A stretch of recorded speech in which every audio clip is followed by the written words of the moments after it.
I think it's about time to get this show on the road. What is up? It's Finals Thursday, the most important day for your Age of Empires 4 consumption. I think we can agree, especially when you look at that lineup right there. Vortix, B, Lucifer, Anat, potentially 17 games to get through.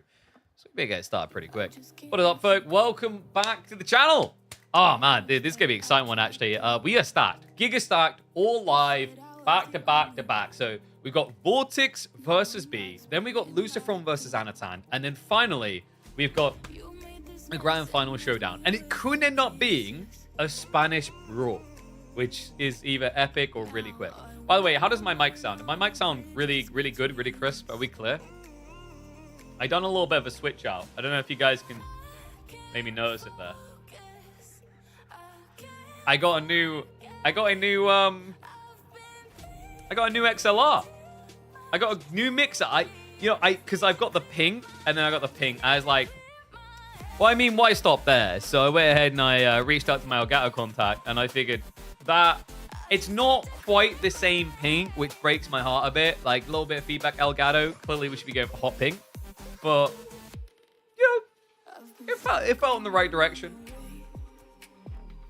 It is very different pink-wise. like we literally have it's like pastel pink, right? It's like it is the calmest pink possible with the most aggressive pink possible. I kind of probably think I probably should have just went with the black, but you know, now I'm just gonna have to ask them about the stream decks, because I don't think they've got a pink one right now. Wait, it's out of stock. Come on. That would have been the banger. Do they have anything in pink? I'm being greedy at the moment. They just sent me a bunch of stuff. I'm like, I want more stuff. Because you could have got it in forest green, glacier ink, pink petal ore. But to be honest, I kind of felt like I should have went with the wild lavender, the purple. The purple probably would have actually like aligned better with the pink. You have to get like a paintbrush out, aren't I? I'm gonna have to fix this myself. Ugh. Bro, we only just started and you guys are making me do push-ups. Do you know how long this day is gonna be? Why today stacked? Dude, look at the bracket. The fact that you've potentially got 17 games. That says everything about why it's gonna be stacked. It's giga stacked. Alright, dude, do it like chill. Zeh, chill. Zeh, you're ruining it for everyone else. You're ruining it. One more redeem and I increase it to 10k. Sharing's caring.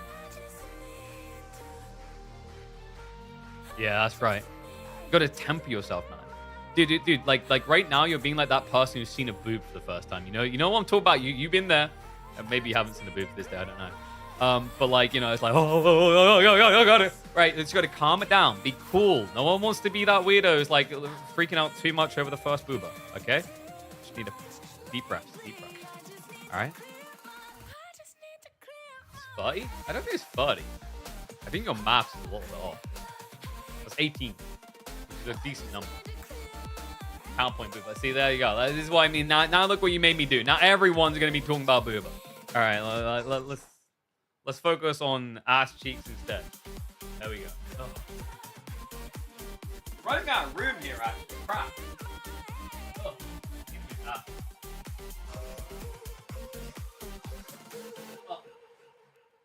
Let's bring that mic down. All right. 1, 2, 3, 4, 5, 6, 7, 8, 9, 10, 11, 12. Oh, you guys are fuckers as well. I still feel rough from the weekend's climb.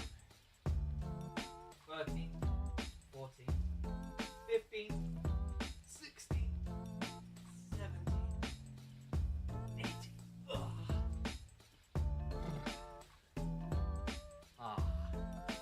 I was feeling the wrists. You can make it 30? Yeah, you could make it 30. I could just like end the stream. Because at that point, it's just going to be me laying on the floor. All right. KP seems healthier than me. You know what the depressing part is for my own self-worth? You didn't even write slightly healthier, and I just... I just, in my brain, put the word slightly before the healthier. So that shows the self-confidence levels we're looking for here. Dude, why are you guys getting me sweaty? We literally just started the day.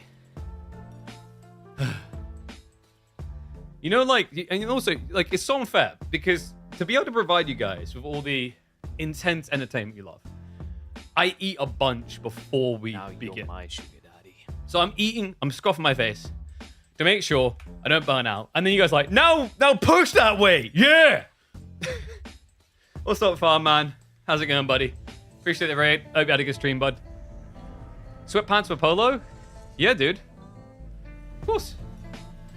You're not meant to see my lower half. Why are you looking down there? Like, what? Hey, up here. Eyes. Look, here. I'm a human being. Stop objectifying me.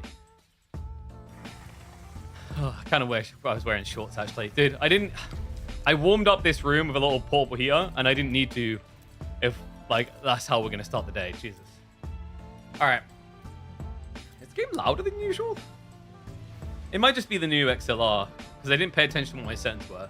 Do I sound the exact same as I always have, or do I sound like slightly louder or slightly quieter?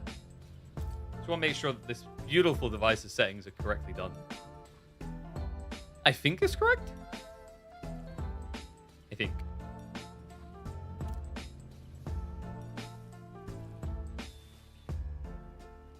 So.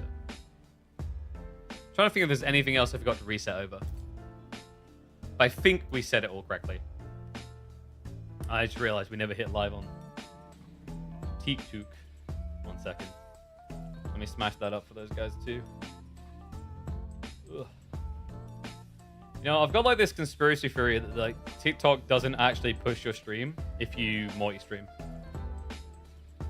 I'm not the only one with this theory right now. We're like full tinfoil hats. Music's like louder relative to my voice.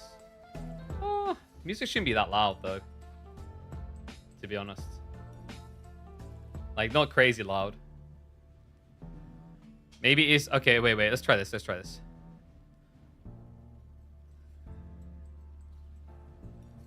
Okay, is that much better? Has that actually improved things?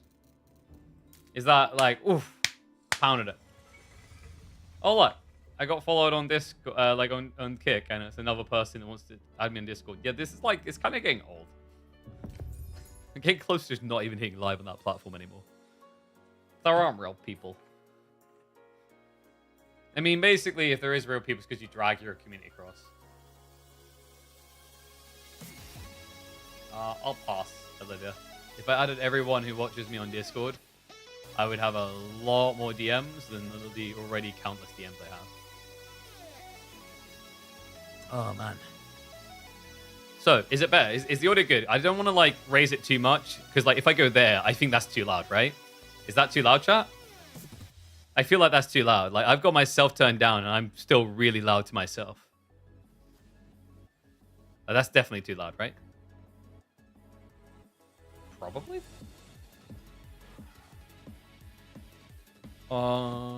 It was fine? Well, what? It's fine right now? I haven't changed it. Like, so basically, if those don't know, like with the Wave XLR, you can basically smash through a bunch of settings here, right? So like if you press it down, the light in the bottom is going to change across, and it allows you to control the different like levels. So that's my earphone level, and this is my crisscross. So it's basically the volume of my voice versus the volume of the game. Obviously, you don't want that to be all the way here because then I'm going to deafen myself. And then you can press through again and go there. The other reason I really like these actually. Careful, is because of the... See, if you tap the back, you get the mute button, which is really nice. But game number 1 is actually going to be Ibid versus HRE. Sushi Almonds was not correct. Ibid makes... I mean, he had Delhi, actually. I think Delhi could have made sense, but maybe he was worried about the HRE/French. But let me mark that in. Oh, man. Dude, now I feel rough. Those push-ups didn't help. I don't feel healthier because those push-ups. I feel worse. I was also trying to like see if I could go climbing tomorrow. You guys aren't helping. Like, we done a very extensive climb, so my body still feels in recovery mode from Sunday. I took someone who hasn't been climbing in over 3 years, and they're in their 40s.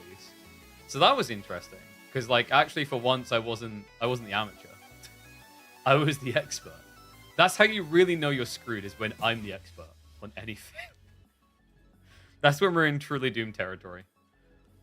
Oh, by the way, I know some people signed up with our projects. Good job. Golf clappers all around. Keep that coming. I know there's more of you. Sign up that link. It does support them. It does support us. It gets them to come back and sponsor us more in the future.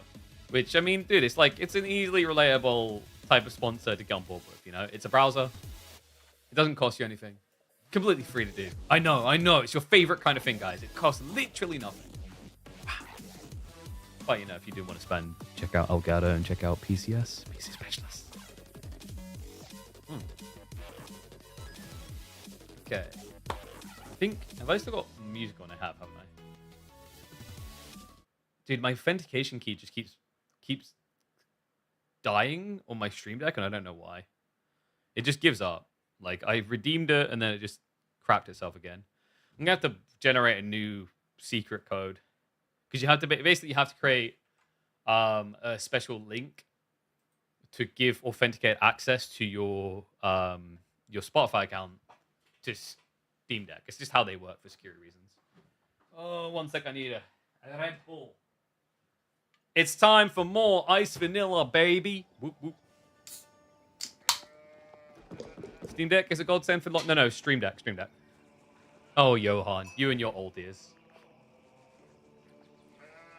You're like the reverse of Emma right now. Dude, like literally this big thing here. Oh, which is also a godsend, even for developers, so... Get on it, man. Go buy one. All right, guys. A day chocked full of epic action, and it starts off here. Welcome back to the channel, folks, for Vortix versus B. We've got an HRE Ibid showdown to kick off our semi-finals in this epic week, and epic it is. Look at that stat bracket. Incredible to think, like, these type of days you, like, look at, you're like, could we actually get 17 games? It happens rarely.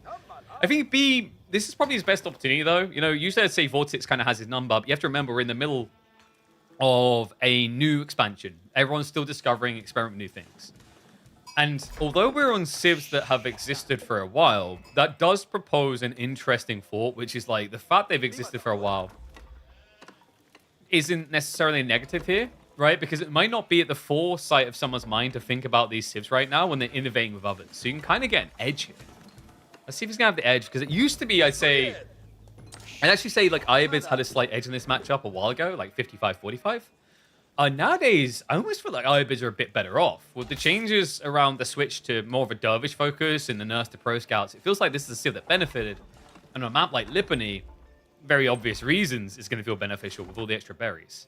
Not to mention the spawn. What? Double deer on the side. Yes, please. I'll take a double dose of that any day. Yeah, also a pretty wallable area. You can just set up a tree line wall here. And then you've got the berries just beyond those walls afterwards. And then the wide flank is like a little bit awkward to go towards. And good sheep corner. What is going on there? B. He should end up getting more sheep statistically, considering he doesn't have to come back. What am I drinking? I'm drinking the vanilla... Oh, sorry, iced vanilla berry. It's flavor of Red Bull, and it's... The best way I can describe it is it's basically, it's gummy bears. Like, if you... Like, I remember when I was talking to the Red Bull guys, like, oh yeah, flavor profile for that is gummy bears. And like, I wouldn't have really thought about it unless you said it, but okay. And this will be EGC Lipany, because there's a very good reason we don't use normal Lipany, you know? It's the same reason you don't let crazy old man lead us into the casino with his weapons on him. You know, you never know what's going to pop off. And that's the thing. Like, Lipany just kind of delivers the most crazy, illogical spawns you'll ever see in your life. All right, so we have got him rotating across to see what his opponent's up to. He's basically scoured as much as he kind of, like, hoped to. Now it's just a case of maybe you find more after you check on your opponent. Remember, guys, always important to know what your opponent is up to. Like, you know, we're a little bit sus here. For example, if you walked in, you saw that he left the berries, probably going to be Growth Wing, even if you don't see the House of Wisdom. My God, is the game louder for you guys, or is it just for me now? It might just be for me. It always opens with Desert Raider Wing. Yeah, I kind of prefer the approach the B's taking here. Like, the Logi Wing has a lot of advantageous elements. For a start, if your opponent tries to fast castle, you can mirror and you already have dervishes in place to deny relics, which is a huge deal. But also it gives you pressure play, better than the Desert Raider does, actually. And if you're worried about your opponent maybe opening a Horseman to poke at you, it doesn't work on the gold. Interesting that V goes to the outpost this early. He might need it down the line, but realistically, he could have waited here. Because of the dervishes, you shouldn't feel threatened. You know, we've seen dervish play invalidate knights. Like, French knights can't get kills early on, for example. Yeah, Inti. And, whoa, wait. That's a very wide arm. Dude, that's kind of cool. That's actually pretty cool. In this matchup, like, you're not expecting raiding, so he just goes wide. I mean, if B saw that, he could have opened Raider and been really annoying. Like, he could have shot all this down, because none of it is protected by the TSC. So it's pretty ballsy. But the problem is B, he's busy scouting his back corner, he didn't see it. You get a lot of sheep, though. 14? Like 15 rather to 10. I don't think he's doing any aggro. Which is, when he sees this spawn, dude, he's going to be like, why? Why didn't I just shoot him in the face? I had a chance here. You support Red Bull if they could ever release something that is not an engine. Oh, they do, no? They have the tonics. Red Bull tonics is a thing. They literally have been making tonic waters for years. Personally, I'm not a fan of them, but I'm not a fan of tonic water in general. They have like a cola one, they have a peach one, they've got like black orange, I think it was. And there's probably some others.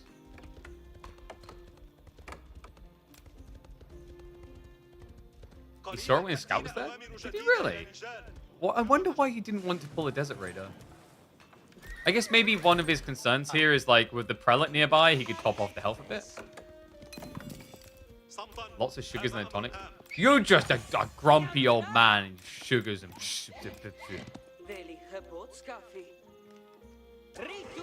Johan was talking about having a Steam Deck and like jamming his eyeballs into an LED screen to melt his retina, and now he's worried about the health of sugar. I don't buy it, alright? Alright, so we did get Pro Scouts, which makes this an even weirder arm. It's such a Vortix type move, though. Like, him and Lucifer are absolutely obsessed with Pro Scout still. Like, everyone else is just kind of trying to get over it and move away from it, but not these two. They do it every single time.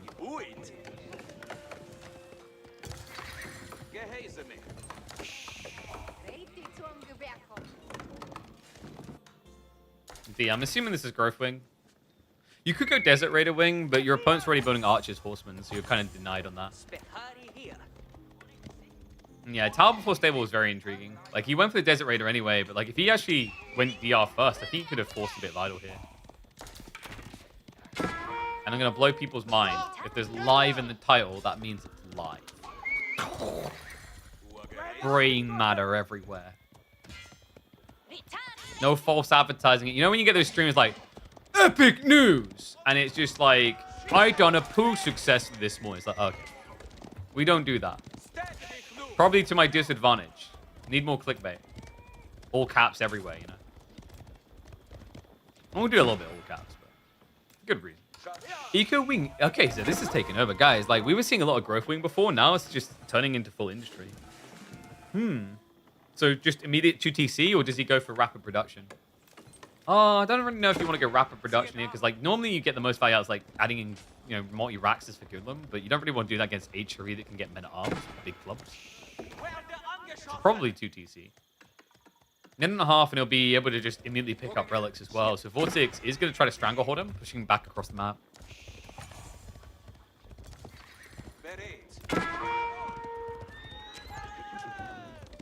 He's just sawing towards the goal. B already is escalating his gold income, though, so he'll have enough to get a few Camel Lancers out.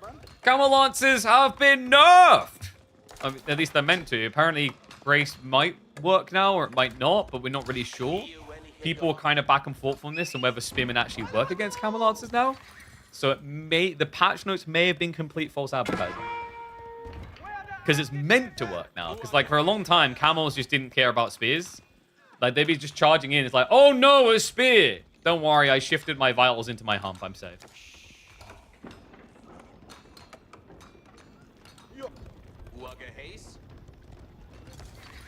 Dervishes should lose some movement speed while healing. Yeah, I mean, there's a lot of problems with Dervishes right now. I'm just going to keep saying the word mana.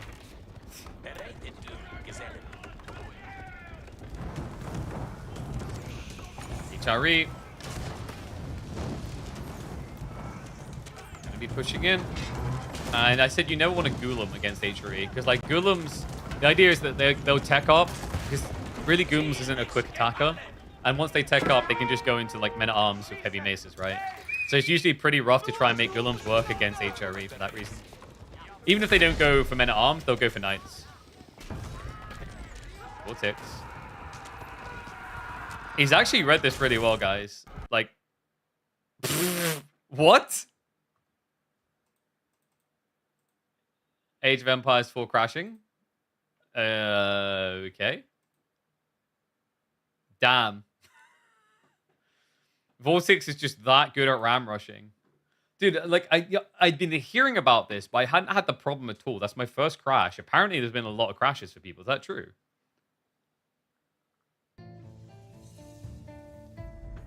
I heard from a lot of people with the DLC drop, they were having crash issues. All right, we'll speed up.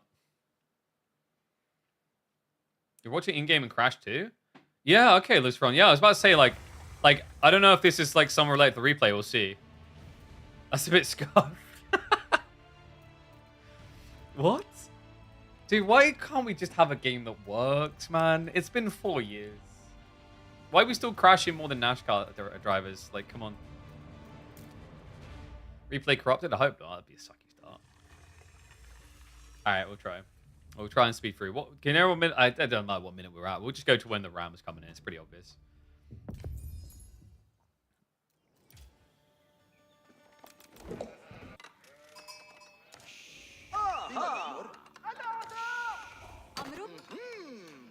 Alright.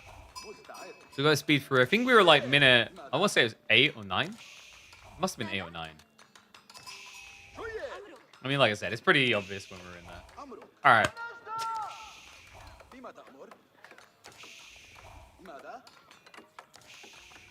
On through. Dude, it's still crazy this arc and he got away. It's a really good one, but it's so loose, man. It's so loose. If you're against aggro, it's so screwed, right? I guess because it wasn't growth wing, you didn't have to worry.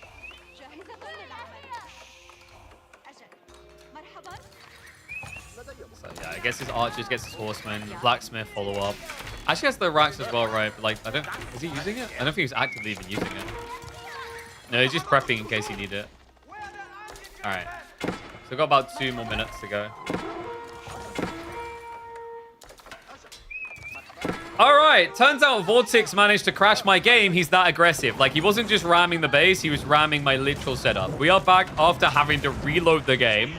Raging that we do not crash again. Because I think it was about here when Vortix slayed my system. But I think this time we might be safe. Fingers crossed. Dude, Age of Empires is just being weird at the moment. All right, so it looks like he's trying to deny the first of the camels to come out. Stables are being set up. Not many behind this, though. Only the one. It's going to be triple archer range instead. And the mask, of course, because we should have double relic coming home soon. I see that. What are the dervishes doing right now, B? Oh, no. He forgot about them. It's a panic moment. Run, little dervishes, run! Alright, there's 2 in the north they can pick up, so they'll be able to find relics there. Vortix halfway towards the castle timing. B. He has got enough gold for veterancy on archers. Weirdly enough, hasn't pulled the trigger yet. Normally, you want to have a bunch of archers before you have veterancy, but because it's so delayed, it might be worth priming it now. Because in a minute's time, you could easily still have like 11, 12 archers anyway. It's a lot of production buildings. Meet the industry wing. But you know what? Industry wing, meet ram. Oh, come on. It's such a smart move as well. Like going rams here over trying to torch it down because the burn armor, the fire armor 5 would make it take a really long time. Dervish. Oh, interception. Damn. Did he really just do that with like double spear? I can't believe that worked. Horseman now trying to dive past. Good snipe. Camelot's to get rid of one of the rams, but Stables is down. Camelot's count only at 3 so far, but Vortix is scaling up spears to contest that. Looks like he's going to back off, so he's getting ready for his age up.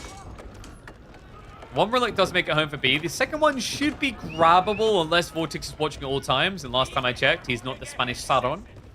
Does not see all. If Vortix was a villain, what villain would he actually be?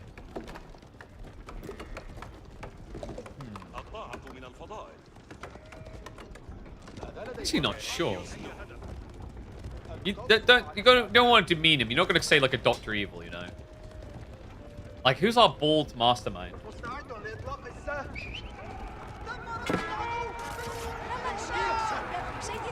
Archers are starting to be upgraded, by the way. And he is a good enough counter snipe the Spearman. You think he's Mega Mind? I'm trying to, like, picture it in my head. Dude, I said be nice. Is this really being nice? Is that what we're saying Vortix looks like? Come on. Not looks like, but who he is.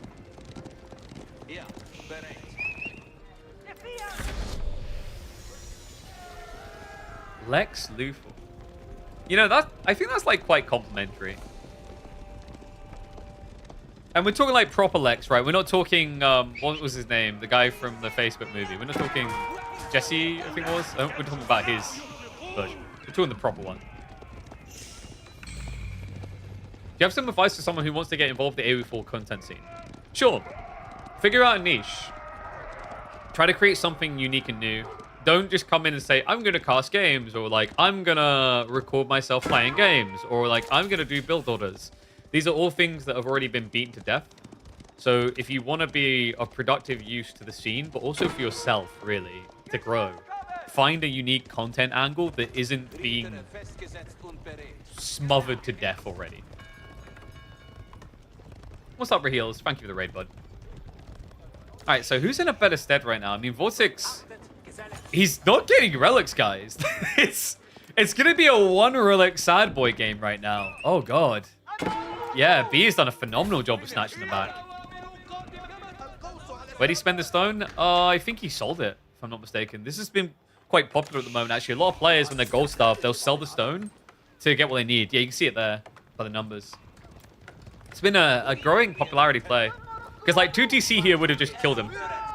Against that much blob coming in, 2TC would have been a game ender. He doesn't really need it, right? Like, he's getting the relics up quite nicely. The Regnit's effect is starting to weaken a bit. You know, you don't have the tree line reliably in range. You also don't have any farms, and your gold vein is also being exploited way too fast. So this Arhen is going to be an ouchin soon. It's not going to really deliver much. This would be big, though. 5 workers? If you can snatch those. And burn power too fast, and Castle gets the surround!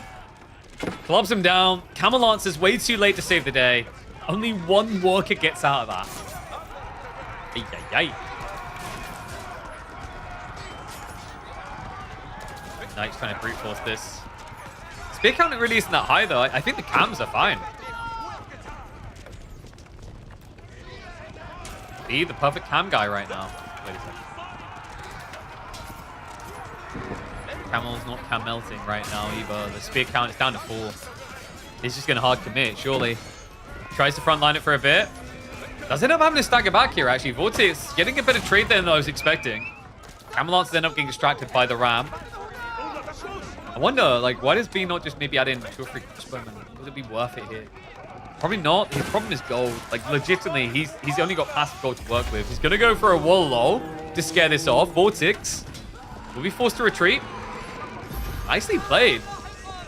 Just trying to min-max what Lily has left. Really needs to get the healing involved in the fights, though. I mean, that's going to be the weak point for B. It's like these dervishes just need to be babysitting. He's probably trying to get the arch count low enough so that his healer boys just don't get shot up straight away. Guys, if you're a healer boy and you get shot up straight away, they take your license away, okay? It's unethical use of your shoot-ups. I love this. He's carrying the relic because, remember, when you carry relics, it buffs your healing rate. So everything heals 50% faster. That's pretty cool. It's kind of worth more than the 80 gold a minute at this point, if you think about it. Like the spread damage and the cost of Lancer. You know, if having that in effect saves a Lancer a minute, then it's actually a better deal because Lancers cost 110 gold per minute. Guys, trust me, I've done the math. That's gonna be coming. Oops. Only one though. Wait, why is Vortix not more ahead? Oh no. Has he got textiles? No. Has he been housed? Oh yeah. He's only 3 ahead, but he should be 5, no? 2.5 ahead, but he should be 5. Maybe he built Prelate out of the TC. Maximum you build 2 though. So like there's still some indiscrepancy on the math here. And that does matter because he's not really buffed up anymore. Look at this. The amount of people who aren't at the Aachen. We've got like about 20 people in range of this thing. It's not really providing that much of a buff. It's more like a 15% buff maximum, if you're lucky, to the collective economy. And, well, B can mirror that. He's already got the Golden Age from Tier 1. Chasing him with Cam Lancers. We do have some crossbowmen in there now, so there is a real threat now for Vortix's Night Mass. Still, the archer count is actually quite high, and B, he may have just overstepped. Uh-oh. Cams have to turn around. Archer's trying to whittle away at this, and wait, the crossbows. Okay, no, they've just mostly been sniped. There's only one left alive. Camel Lancers doing their best here. The Dervish healing coming in clutch towards the end. But Vortix, he's still raiding those flanks. Another worker goes down. The main clash is going to be a win, though. He has got the sustain. The Dervish is coming clutch, and Vortix gets forced off of it. Yeah, but not without taking big wins. He just doubled his kill lead. Up to 11 worker kills now in this game. And this is what Vortix is just so good at, keeping that aggression up, but keeping it multifaceted. He's going to need a counter-offensive fast. You know, do you really want to be adding spears at this point? It's probably on his mind, but not really when your opponent's still playing archers. And your opponent's going to keep playing archers because you've gone crossbows, right? So like that gives him a way of kind of sniping them out. He is going to be going 2 DC though. So we get Industry Wing. We use all the wood. We sell the stone, and then we still go and get what we need for a town center. I would not be surprised if he's having mixed feelings about this, but you kind of have to, right? You're down by 5 workers. You can see you're going to keep hemorrhaging with your strategy, like, because right now you don't have more knights than your opponent, so you can't really flank raid that well. Because if you like flank raid and he flank raids, you're just going to collectively find more targets, right? It just puts you in a bind. My VOD stay with live after on YouTube? Yeah. Although I think with that, it's probably obvious. I would have thought it's obvious because there's literally like a live symbol that shows up differently on YouTube.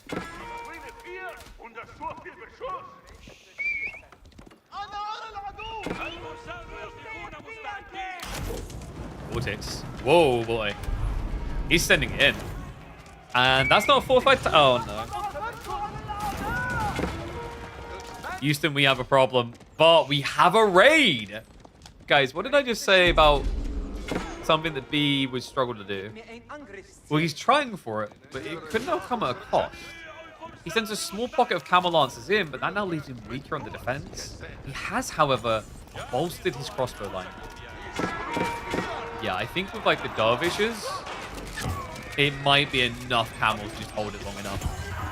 Yeah, the crossbowmen, they're making mincemeat of this. The knights are flopping quick. Vortix trying to brute force this. B, he's almost lost half the crossbows already, though.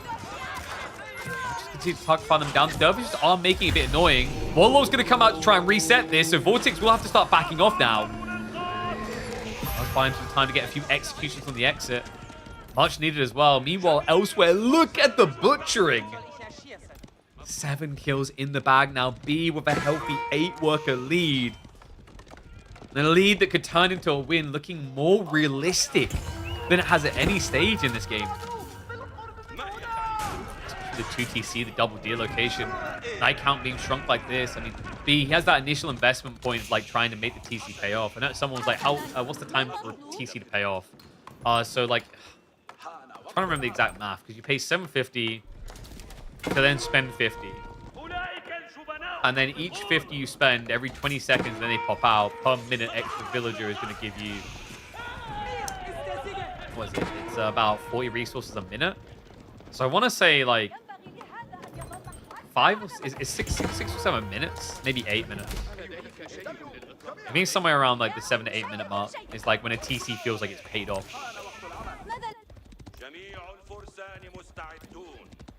That's without adding in, and that's what I mean where it gets complicated. It's without adding in calculations like discounts to TC cost, faster build speed, increase in resource gain. Like, we're just going like raw flat numbers. I'd probably like safely put it 8 minutes. That's why it's so popular for like English, right? Like, English just do it. Hunker down, they're pretty safe. And also, they just get a lot of efficiency on top of that to justify it. Like, their payoff, I think, is more like 6.5. Just coming in. Random placement's going to make this difficult, though. Dude, Vortix, he's got mass archers, but not really anything else. I wonder if, like, B could just maybe throw rocks at him. Manjanix might be his best friend at this rate. Still needs to get a few more troops first. Maybe it'd be worth walling the sides as well. Because he's either going to have to wall the sides or just move further up base soon. And why is Vortix? He's already taking enemy berries. Like, he could have went boar, but this is just spitting in the face right now. He's like, nah. You went 2 TC. Your people ain't eating good tonight, all right? They want the good hummus and pita? No. They're going to get butter and bread. Middle Eastern butter and bread. I don't know. That doesn't... I don't think... Like, am I wrong? Would that be good or bad? I don't really think of butter when I think of the Middle East.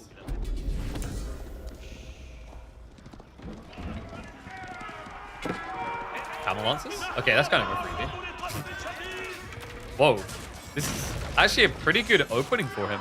Dervish Snipe is really good there, but a bit ambitious. Vortix. Where's the crossbow switch? He's still on the archers. I mean, the count is high, so I kind of understand where he's coming from to a certain degree. But, like, for example, like, there's 8 Camel Lancers right now. If they show up here, these archers are dead. Goes to the villages instead. Butter and bread and honey. Okay, like I don't feel like you need butter if you got honey. Am I wrong for that? Like butter and jam. I'm like, isn't the jam the lube? You can do it if you want, but I feel like isn't the point of butter is it's like lube for your bread. Jam launches. Lubed up, ready to go with favorable exchanges there. Feels like Vortix is just trying to keep that crossbow count down at all times, but this is getting worse. Butter's also just tasty. Like, there's no way butter is tastier than honey. And there's no way butter is tastier than hummus. Even jam. Like, come on. I don't know. I'm starting to struggle to see the way for Vortix, man. I think B is actually impressed me a lot here. Butter is very tasty. Like, sure, if you haven't salted butter, but that brings a heart attack as well. Isn't hummus meant to be like one of the healthiest things? Nah, dude. Like, you guys grew up in a different household. Like, my mom, like, she was a big believer in, like, butter should go corner to corner. But what that meant is, like, we might as well have just basically, like, tipped the butter upside down out of his top. She used a lot of butter. She even admitted it years later. She's like, yeah, that was excessive. That was excessive butter. B, I think he's buttered him up. Ready to batter him out. All right, guys, this is proof. Honey, more important than the butter, because the B is about to take it. This is a snowball point. I mean, farms are starting to be set up behind this. It's not like he's food short. He's got 20 farms online already. Triple Sacred Site. There's no way Vortix can hold these for 6 months. Surely. It'd be a miracle work if it could from here. Violet doesn't taste like aluminium. You know, real butter? Like, even real butter, man. Like, hummus with... Like, are you kidding me? Dude, if we're, like, getting the best butter in the world or the best hummus in the world, I'm on hummus' side every day. Okay? Maybe that's, like, the regional bias. Like, I think there's a thing where when you grow up with something, it becomes less impressive, you know? Like, if someone's never had milk in their life, right? Like, good quality cow milk. Like, oh, God. But, like, if you had it throughout your childhood, like, I don't really do that. Olive oil versus... Okay, like, olive butter is lit, okay? Olive butter beats, like, dairy, you know, like cow butter. This is a lot of butter talk. But it's time to see whose butter's about to get worked. Surely. Like, I mean, Vortix, every time it looks like it's over, he just somehow has more archers again. How is he keeping this up? He doesn't even have a buff tree line. That's the weird part.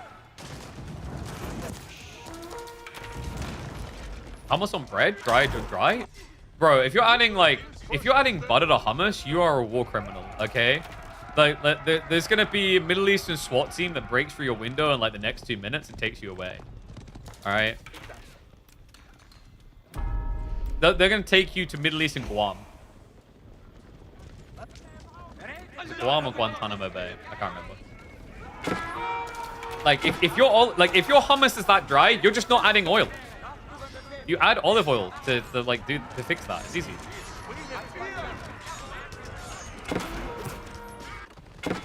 Vortix still just really not finding a good connector. He's also running out of food pretty quick now. Like, his farm count is 11. What? Yeesh.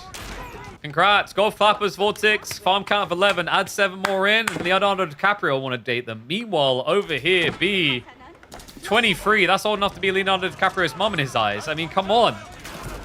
When Ayu has more farms than you know something's gone wrong.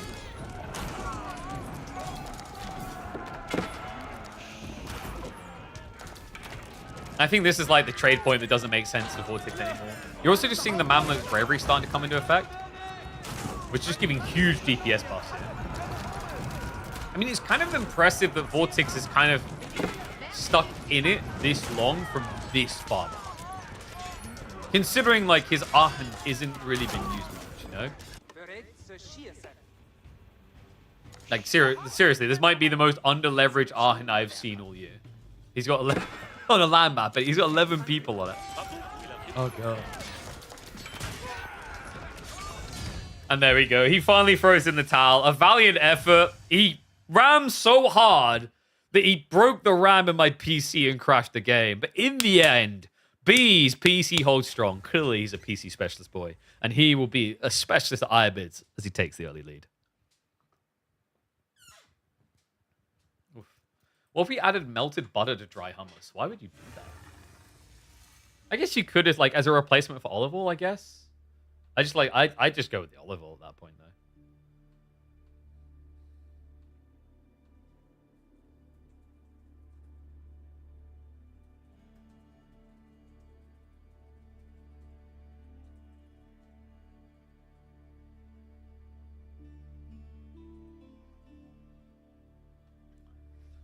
HRE sucks.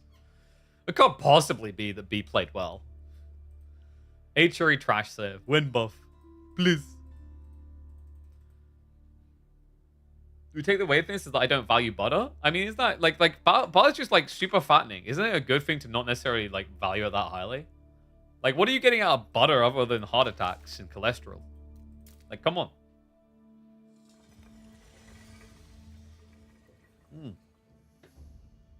Right, so we're going alopecia next. I don't know why he got House of Lancaster. These guys are high and crazy. I don't know. I don't feel like Lancaster should ever be let through.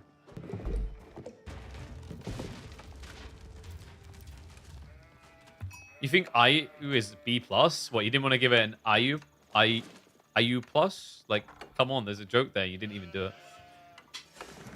All right. This Civ should never be let through the draft. I will scream it to the ends of the earth. Lancaster nerfs. When can we get more of them? Come on, devs. I'm here. I'm jonesing for the fix. Let me see. Let me taste those patch notes and see them get nerfed because this build is still stomping over so many people. Welcome back to the channel, folks. It's time for another caster game between Vortix and B. B already with the 1-0 lead. We head into alopecia, which is an interesting intersection point between Vortix and B.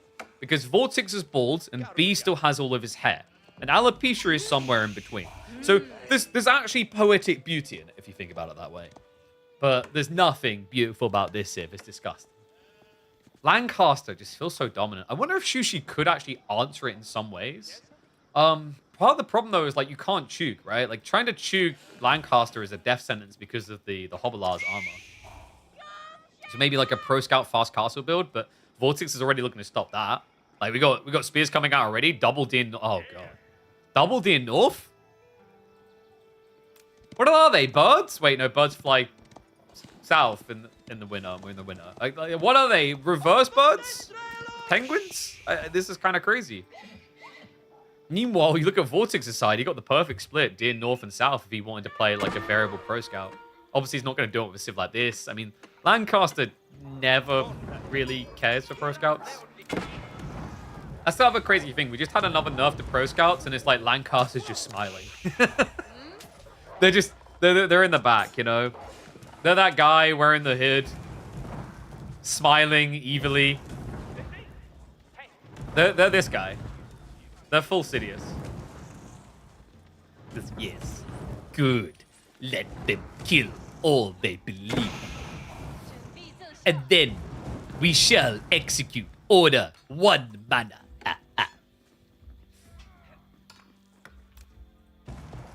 Interestingly, he ends up harassing the village, by the way. But the mining camp was never placed. This is a naked raw build. I like that. We've been seeing more of this actually with Shushi when they're against Dark Age civs. They don't even bother going out for a mining camp gold. They just tax their way to a tech up because you pay less on the gold for a tech anyway. Right? You're only paying, is it like 170 gold? Yeah. So Medigarden is pretty bad though. What? He didn't even try and build it here. Could he not? I'm pretty sure. No, please tell me. Is that blocked? I think it might have been blocked, guys. That's unfortunate. If you could have got the gold, the stone, and the wood, I think you're pretty happy. Like, there's maybe an argument that this village made no sense on its placement. Tech up complete for him. Abbey of Kings coming in. And this is the thing that's got me in full riot. Like, I think this build is still too good. It's freaking crazy how strong this is. Oh, sorry. Let me get the predictions up for you guys as well. I think my mods are sleeping. You have to fire them and replace them. But the thing is, like, with the Abbey of Kings, even though mass mannering isn't as good, 1 mana, 2 mana is still incredibly powerful. Arguably, 1 mana is, like, over-tweaked compared to, like, the base old mana. Because most of the time, your economy is going to be condensed around that 30 villager mark, where you're going to have an insane amount of food and wood income. And that just ramps up this timing into mass lords that controls the game. It's like, you know, there's an argument that if they finally nerf lords, the manas might just, like, chill a bit. But for now, it's kind of comedial that this change seems to have, like, actually emboldened the timing that Lancaster had before. Teaming worker gathers 40 resources per minute. Takes roughly 5.22 minutes to break even on TC. 750 TC cost plus 15.7 workers. Ah, thank you, Exy. Look at you going in with the maths. But you didn't calculate build speed, remember? And on average, people are going to use, like, what? Probably 8 to 10 villages to build, so you have to add that in. I'll help you on your way with the maths there. You have the base build speed of 100%, and each extra worker is only worth 25% speed up on the build speed. And a TC will take you 2.5 minutes. Go, my child, go. And yo, is that Morty Pixel? What up? My boy coming in with the 20 gifteds. That right there, he gets to ban any one person he wants. He doesn't have to use it right now. It's like something he just pockets in the back that you can just target on someone now. So be careful. You got to show love to Morty. That's going to come back to bite me in the butt in a weird way down the line. I can really feel it. Thank you, man, though. I appreciate the support. Appreciate everyone who brings in the subs. And remember, guys, when it runs out, pay it forward yourself. Morty can't be there to be your sugar daddy every day. But he is your daddy today. So 14 villagers in range. Gonna shift. Ah, I love that. That's sick. He shifts the sheep. Yeah, because actually his sheep plays. He clubbed way too many of them down. It's not in mana range. You could argue he didn't need to place this like this, though, but I think his racks blocked him. Because the optimal placement is like here, where the racks is. Because then he'd get the tree line, the gold, and the sheep. So Vortix, like both of them and their base layout at the start have kind of griefed. We had B with his village dropping, blocking a good meditation garden. And now we've got the racks drop, blocking a good mana. But still, like in terms of villagers in range, it's 22 workers. Like this is ridiculously efficient this stage. He's getting 132 bonus resource. So this is 172 resource mana. And we talked about the Juke strat, right? Like, I don't know, man. Maybe my read is off on Juke, but I feel like there's a lot of situations where I'm seeing people try them. They should realistically work in. Because, for example, if Vortix just massed Hobbleon now, your Juke can't really do anything. I see a bigger problem, though. Vortix is just rushing castle. Yeah, and 5 Chug aren't going to scare off the Lords fast enough here. So this is a great soul read. B, remember, in this game, he hasn't been able to go pro scouts. Dude, when did you see Sushi adding in farms pre-10 minutes? Like, that's kind of unhinged gaming right there. Holy crap. I love we have an odd placement as well because of the lumber camp. I mean, he can delete that eventually. Just needs to tax it and then drop a new one.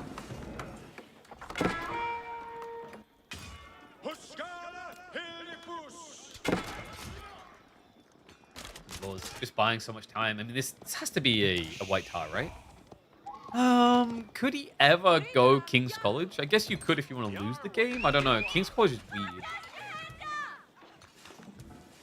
King's College is... I think King's College, when the dust sells, will probably need a buff. And yeah, there's the white tower. I don't know if anyone else has been feeling this.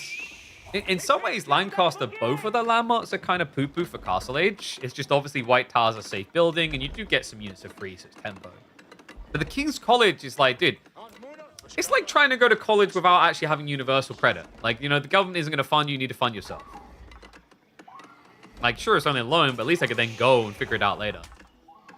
Right? It's not the true English experience. Like, King's College is just way too expensive. I mean, in some ways, it's called a King's College. I guess it kind of makes sense.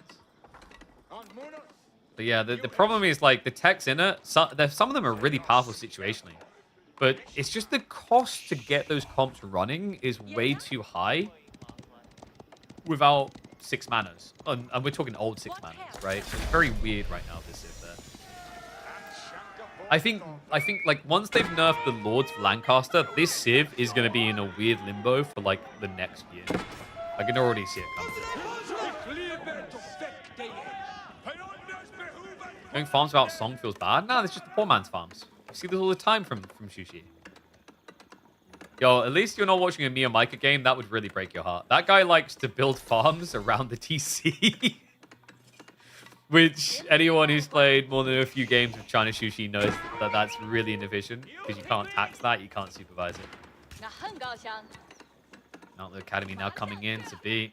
He's going to look to ramp up what? Maybe Lancers? You can't really afford Lancers with this. B, dog, you got 7 sheep. What are we doing? Knight's already on the way for Vortix. I think he maybe has to just go Spear Crossbow. No, you don't want to do that. Spear Crossbow at the start of the age up is like a death sentence. So he's going to queue his Lancers. Doesn't his food run out first? I mean, we've got the deer secured. Technically, you could have mana dropped this, actually. This wouldn't have been a bad mana location with the berries as well. Still over here, he's got, what, 18 in range to this? He's making bread off that first mana for sure.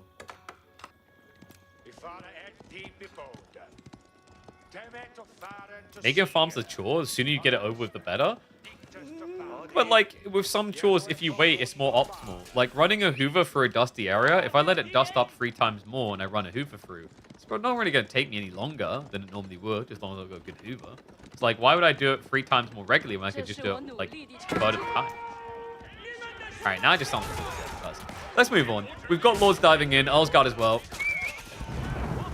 The Cheek just... Why are they even here? This is like an emotional support animal right now. Oh, look, we shot him. But you turned up with a pea shooter to a full-on war. At least or something. I don't know what are we doing here. Such a sad unit situation. I mean, it does at least stop Vortix from using spears against the Lancers.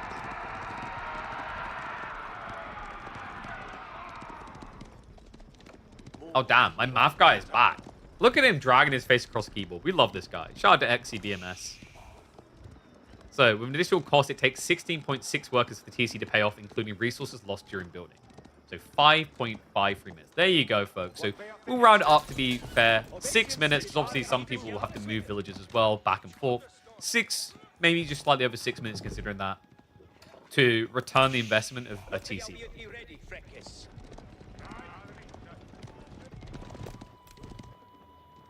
Am I the only one looking like, okay, what now for B? Because the food is really low now, surely.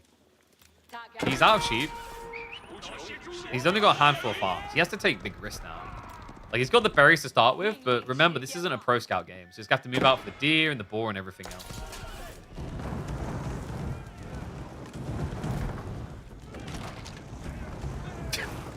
What is with this man's obsession with burning down people's houses?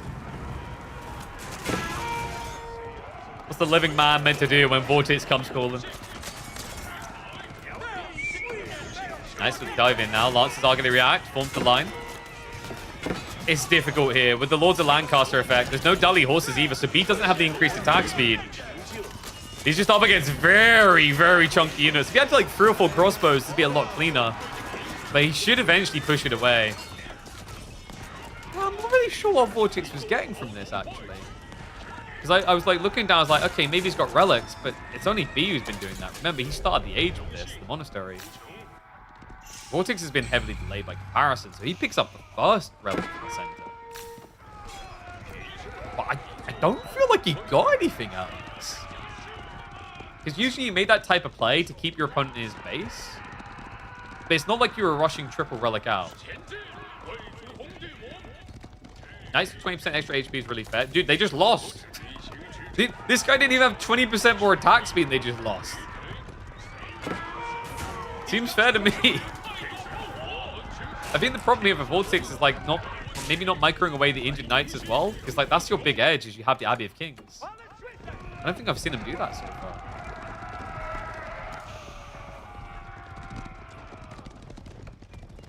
Shout out to the guy actually doing the math as opposed to playing. No, but guys, I've done the math, okay? Guys, I've done the math. And if everyone in chat subscribes themselves personally right now, it will move the needle in solving world hunger. Because I've done the math on it. Because I'm hungry right now, and that means I can afford a pizza. So technically, we're one step closer to solving world hunger. We won't talk about the hunger in B's base, because like we're kind of getting to that point. More farms, or are we going to take risks? Meanwhile, we are up to 3 mana. Yeah, but he's been quite efficient about it. He was very late doing this mana, but there's still more food in the area. So yeah, with the way that he spread out his manas, he's essentially getting the value of the old mana system currently. Or exceeding it. So remember, if you have 10 workers in range, you're basically cracking old mana efficiency. Well, 11 workers, technically. I want KP hungry cast. It gets delusional. I just become defeatist. I'm like, all right, whoever's closer to match point wins. Because I want to eat. Feast.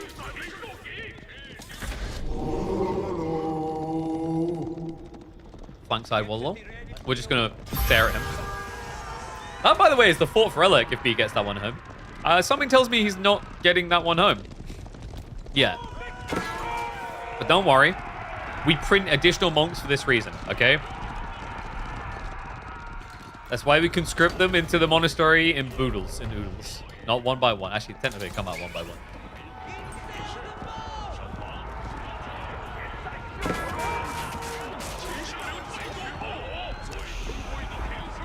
You guys ever realize that, like, the statement man of the cloth kind of just sounds like someone that uses toilet paper? All right, well, I'll leave that for. Let's get into the big clash. It's a night mosh bit. Dully Horses is still not there for B. What? Oh my god, he's not sniping the Lords that quickly either. 2 of them finally go down. He's still winning without it. I can't. Are you freaking kidding me right now? I mean, the crazy part as well is like a few spim in here is a game changer because B didn't scale Chug. Recommitment now comes in for Vortix. He sees the low health bars, starts to shuffle his own injured away. The healing, B comes in clutch with his own monk pull. They're not going to be able to hold it for long, though. So Vortix will win in the end. But that was a lot harder than I think he was expecting. Yeah, B initially just taking a great trade. I think B just needed to back up, just delay, gathering the gold a little bit longer, but was panicking about it. Because Dully Horses, with the attack speed increase, it balances out against the extra health that Vortix has on his knights. You saw B done a good job, right? He sniped 2 of the Lords intentionally. Just, unfortunately for him, Vortix was doing a good job of keeping them embedded. You know, you got to protect your lord, guys. Like, the knights are your bodyguards. They just dive in front like, Mr. President!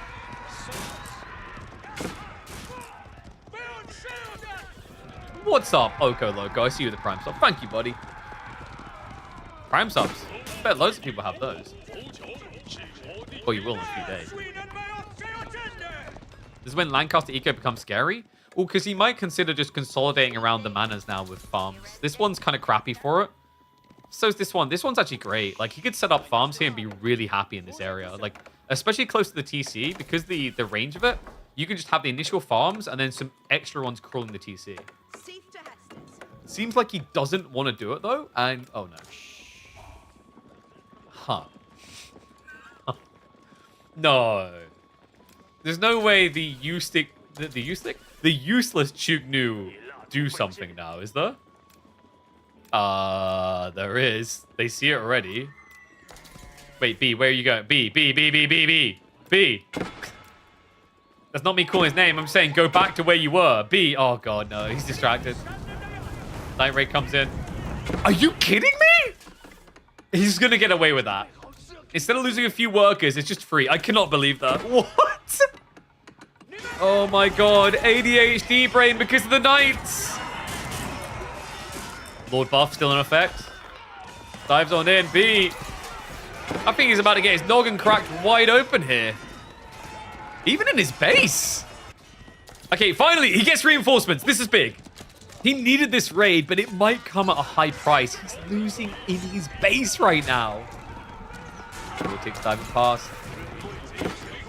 Shuts down the farms now. Starts to club down the workers out on the deer as well. Lance is going to at least react to that. Villagers being chased away still, but Vortix already has an economy lead.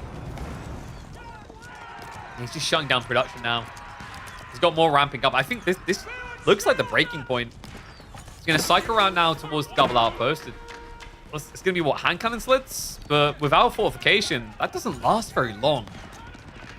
Torches are going to be brought out. Goes for the occupied outpost. The rest of the villagers look to move away. Peels off one of the knights to give chase there. Lancers are re-rallying towards the home base. They needed fast, though. And switch on the tower! B! Caught it at the perfect moment. That one little night dive distracting. That was phenomenally well done. It's a stay of execution. I don't feel like this is going to be enough, though. Nah, get your ass off my lawn. He has to leave. Vortix will have to reset. But, guys, this is a perfect moment to just top off, you know? Don't be that person, like, waits, sips all their drink, and then realizes there's a queue at the bar. You see an opening there, you know? You've already got, like, a third of your drink left. You're like, oh, add another double to that. And that's exactly what Vortix is going to do. Take advantage of the moment, rejuvenate everything, and then flood the Knights again. This is the thing, though, right? Like, you see what I mean about King's College? How would this build not have been better with King's College? It's the opportunity cost is the problem. Like, one, he got this white tower to secure the deer. Two, he got 3 units to open with to do something with. King's College is just really awkward for that reason. It's like this many Knights having +5 heavy damage. Wouldn't have even had to have worked this hard to beat me. It's like a flame on the center gold here. The Knights moving in, forcing B to react. Yeah, at this point, the Knight count is so high. Like, if these flood into the economy, you're flatlining. He knows it. B tries to hide in the choke point. The village! What? I mean, he didn't even club them down straight away, which is the crazier part. I don't know what that was a seek shell for the outpost. The weirdest of seek shellers. Oh, God. I notice Vortix is shielding the lords. We must protect the lord.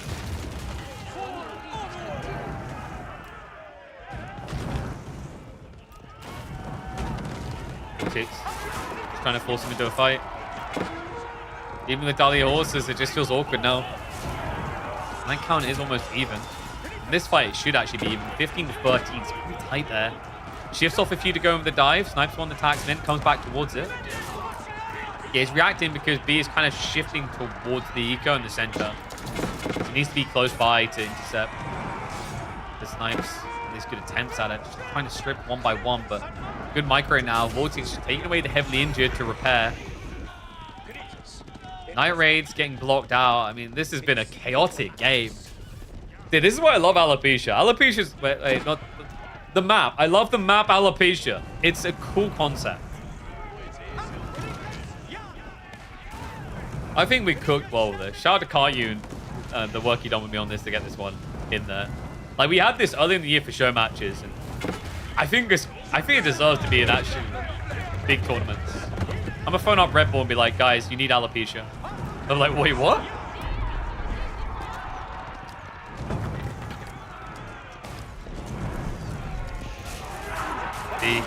This is not going to be a pretty defense.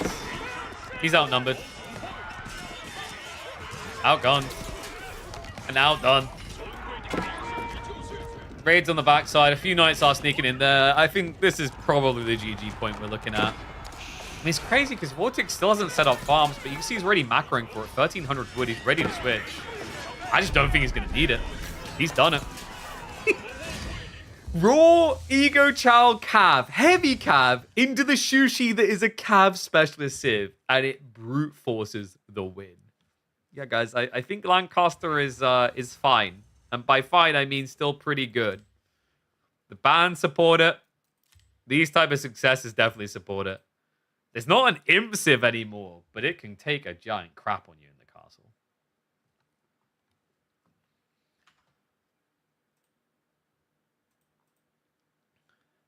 Already had the Archrange supervise a few expos.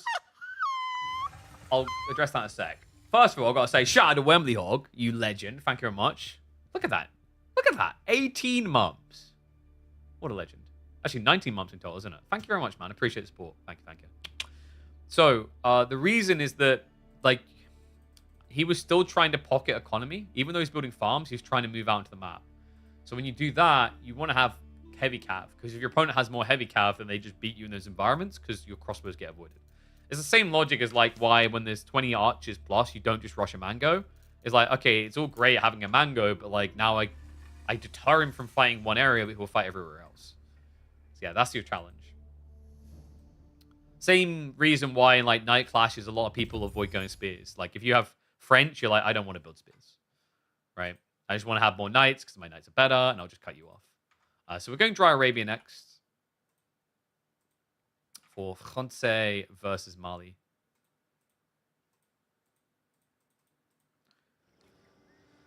Oof. That's a bit of a weird lowdown. I was like, please don't crash, please don't crash, please don't crash.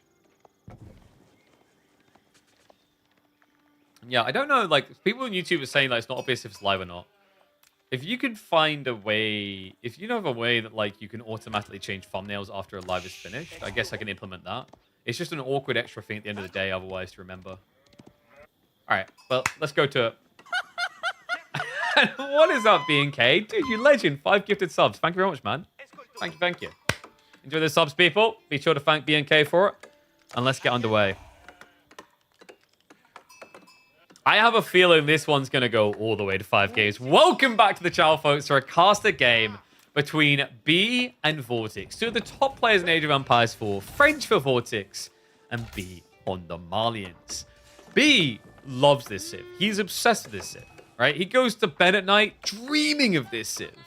It's often the first pick in a draft for him at this point. In fact, this draft, it was his very first pick. Curious to see what he's going to try to do against French, because I've seen what some players will do. I know I've seen what he'll do. He's the excessive extreme. I think this man here believes in Sofa Malians more than any player in the game right now. And he'll even do it against mass French Knights, which is why I am watching this one eagerly. I'm curious, will Vortix try a Pro Scout strategy, or will he just try Pocket Economy? Pocket Eco would give him a lot more aggro, and I think that's where some French players have been going maybe wrong here, is like when they go Pro Scouts, you kind of open the door for the Sofa timing with the Warrior Scouts. But if you don't go Pro Scouts, the extra 2 Knights you'll have allows you to kind of suffocate the Malians and forces Donzos every time.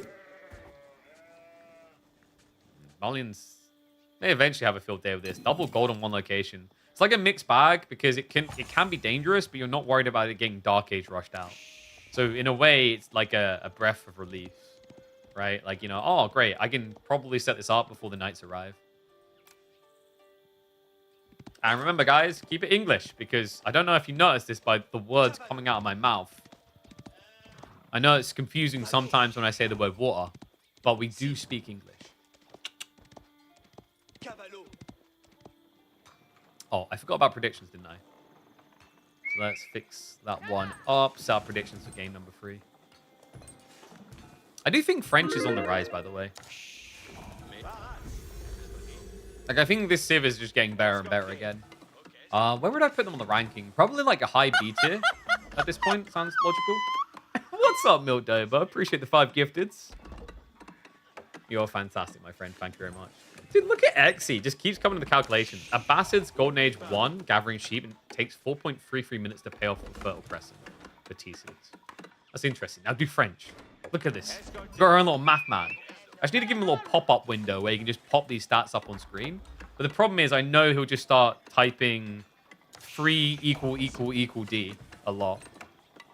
I don't know, like, but in fairness, that is maths. I don't think that's the maths that we're looking for. But maybe I'm wrong. Chat can always check that math.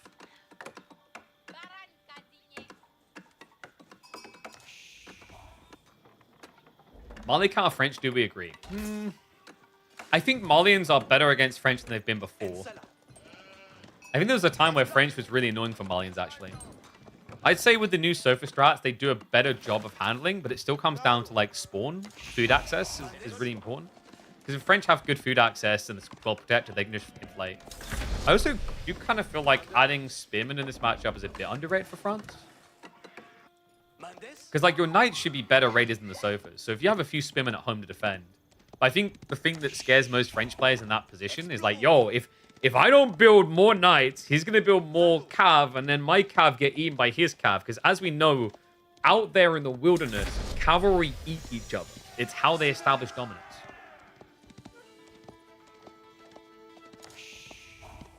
I think that's factual.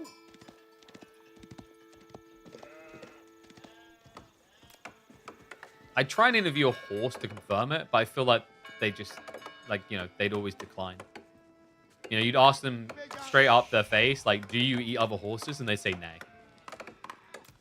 Oh, geez, I hate myself right now. I'm just...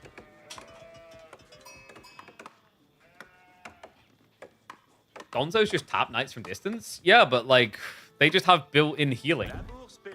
You know, this is proof that all Knights are actually secretly vampires. Actually, wait, that's Keshix. What are Knights then? Or regens? We need a creature that regens. They're trolls. Definitely trolls.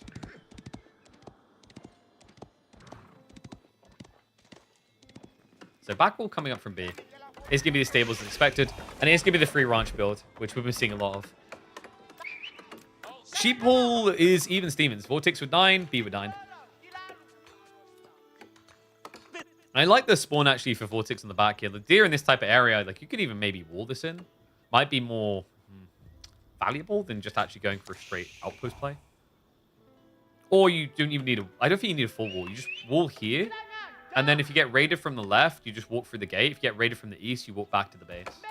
That's a really important tip for people when they play on maps with these type of spawns. Always think about how you can leverage a gate to give you variable escape. Kind of same thing B done, right? If there's no food back there, so there's no point in the gate. A bit out of time. What damage done on Vortix tonight, though? Did he get a connect? I don't think he did. No, so no damage done, just a lot taken. Donzo's already out, and B isn't playing into the Sofa play now. He did lose his scout, though, which is pretty bad. So he doesn't know exactly what Vortix is up to. Like, it could be a raw all night, or it could already be like a double archery switch. Not the most uncommon of ideas. It's going to be double stables.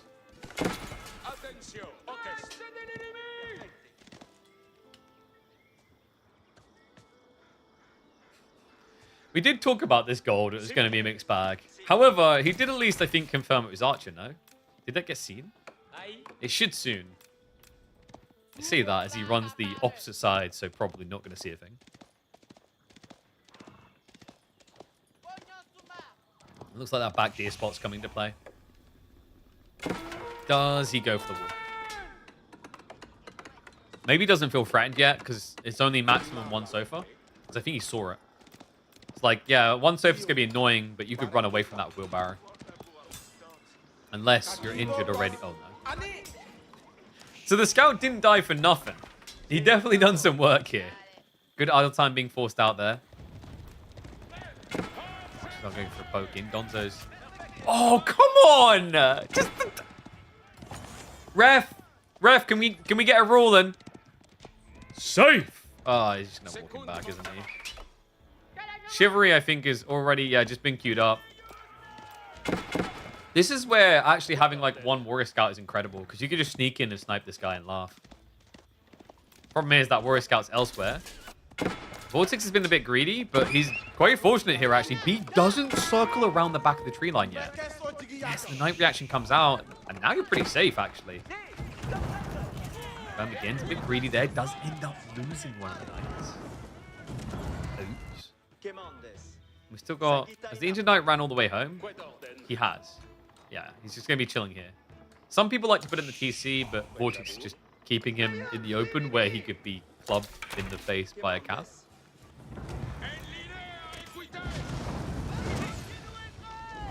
But it's going to work out in the end. Yeah, sets on fire. Donzos are proving a little bit annoying against the archers, but doesn't really want to dive into 5 or 6 archers in a choke point. Yeah, that's some Soviet World War II Stalingrad strategies right there. Like, hey guys, we're just going to keep rushing them until they run out of ammunition. But Commissar, they have a machine gun. We'll keep rushing them until the guy gets carpal tunnel. Like, maybe the vibrations will do something to his wrist. Let's see how it goes. So yeah, instead he'd rather just kind of poke from afar. Throw rocks from the ruins. Oh, that's... Okay, that's different than what I was expecting from Vortix. He never walled this backside. He's just going to look to secure his mid-game goal. Meanwhile, B. Quite the venture out here. Gets the gold vein up in the corner. Secures the deer. I think he's in a pretty good position right now. Like, it's going to be very hard to enter. Especially your archers. Like, if you send your archers all the way back here, they're out of position. That's got to be the really big concern right now for Vortix.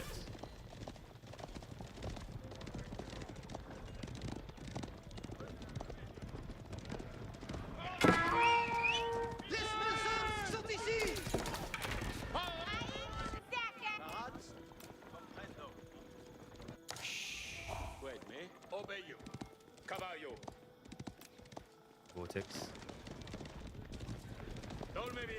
How long does he want to play this age? Because I'm wondering in his mind, is he like, okay, he might try and start building cow now. That's always your paranoia, isn't it? It's like, but then again, you are seeing your opponent out on the deer, so maybe you just like, you feel like, okay, this is pseudo all in from him, which is really fitting the bill for B. B is a big believer in like mass sofa feudal.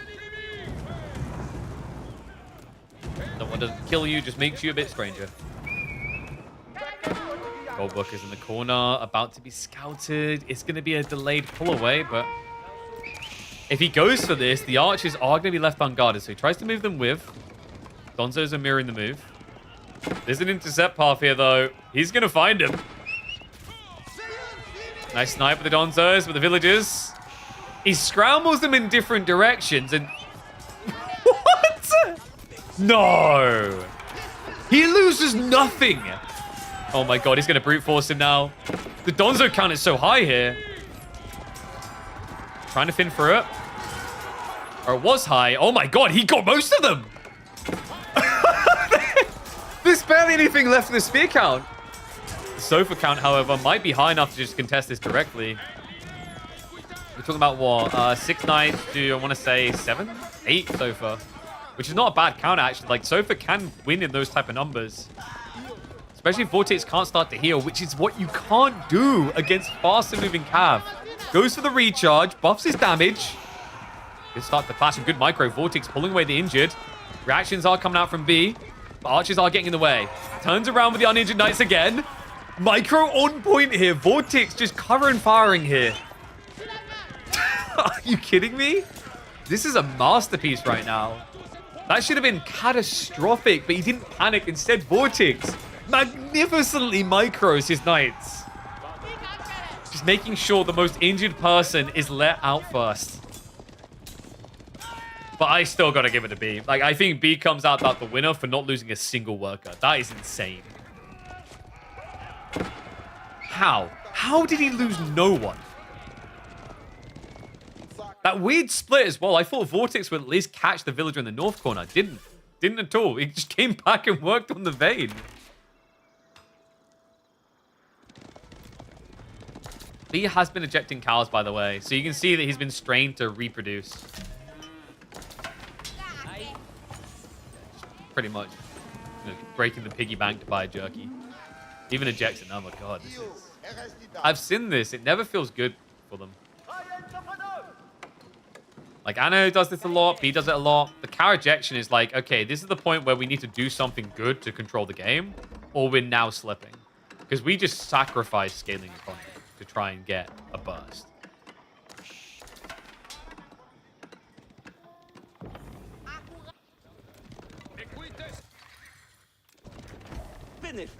Vortix. He has moved out to that ball now. Yes, outposting up. But there's a bigger problem coming. B, he's creeping in. He didn't even know about this deer. But he's going to discover it the best possible way. Right at the end. Vortix. Run! Run! Oh my god, that call to go east may have just saved his bacon. What? Guys, that should have been disastrous. I cannot believe the timing on that. He exhausts the deer and walks the workers east instead of north. So he runs it away from the sofa. He can't even see at that point. Otherwise, you're probably looking at like, what, 2, 3, maybe 4 going down. Especially considering the army isn't here. The army's diving. Archers try to make the miracle happen again, but the Donzo count a lot higher. Not as easy this time around. One villager running for the life alongside the maiden. They're both going to go down. Sofa just going to keep on raiding, though. So B doesn't come back to defend here. Which is very surprising, actually. Yeah, considering the Donzos are already dead. Changes his mind now, but that delay might actually end up costing him dearly. What can he find here? He can burn the gold on the east. You can maybe think about diving towards the wood.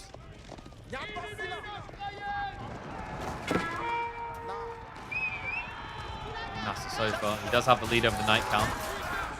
A handful of archers should be good at just sniping down the injured parties here. Still going for the remaining Donzos.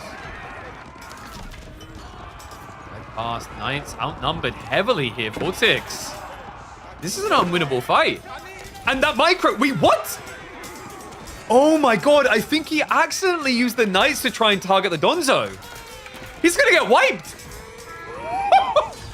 And B... shows you exactly why Marlians is ranked as his #1 pick on all drafts. Oh my god, this guy's a monster of this Civ. Like, honestly, he's Russian, but you'd think he's Swedish. The amount he believes in sofas, he's got to be a big IKEA guy. This is crazy.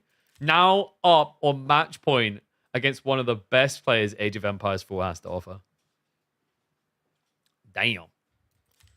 That was a game. He played that really well. He microed that really well. So B now with the lead. Vortix's map pick. Pigeon's view time. Mongols against Delhi.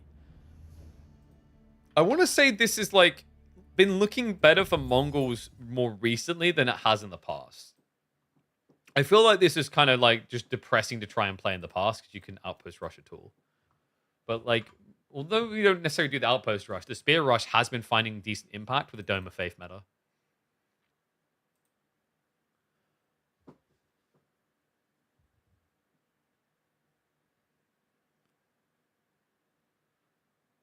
ISB's second pick? Let me check. Yep. And then Delhi, then Tuklak, then Byzantines at the end because you already banned that out.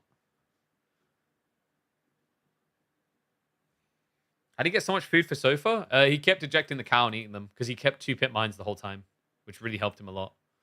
And then outside that, he was eating the berries towards the end to get a bigger surge because he really needed it.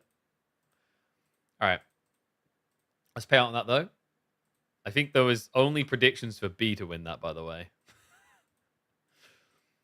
We'll set up the predictions for the next one momentarily.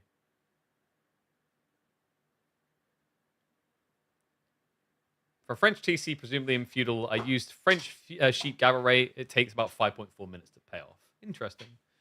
I would say, like, with those calculations, though, most civs aren't going to gather sheep. They'll gather partial deer. And that's where it gets more intriguing, right? Like, that can be pre-5-minute payoffs, which is good. But you always have to remember there's, like, opportunity cost. Like, if I'm going to build 2 TC and I'm not building spearmen or whatever to defend, it's going to make the initial defense much harder against, like, night raids, etc. So, yeah, it's always a trade-off type scenario.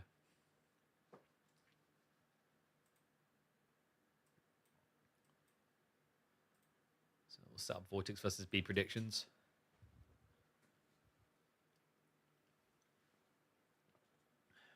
Oh, was Vortix idle on the TC? It's been happening a lot. Because you have to remember that, like, he played Age of Myth for quite a while, and that had auto-producing TCs. That kind of, like, that luxury, like, getting that and then coming away from it can really screw you. Like, for that reason, I think it's going to be interesting if we ever get Mr. fully back to AoE4, like, will he struggle with that at first or not, I wonder. Hello, people. Welcome to Grand Finals Thursday. But we're some way off that, actually. We've still got another semi-finals after this.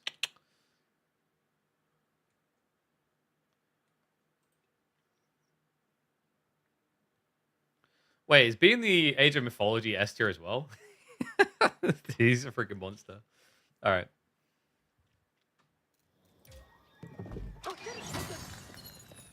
So, you know what, actually, that is, like, pretty crazy. The fact that B is both playing Age of Mythology and Age of Empires 4 in S tier tournaments. And he's currently leading in this series up against Vortix. Welcome back to the channel, folks, for a caster game. Delhi for B, up against Vortix's classic signature civ in the Mongols. Map is going to be Pigeons View, and this could end up being the end of Vortix's journey, which would be a hell of a statement out of B, considering that up to this point in the Midweek Muster Season 2, Vortix has been the uncontestable champion. We're in week 14. Out of the previous 13 weeks, Vortix has won 7 of them. You heard that correctly. It is a rare sight for him to not be in the finals. In fact, usually the weeks where he hasn't won were the weeks where he did not sign up.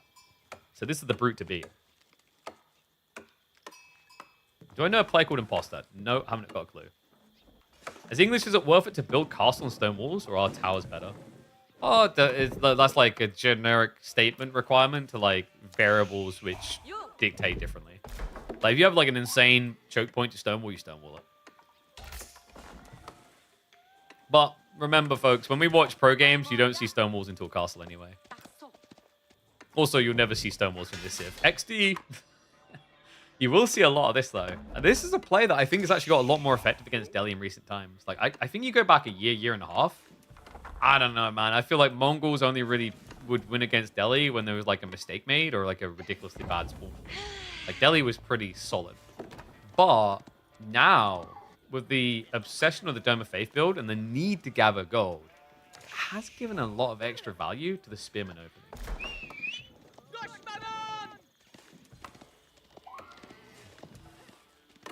I've got military efficiency already queued up. I mean, this is the thing, though, at the end of the day. I think efficient production being accessible in Dark Age really does protect Delhi against a lot of early aggro compared to other civs. If they ever changed it so that efficient production could only be researched in Age 2, I think this civ's win rate would start to plummet. Because you lose all the tempo. Remember, like, what you're getting with this efficient production is you get the ability to make one building produce twice as fast. That's huge for initial timings, considering 150 wood for a production building is really expensive at the start of the game. Don't pretend like you don't agree. Like, you've all been there, you're like, oh, I can't afford that. I want to go castle quicker. You know who you are. I don't even need to name you. Yeah, Vortix's gold in general is kind of rough, actually. He got really good stone spawns, but atrocious gold. What a weird experience.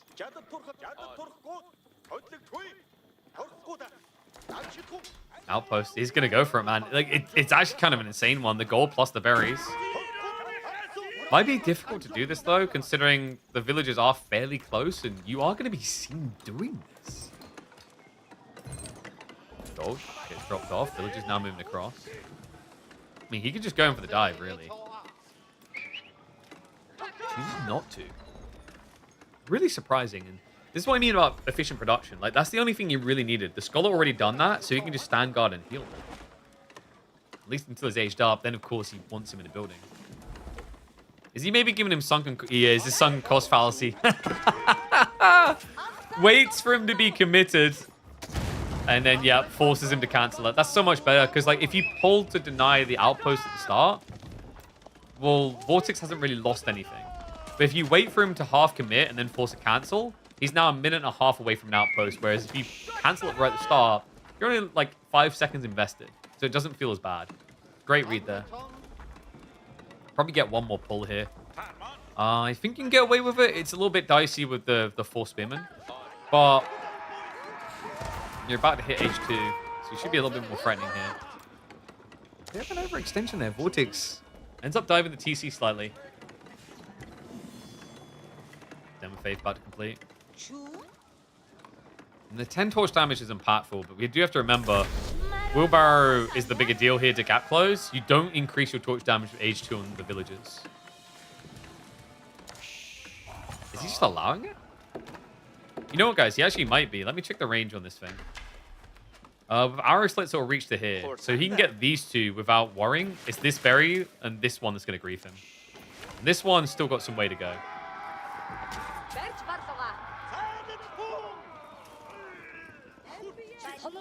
Vortix now with the deer stone on the way. This has felt slow, though. It's always the thing when you go for these outposts. It's a very heavy addition. Sheep haul as well is pretty atrocious. Vortix, he's only got 7 sheep out of the map. Both of them haven't been over this corner, so there's a few up there eventually. B, meanwhile, he went berries first. He's got 14 sheep to work with. I think B is quite happy with where this is going so far.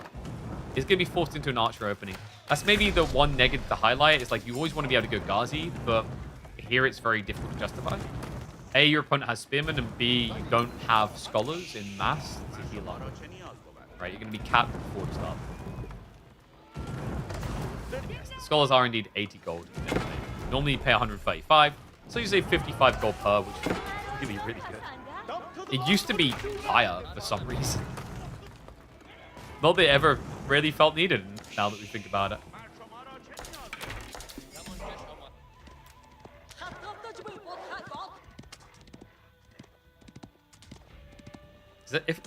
Correct me if I'm wrong. Was Scholars ever one? I think Scholars were 150 at one stage, if I remember correctly. 150 gold. And then you get a 75 discount, and then they changed it, and then they also changed the base cost of Scholars. Like, we went through a whole cycle with this. Scholars have been changed on cost so much over the years. It's kind of crazy.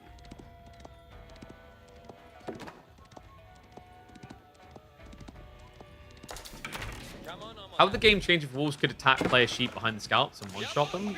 It would be a nasty change. I think players would hate it because it would feel a bit too RNG. You never know when you're just going to run into a wolf around the side of something and they just munch a sheep. And sheep RNG is already disgusting enough. I think Wolves just need a complete reformatting on their role in the game.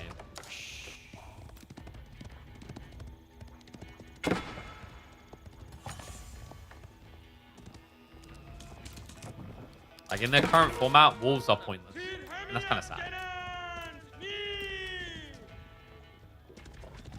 So Magadai opening from Vortix. Does this work against what B has, though? He's got Archer plus Ghazi. I do like the Keshik follow-up. Interestingly, adds in Archers as well. So he's assuming that B is going to have to switch into Spearman. I kind of like B's current approach, though. Like, just prioritizing the Undermesh instead. Gives you a pseudo solution. Steeled Arrow also should be a big priority here. Like, I wonder if double Blacksmith would have been justifiable. Good pull away there. Remember, he's got Scholars to heal up the injured. So this is the time to do it in small counts.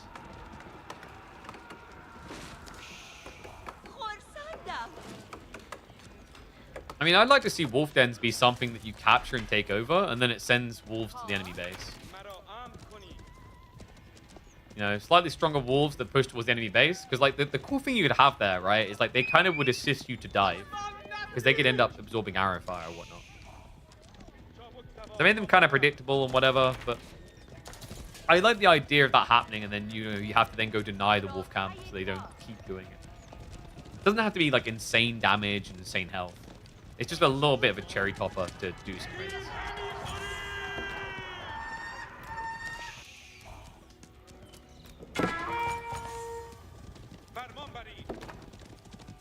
So it looks like the mill is going to get decent value here, by the way. Pro Scouts will definitely come out before it gets denied. Might actually be worth repairing it before it sets on fire, so you can get horticulture as well. I'd actually say switch this around, though. Survival technique is going to be a lot better with this Pro Scout timing. Might be difficult to get to them currently, and that's why he's not thought about that, because, of course, you are up against Magadai. See, trying to keep the race going.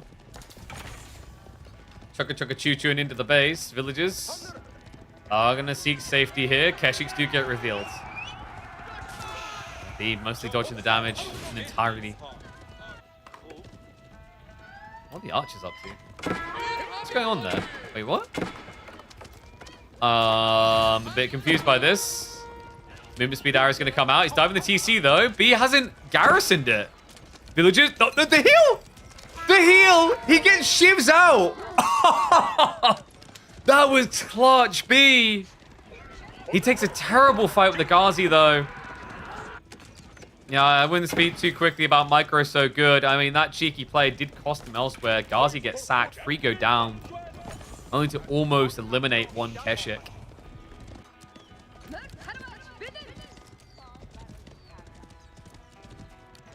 was kind of crazy. I mean, good to keep all workers alive, but definitely can't really afford to lose Ghazi. Remember, both of them are scaling fairly evenly at this stage.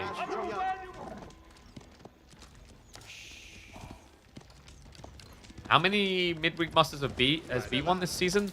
This season, B has only won one of them. And come runner-up twice. If you go back to season 1 of midweek muster, he was a dominant force, actually. I think he may have ended up popping off with the most midweek muster wins. Neck and neck with Planet.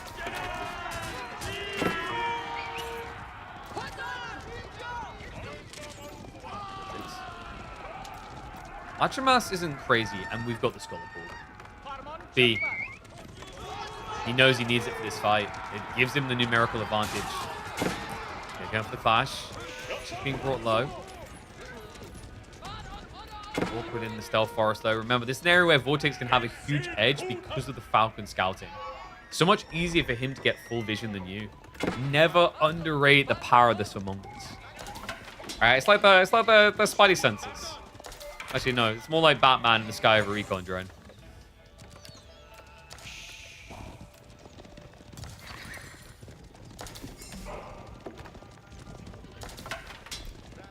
B top 5 or top 10? I'd say B is top 10.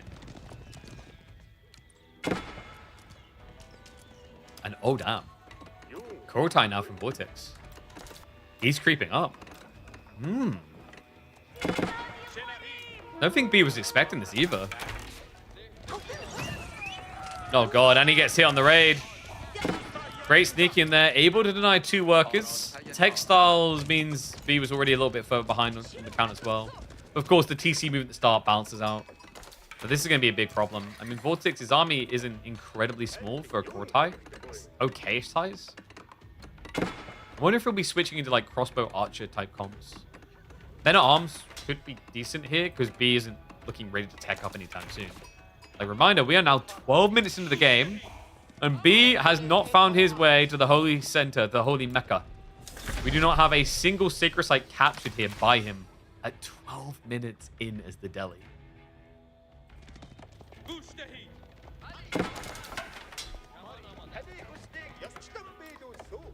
Vortix, you know, we talked about the negative of his spawn, but this is the positive. It's just all the food at the back. Yeah, this is that crazy guy that just, like, stocks up on canned beans and has a fallout shelter. They all called him crazy. They all laughed at him. But now who's laughing, huh? Now who's laughing? Okay, let's be totally real. All the lonely middle-aged guys that have those fallout shelters, you know that they've stockpiled it full of corn. And I don't mean corn.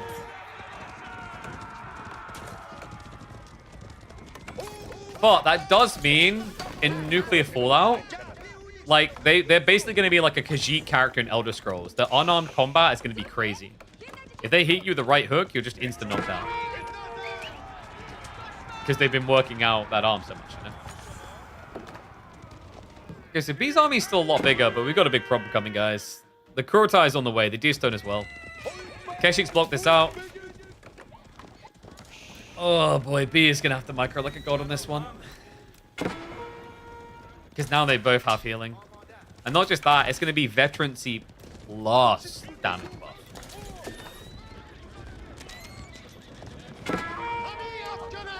Poke in here, forces the idol. B doesn't feel confident that he can age up without a fight win.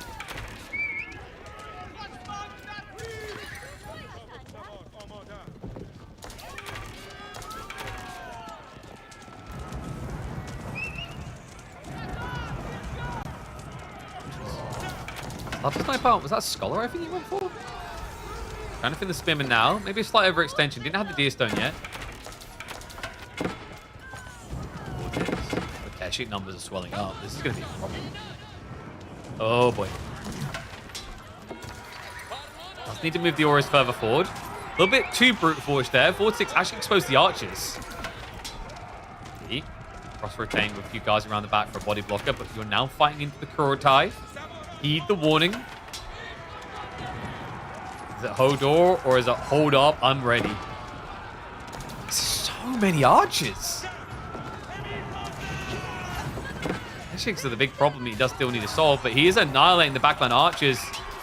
Armor is going to come out temporarily. It's all on the Keshiks, but they can't do it. B! He still has spears!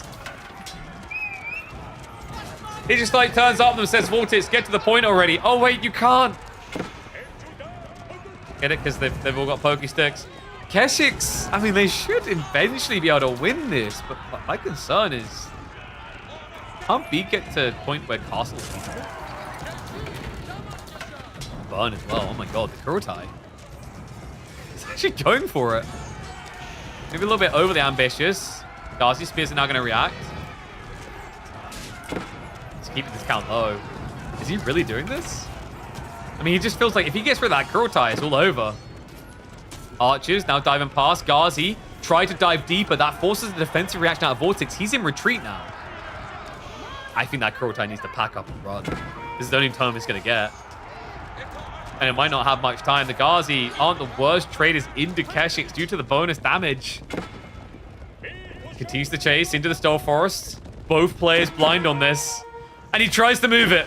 It's retreating. The Kurotai does get out at the perfect moment there. B now. I mean, the only thing he needs to do is tick the box of gold and it's good to go. Ghazi are just going to reset. The Kurotai will make it home, but reminder that Vortix has no economical upside. Doesn't have that step readout to juice up the gold. His deer is about to get intercepted. Vortix not like this. He shifts away from the deer now. No Bambi for him. Shoot, numbers aren't really going up anymore. Forces the clash again. The Spearmen dive in deeper. The archers are getting wiped. And B, is he actually doing this? He reinvests again. He's still not going castle. Rallying across. The good news of Vortix is this Deerstone is griefing B. It's telling him that it's an all-in still.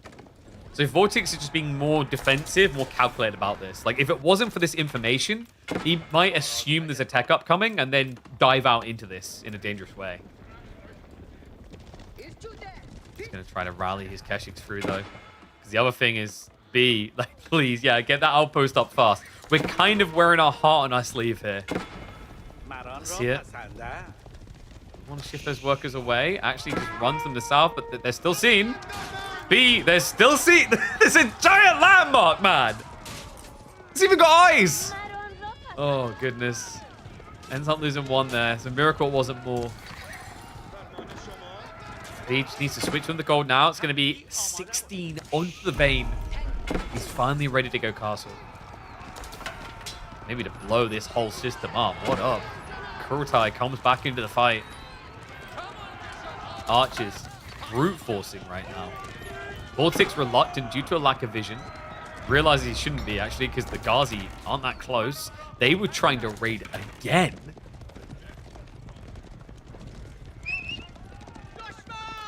This B-ball with the Sacred Sites, he's finally going for it. He couldn't earlier because he was pinned in by aggro play. Like, B's actually played this remarkably well, considering he's had no Sacred Site control pre-18 minutes. Delhi don't often thrive in that environment. You know, these are the people, they only, like, we all know that one person, they're very religious, that you literally have a little pocket Bible, and they'll take it everywhere. That's how the Delhi feels. Like, oh, it's been 2 minutes and I haven't talked to my Lord and Savior yet. Let me just get my little book out. In this situation, he was religiously snubbed.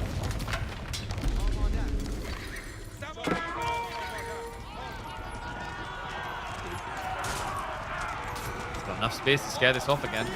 Ghazi rotating around the back. This is the smash. Defense arrow gets activated, but the Ghazi are in. The archers, they can't back away. He's trying to snipe down the spearman. Vortix, he's got no archers though. There's only 7 against 10 spears. Pushback continues. B, again, it looked like he was ready to age, but he keeps on pumping. This man's been in that fallout shelter too long. His arms are too big and strong. Vortix can barely hold on at this stage. The Keshiks limp away, barely in the realm of the living. And B can now merrily skip on his way into castle. Holy crap. What a Delhi game. Reinvest, reinvest, reinvest. This has been the new era B. I think more now than ever, this man keeps on double downing on feudal until he feels like he's got such a dominant win. This irrecoverable, unrecoverable for his opponent.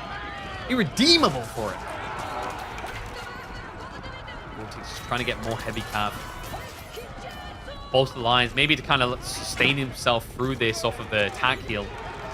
Kurotai is just left there. It's not able to sneak back to base in this type of environment. Just get sniped straight away by this many archers. Speaking of archers, Vortix just doesn't have enough to feel content here. The spearmen have finally been cleared out, but Vortix with a mere 5 heavy cap. He's reinvested again. Like, this is insane. How many times has he just rescaled feudal army?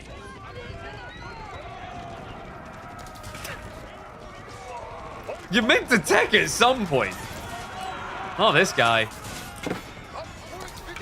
He scares the archers off again. A few more spearmen coming in. The Ghazi, they're still just trading out so well.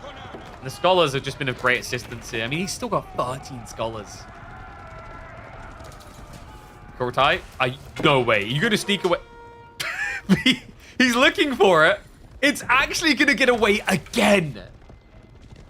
Oh my god. I cannot emphasize how important this is as well. Like, the only way I see Vortix winning a fight is with this. But you see, B's just done such a great job of pushing him off it every single time.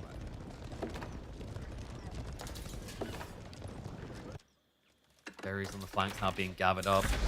After that, he'll be out of food. Pastures have been set up, so B has to make a move soon. His food is limited. House of Learning now being teched. Kurotai to deploy again. B willing to just back off here. Remember, guys, he's got a lot of scholars he can garrison inside the mosques. So his tech up should come in fairly fast if that occurs. Vortix, it might be difficult to dive this. Remember, 1 War Elephant is all it takes. And yeah, this has gone a bit unhinged, right? Like, I mean, he should not be behind by this much. Vortix should be up on villagers. This keeps destroying him in these games we see. Like, this is insane. Like, yeah, it should be 70, right? Maybe slightly less because of the TC idle time. There's been a huge amount of workers missed here. B, it's going to give him a huge advantage. This is a free one. Archers dive in. Keshik stand their ground. Spearman count isn't very high, but knights are on the way now. This is disposable army to make way for the betters.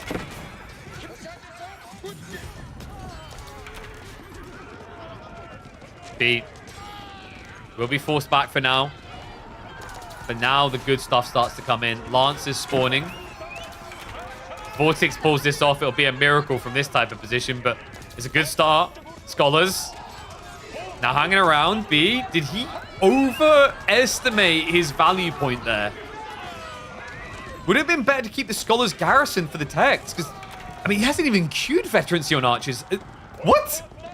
Oh my god. He needs more lances now. Keshes are low though. Kurotai is redeploying again. Archers trading out there better. But more lances are now coming. B, he's starting to inflate on the count. The flanks aren't being blocked out, so he has got more food incoming. But Vortix is eternal, remember. He's got the pastures already set up. B, I mean, what? Did he just overvalue the Scholars in this position for the fight? Like, he hasn't picked up relics with them. He didn't upgrade with them. Veterancy is only now coming in. It's 2 minutes out. Oh my god. Was this Vortix just with great positioning, or was this B fumbling? Was going to queue up the War Elephant. Vortix knows that threat is coming, but he guesses wrong. It's the other stables. Oh, come on.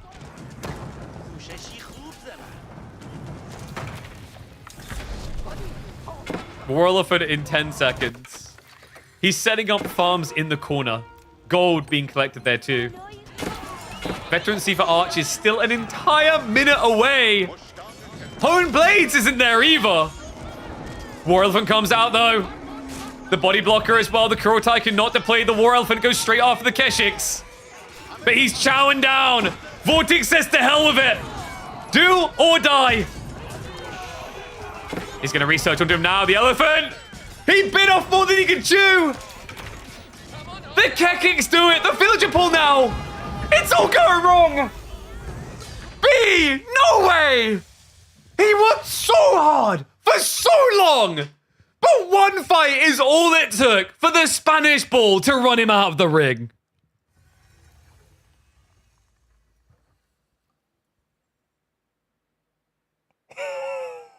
Oh my god. I can't believe that.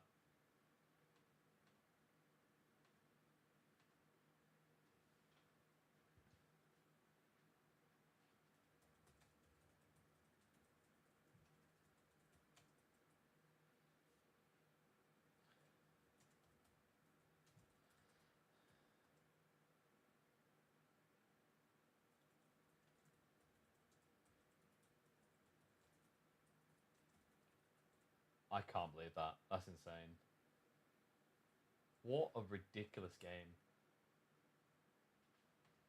I think B, like, man, I don't know. I think at that point, the Scholars in the army kind of hurt him, no? Like, you just teched up. You either want Scholars garrison for research, you want Scholars picking up relics, but, like, they were just gathering the berries. They were just, not gathering, sorry. They were just, like, they were guarding the army the whole time. That's insane, man. Vortix is a freaking monster, so he pulls it back. We're getting a 5th game between these two. I mean, it just feels like it should have been over there. Food was an issue, but that then, like, that even more so then, like, emboldens the idea that you need to bulk up your army with your veterancies faster, yeah? Like, that's the weird thing to me. I wonder if you'll feel the same. I don't know what I'm going to do for change background. We don't have a green screen up today, and I'm not putting it up. Our setup recently hasn't really been set up for the green screen, to be honest. And also with the camera angles now, we used to just change our LCD little thingy, but it can't be seen. So probably gonna have to rethink the change background and what we do with that.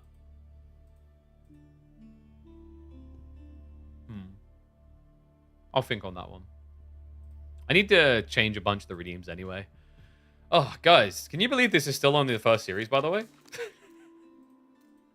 We've still got Lucifer versus Anat after this, and then a grand finals after that. Don't tell me we don't deliver. This is already on cue to be the longest day possible. We're getting a 5th game. The boys are loading in now. Let's see. So, final map. Is that Frisian? That might be Frisian.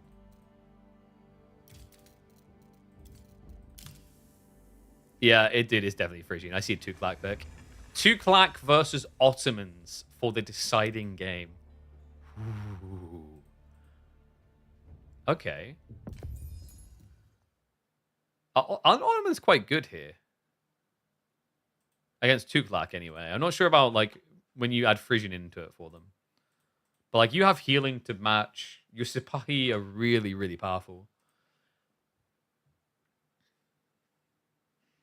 And I don't feel like you don't really want to be bulking archers here as Tuklak, right? So doesn't that kind of give...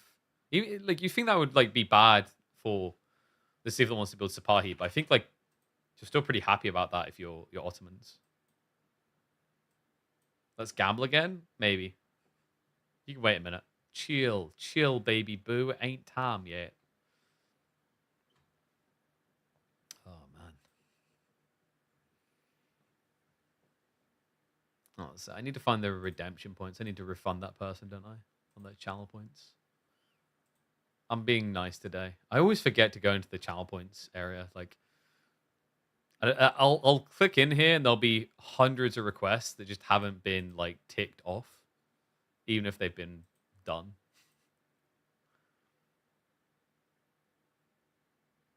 Oh, thank you, Scarecrow. Wait, you actually checked the channel points? Thank you. I don't. I literally, like, I'll occasionally someone like, I need a refund. It's like, okay, yeah. And I'll go in and there'll be like 200 requests. I'm like, gee, I haven't been in here in a while. Just like blow the dust off, like, phew. Oh, by the way, guys, you got 2 minutes. You know what you can do in 2 minutes? In 2 minutes, it's a speedrun test. See if you can get Opera GX downloaded, create an account, and install that browser. It shouldn't take you that long. If it does, I'm going to have to find an internet provider as a sponsor to endorse. But quickly do that. You got 2 minutes. Go get that downloaded. You could also jerk it. It has got incognito mode built in on Opera GX, so you can always hide your data. Not to mention VPN, so you know if you're a British person, you don't have to worry about authenticating on certain websites. Opera GX can do it all. Go download them. They're sponsoring us. We're working with them for the rest of the month. So get it downloaded fast. We've only got a few days left. 33, that's rookie numbers. I want to see a surge. 100. Let's hit 100. You guys got to clutch up at the end. We've been slow bloomers this month. I think the record, the last one, I think we done 300. Or just shy of 300. Maybe it's 270. One sec. What's wrong with the sizing on that?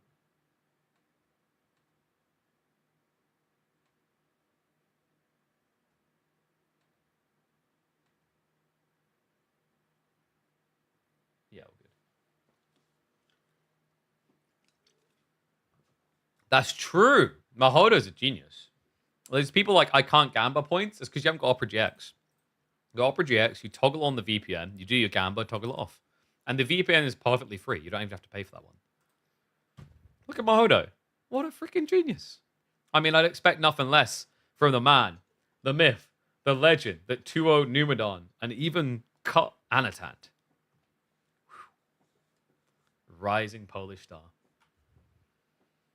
You watch, like, 2026, if Mahodo qualifies for Red Bull Wallo, he'll bring Matisse as his, as like his little, little servant boy, his little manservant. He'll turn up in a chariot, and like Matisse will have to get out and like bend over so like Mahodo can step down on his back.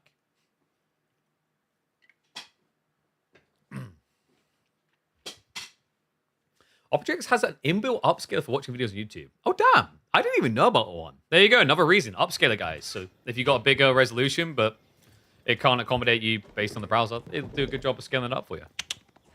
All right.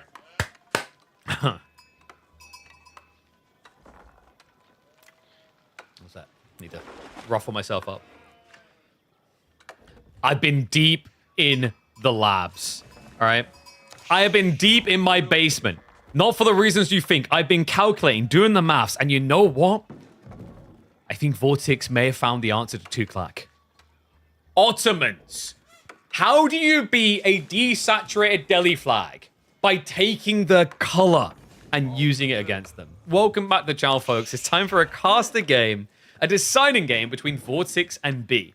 And I love this idea. Ottomans up against the Tuk Tuk boys on one of their best maps as we are in Frisian marshes. So why Ottomans? What's so good about them? Well, step one, Dark Age rushes are really powerful to Civ. But even outside of that, it has some interesting ideas around the Imam healing points and also the value of their light cap.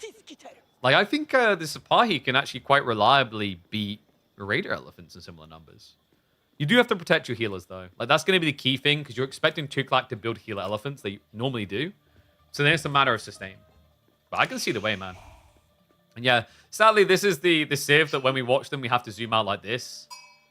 Dude, I was... so this is the thing. Like, I was casting on EGC the other weekend. I don't know, man. It feels so weird when I cast on my channel and go back across there. Because of the depth. Like, we're much closer than other channels. I saw a little hate thread and someone was molding about that. Like, he's always zooming in. I was like, yeah, why not? What's wrong with this? You buy a game, you want to see the beauty of the game. The problem is, we can never admire the beauty because we're too busy going deaf. Because for anyone who's watched a Tuklak game, the elephants are a little bit loud. And when I say a little bit loud, I mean deafeningly loud. Too bloody loud for sure. So okay, that's cool. It's gonna be an outpost play from Vortix. Yeah, I wondered if he'd try and build enough spears to dive this, because the dock. Burning it is very difficult with the fishing boats because they can shoot you. This is a much better way of resolving the problem. He's already hunting. He knows about the worker as well. He's seen it. This is so smart. When did you last see someone outpost rush the fishing? I'll wait for an answer because like I don't. It's been a long time. We see outpost rushes on fishing all the time, but it's for the gold. What a cool play. Scout's not gonna be able to stop this. Villager's definitely going down. He's just clubbing the sheep out of spite. Oh, he'll get two. Still not worth it for the worker loss, though. There you go. Fishing now blocked out. I mean, he could micro them. It's just going to be an extra variable for B to now worry about. So yeah, gets them low. We'll just now garrison. Having to do this every time is going to get so tedious. I guess Vortix now just scales up. Gonna do one pond, add in 1-2 fishing boats, and then go feudal. Might be that even rushes feudal, because now B is adding in spears, and you've got to be worrying about this outpost eventually getting denied. Come on, this is gonna get annoying. You also have to be really careful, because we've seen countless times when you garrison a dock and still get killed.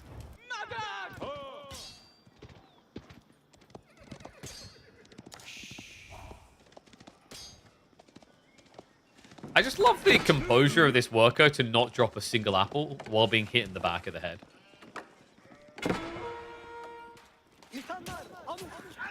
So spear on spear.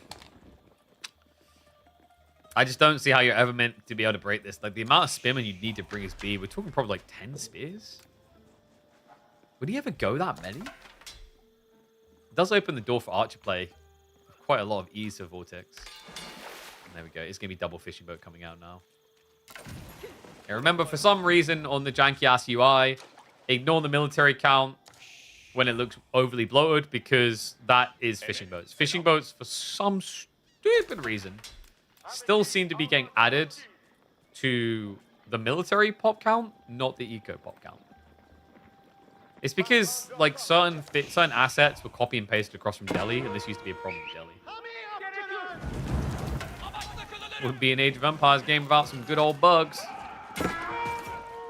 StarCraft had the bugs via civilization.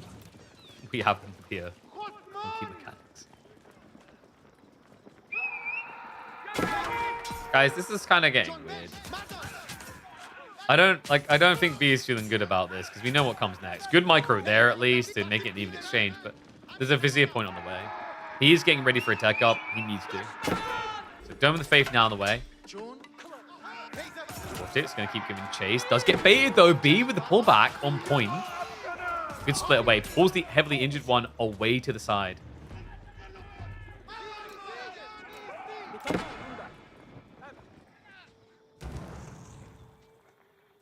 Big. 1 or 2 elephants to just fix all the damage done. Vortix has got to be going in that, right? If he keeps these guys alive, absolutely it's worth it. And there you go. Pulls the imams without hesitation. So he has got the healer boys. This is the interesting thing is like actually at this stage, your healing burst is a bit better than Tuklak will be with the individual healer elephant.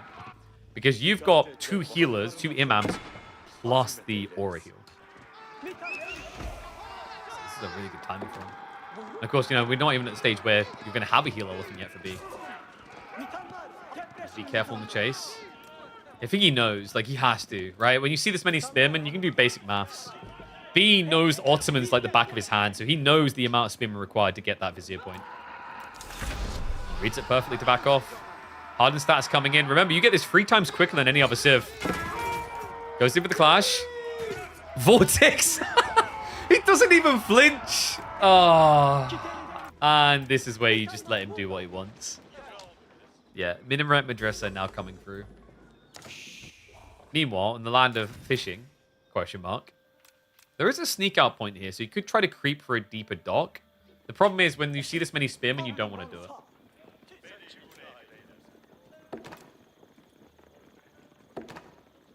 And why would the score be 3-1 in a best of 5?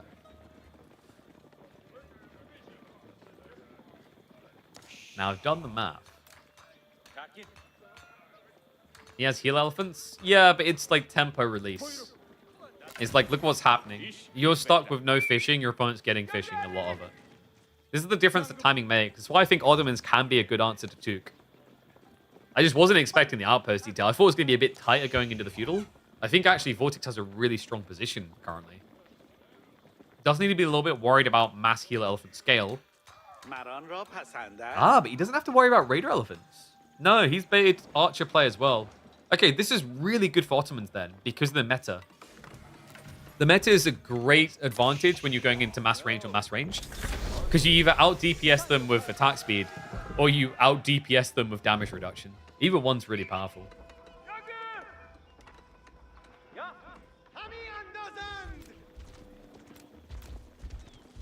Indeed. He does finally have the way of getting rid of the outpost. Still, this has already hurt quite a lot. You know, you've been stuck on 1 fishing boat.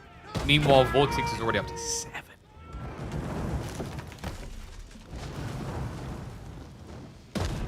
Did he arrow slits? I don't think he did. No military schools. I think in this type of game, it would have been too slow. Because Tuklak are actually pretty good at pumping spears in Dark Age on this map. Because of the fishing. So you just needed that ramped speed. You wouldn't have got spearmen out quick enough to secure that outpost location with passive, I don't think. Or if you did, your opponent would have, for example, had a second dock as a variable option. Seem attack speed is best option over ranged armor and ranged blobs versus ranged blobs. If you're at the point that you're overkilling, yes. I feel like when the numbers are lower, ranged armors can quite often be underused. Because if it's the difference between an extra arrow volley, then it's better than a 15% attack speed buff, right? But you are right. Like, when you go big bulk, it doesn't make... Like, you just want attack speed. Because 1 armor is not going to save a unit. Same thing on, like, mass melee blobs, but that actually has more variance where if your opponent's full melee armor on the meta is really good. Demo ship coming out. Oh, this is a decent connection. Yeah, it does scare him off. Dock on fire. You got what? Double spear kill and archer kill. So, yeah, demo paid for itself. Still, it's going to be the elephants that are the problem. He hasn't really reached the point where he's really threatening to them yet. You also have to snipe the archers first because otherwise your imam's dying. His own archer count isn't high enough to do that. Yeah, because remember, you need to have 14 archers to insta-kill an archer here. Otherwise, they get healed. This is the power of healing in small numbers. He's doing a good job trying to eliminate the spears at least. God, this civ is so freaking obnoxious. Heal elephant's so stupid. No, but people have done the math, Johan. It's a reasonable unit. You can counter it. You just have to build 30 archers, XD. If you just build 30 archers, you win, Kappa. Yeah, it's like, I don't care if this could be beaten. It's like, what is the difficulty of beating it? How absurd is it? Is it fun to engage with? That matters more than if you've solved how to beat them. Like, dude, games are meant to be fun. if being this doesn't feel fun, then it shouldn't be in a game. All right, I've done the maths. There's a lot of elephants. That's all I've got to say right now. Healing coming out. Archer count is low. The spearman. The healing's making a difference here for Vortix in a big way, actually. He wipes around the back. But now, like, no, the EMS! Vortix, no! Healer down! In the vicious war of religion, elephants are the true gods! Oh my god. Gets them both. But the archer's now just trying to snipe down the healer elephants. He's losing critical mass here. B. I don't think he can hold all this. He needs something to actually snipe the spears. The spear and Sipahi are doing too much damage right now. Oh my god, number one gets body blocked out. He's actually doing it. There you go, guys. The way you beat healing is healing. Same logic. You want to beat Emperor Sidious? Learn to shoot lightning out your hand. Stop being an idiot. Just become what you hate most. Oh, I think we can agree. Fuel healing is pretty damn good.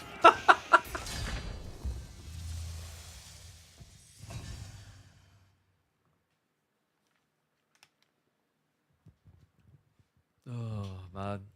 I stand by it. We watched them lose, but it's so silly still. It's going to have to be changed. But yeah, actually a pretty freaking quick final game. So Vortix, able to answer. Also, in fairness, like Vortix, he set himself up really well for that big fight, didn't he? Right? Like the way that he blocked fishing early on, I think was quintessential to the success in his follow-up. You always have more units than Tuklak and just one-shot every unit, so healing is not useful. But you don't always have more units. Like to the point that you're one-hitting, though. That's the point, right? It's like it's meant to be that you use the healer elephants before you reach the one-shot point. I'm not saying it's easy to always do that. But I think we can definitely agree that it's still just an out-of-place unit, right? Regardless of whether you feel like healer elephants are OP or underpowered or whatever, I feel like a universal agreement point is that it feels completely out of place. The stage in the game you get them and the style of unit that it is, right? So, that's the first semi-finals done. Lucifer and Anat have just drafted. We are going to be ready to hop into that one. So Vortix through to the grand finals. Now going to see if we could end up getting a potential speedrun grand finals if Lucifer is able to book a day up against his brother.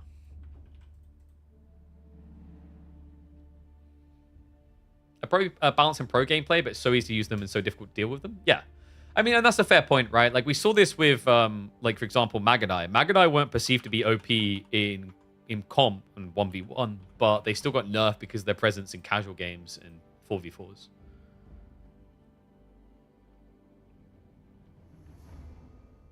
Sad for B could have finished the game in the Delhi one. Yeah, it's a rough one, man. I think, like, Vortix will admit as well. Like, he was kind of bent over a barrel on that one. But then he got an opening. He done a really good job of brute forcing a fight, and B didn't back down. Backing down, like, not backing down, it helped him up to that point, but then the difference is 1,800 resources and a tech up. It's a huge difference. If you let them build up, it's over? Yeah. And what, I also feel like the first healer elephant often isn't, like, I've seen a lot of games where the player sits in his base with the first healer elephant. In fairness, in that game, B did try to use the first healer elephant, and the second he starts sieging the docks. But, like, I wonder how different that game looks if he doesn't get blocked on his initial fishing. Because then I think you have a much more difficult elephant mass to approach now. People can feel free to disagree with me on that if you think so. I think, like mathematically, I've done the math. It works out better. These semis still? Yep. Lucifer and Anatan semis, and then straight away afterwards, we will be into grand finals territory, baby. Whoop, whoop.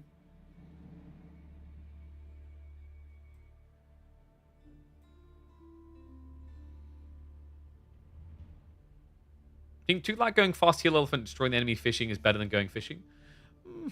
In that, well, obviously in that situation because he gets blocked out, right? But usually the setup is so easy. Like, you have to remember, you get more fish than other people, and your fish kind of protect themselves. Like, most people will go Dark Spear Rush and die to the fishing boats. What Vortix done that was very smart is he leveraged an outpost instead, realizing that sending a spearman in range of that thing will gradually just lose. So it's just not worth it. Because remember, fishing boats have perfect accuracy now. They don't miss. So you can't dodge and weave them. You can't absorb the shot with a full HP one instead. Was be thinking on deciding Matt choosing a meme civ? You mean the civ that like most people still pick on Frisian? Tuklak is like meant to be best on Frisian. They use the food really well because raider elephants, heal elephants, etc. are a lot of food. Look at the draft though. Anat, he gets his OP Sengoku.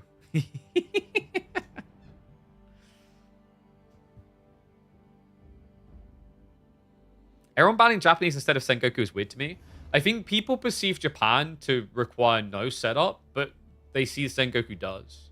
And I think that would be true if the ninjas weren't as good as they are. I could see where they're coming from.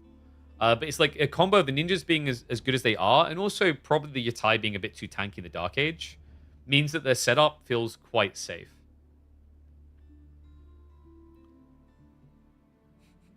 The fact you can turn me on is proof that life does exist outside the USA.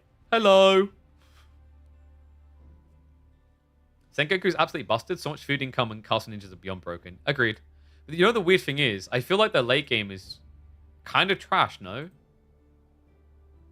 Like, if you can get Japan or Sengoku to the late game, would you take Japan or Sengoku? I guess the daimyos are pretty good for Sengoku. Their food income gets a bit underwhelming. Then again, like, the rugs make up for it, don't they? In a lot of ways. Like, you don't get food, obviously, there. You get gold. But the sake brewery is huge.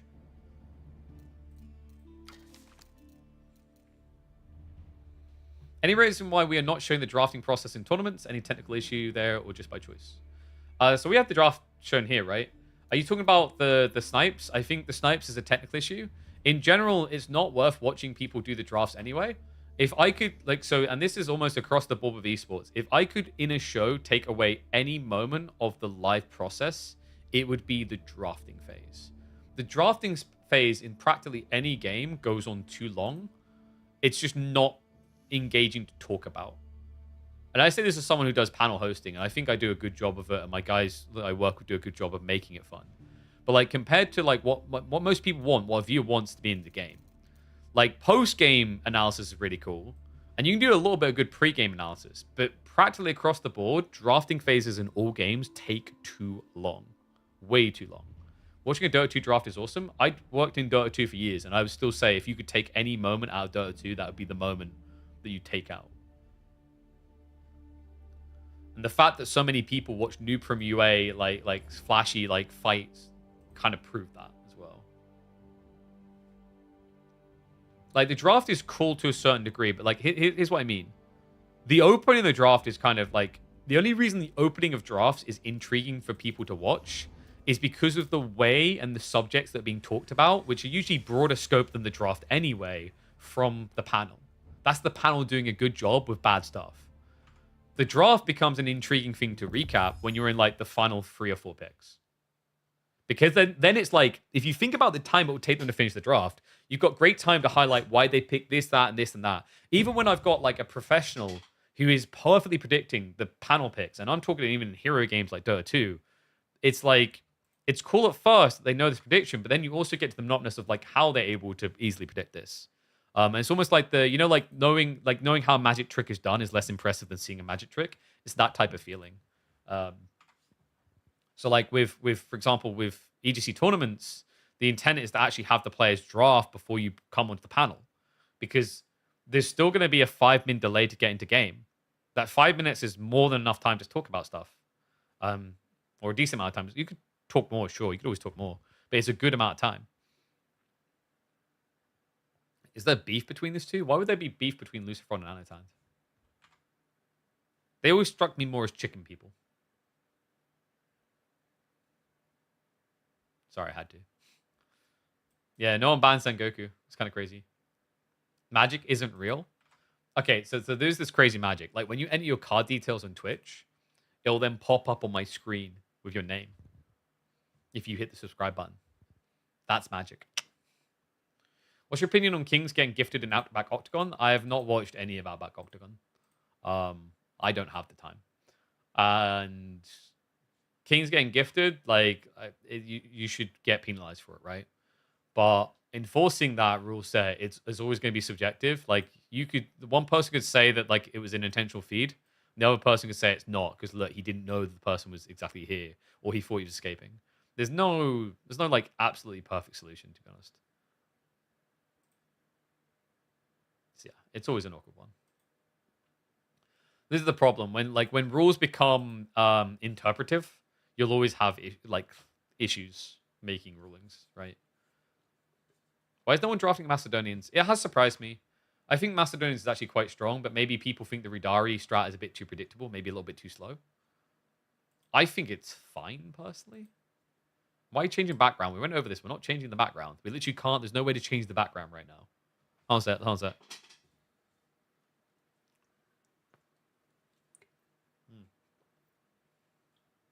There, I changed the background. There's a Red Bull can on it now. It's real magic because you don't have a credit card. Use a debit card. Just like open your pass and take your dollar bills out and smush them against the camera. It's probably work.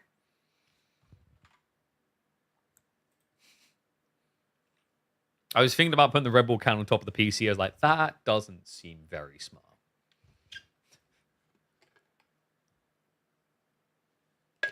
Why no one takes ABBA? I mean, that's a bit more of an obvious one, right?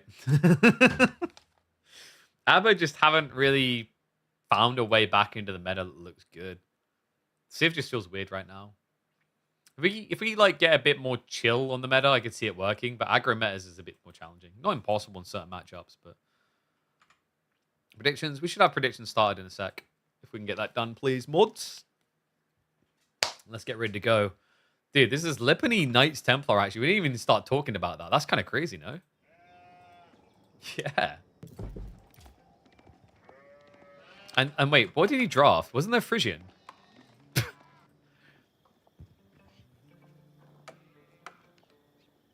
Any Knights Templar doubters, this should lock it in. Phrygian Marshes, Relic River, and yet Anatan chooses Knights Templar on Lipany of all the map options. Welcome back to the channel, folks. It's time for a caster game. Knights Templar, are they truly a land civ? Or are we truly being debated? Lucifer's going to try to prove it wrong. He has gone for the Malians. And was this an interesting thought? Would this be a 2TC build for Knights Templar? What's the goal here against Malian? Because Malians... I don't think you go French commandery here as Knights Templar, right? Because Malians with Sofa should beat that, technically. And feel a lot better if it ever goes to castle. There's one thing for sure, it's that Anatan is a cooker. And he's definitely got me curious on this one. Anatan, who, by the way, on top of the world right now. Remember, in the S-tier tournament going on right now, he's the only player from the group that features Marine Lord to qualify for the playoffs so far. After he 3-2'd B and then 3-1'd Marine Lord. Which technically means that B was a bigger challenge than M Lord. We'll see how he swallows that pill. It'd be a hell of a statement if he beats Lucifer on here. Could you imagine? Like, is it, if Anno, okay, I'm gonna just say it. If Anno wins this and then goes through the grand finals against Vortix and wins there, he's my favorite to win EGC finals. He slayed them all at that point. I think he's just playing in a different style in his draft as well. Like, Knights Templar as an opener is just not something that people would think about. And this is indeed, a long time ago, Lucifer on the Warcraft free player. Let's actually go. This is Lucifer on the Warcraft free player. This is Lucifer on the StarCraft 2 player. This is Lucifer on the Battle Aces player. This is Lucifer on the Stormgate player. This is Lucifer on the Zero Space player. This is also Lucifer on local Jenga champion of the Southeast District of Spain, as well as #1 pork eater at a rural tournament in his village. A lot of accolades for one man.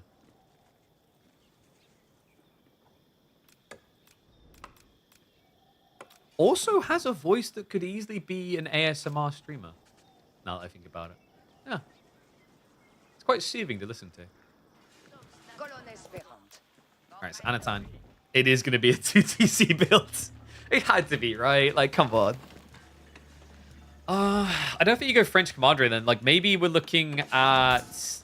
Oh, okay. I thought maybe he considered Antioch. It's going to be Hospitalaire. So Hospitalaire, just to make sure his workers don't get eliminated easily. Like, actually, if you think about it, it's pretty smart against Sofa. Because Sofa do 17 damage base. So, actually 16, isn't it? I think it's 16. So, you would be shy of killing a worker... but 16... Yeah, you remain shy. That's kind of crazy, actually. I wonder if that's a big part of why he done it. A Marlian Sofa in Feudal takes 4 hits to eliminate a worker on 50 health. If Hospitalaire gets taken, you get 15 more health. So now it's going to take an additional hit on top of what it already did for Marlians. Because they'll end up doing 64 damage after 4 strikes. So that's really cool to actually stop the initial threat.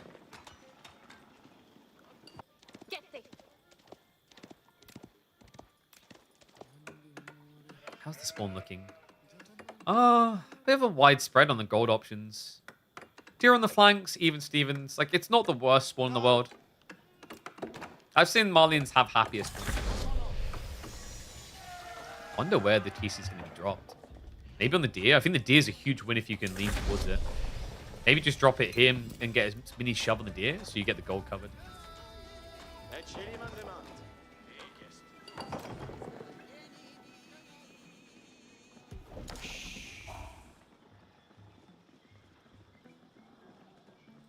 And it is indeed going to be a greedy one. He goes straight for the wide deer. I have a lot of crucial games. B versus Marine Lord, Dumu versus Beastie. Dumu versus Beastie is going to kind of be interesting, actually, right? Because, like, with Poppy Paul winning that series over Beastie, a lot of people have been asking, like, oh, is like, Beastie just not warmed up? I think that's disingenuous to Poppy Paul. I think Poppy Paul is just playing incredibly well. But there could be an argument now with Dumu taking a game off of Poppy Paul. We could be looking at a very tight series between those two.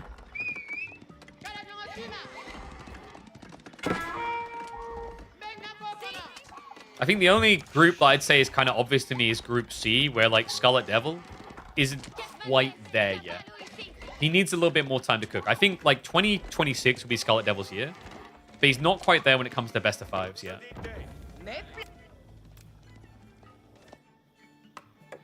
Okay, so Lucifer, what are we looking for strategically here? He's scoured out the TC early. Do you go for an attack, or do you just start pumping into Fulani? Because this is a classic conundrum for Marlian players, isn't it? A lot of the time we've seen this in the past where they're like, okay, multi-TC versus Fulani rush.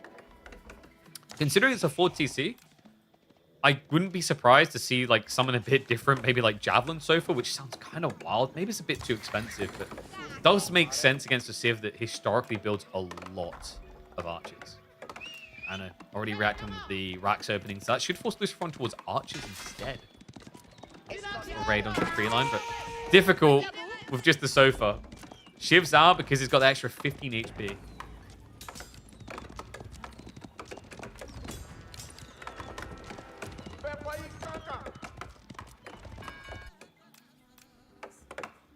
Jav Sofa is too expensive. Agreed. Like that, it's like in an ideal world you go for it, but it's like you're actually paying on par with what Knight Archer costs. Actually more, right? 180 plus the 120 is 300, so it's quite similar, but like the timings, because you vomit out Sofas quicker. Actually, no, now that I think about it, like it shouldn't be the most insane of ideas based on cost, because French spend similar. The difference there, though, that I think really makes it harder for Marlians is that Knights are inherently more threatening, and they can actually heal in the field range, whereas Sofa can't. Oh, damn, look at all those links for you guys to click. Check out our sponsors. Okay, so Spears on guard. We have got Archer follow-up. Already almost a free worker lead. So TikTok goes the clock, but Lucifer is wasting no time. Second ranch already set up. And he is already playing out wide for the pit mine. Love the fact he hangs around for the deer. Might as well just get an extra bit of food pump. Means you're going to be eating less cow, which is always a good thing. So remember, his goal was to get all the cow to be a permanent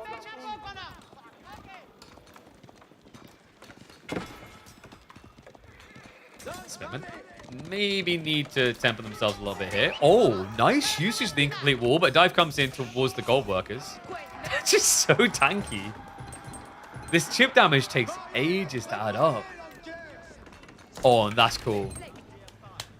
Chad with the Hospitaller coming through. We saw him attempt a Hospitaller strat against B, actually, in his group stage series in this tier tournament. Pretty spicy, cool idea. Didn't really work there. I can see it being a lot better here, just to keep your forces fully rejuvenated. Remember, the Hospitaller Knights are healers. I mean, they got Hospital in the title for a reason, you know? Dive in. Let's complete the wall on the side. The Knight has been seen. Actually, I feel like calling them a Knight is confusing for people. They probably should have been called Hospitaller Footmen or something. Or Hospitaller Initiate, maybe? Yeah, look, damage just completely undone. He'll be able to follow up onto the workers as well. Healing meta? I'm telling you, like, I feel like I've just been bashing my head against the mic. Healing in Feudal is disgustingly powerful. Always has been. You know, it's like with the Tuklak strats recently, it's just giving people flashbacks to the herbal medicine deli meta, if you remember that a long time ago.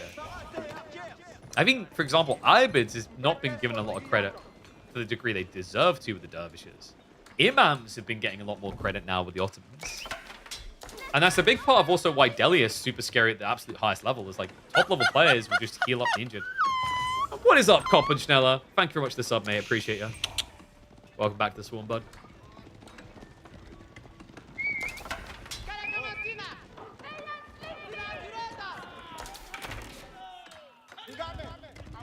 He's even adding in more Hospitaller.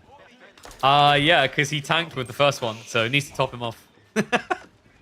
So we're now up to almost a 10-worker lead. 11 cow garrison so far. Lucifer, I think he's going to look to pull the trigger around like 15 cow max, which is totally fine. I know, it's not a bad idea to scale archers here, because remember, Malians want to be archer sofa. That's the ideal comp. Tricky part for Anno is right now his archer sofa is spears, which kind of sucks. So you want to be able to steer away from that, preferably. That's why I think he's going to probably get ready to age up soon. Wait. Is this a... Wait. This is a Castile game. Nah, surely you just Angevin. You've got to Angevin. I just don't know if he's got the food for it. The deer is so far out that Angevin feels a bit ambitious. Because if you go Genitors, you can answer the archers perfectly. But then it's like, the fight is really weird. You just keep lobbing spearmen at that stage. There's Ron creeping in. Yeah, we built a wall up just to run out the other side and then worry about them walking around. Oops. TC dive might be a bit too far here. Still, just forcing a little bit of out time. Checking on what Anat is actually doing. How can you get my voice line in Dota 2? I believe you can buy it still on the community marketplace. That's the only way you can get it now. Yeah, it's become somewhat of a rarity. If you want a new one, you're just going to have to convince Valve to hire me for TI. Definitely not a ridiculously difficult challenge. 15 so far, man. Lucifer is ready to spread his wings and caca his way to victory. I know. I'm a little bit worried this comp isn't really that threatening in the next 2 minutes. Heavy spear should deal with Lucy's combo. The problem is Anno just doesn't have much food though, and I think that's maybe like that's gonna be the weird part for him on the choice. Like, can I actually afford this? I don't have a choice though. Dive coming in for TC. Spear count. Should be able to get sniped straight away by this many archers. Starts to will him down. Dive coming through. I think he's found the breakpoint. Lucifer spreads out. Sofa's clubbing down that front line way too fast, and the dive past Anno. There's no getting away from it. Malian Feudal just so powerful. My Sofa just looking so good. And Anno looking so done. I think the question mark of is Knights Templar and Lanciv can go back in the filing cabinet and get dusted off in a few more weeks. In fairness, it's freaking Malians. Mali is so damn good. And Lucifer played it really, really well. He didn't actually feed over anything, which I think is really important there. You don't want to, like, lose X, Y, Z units as you go, because that's how you actually build that lead with healing. It's all about the like non-equivalent exchanges. All right, so I just remembered I haven't actually added in the bracket change. Let's do that now. 1 sec. Traded Templar for ST and Malians. 200 IQ move. You mean it wasn't a throw? I mean, it's like it was one of his last picks as well. Why not just do that with the Golden Horde? There's no way anyone's going to let you get to the 3rd age, Kappa. So I'm just updating the bracket now because I forgot to add in the extra details. For those who just tuned in, Vortix is waiting in the grand finals right now to see if it's going to be a date with his bro or a revenge arc. Next up, they are going to be taking us to Relic River. Oh no. I hate to be the negative Nelly about my levels of faith in this, but we're about to see Relic River, and it's gonna be a Golden Horde pick into an HRE pick. I don't think Golden Horde have much fun here. Yeah. Uh-oh.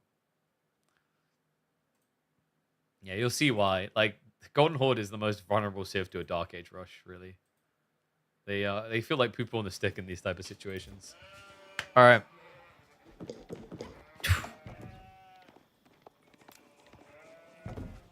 Have I set it up right on the predictions?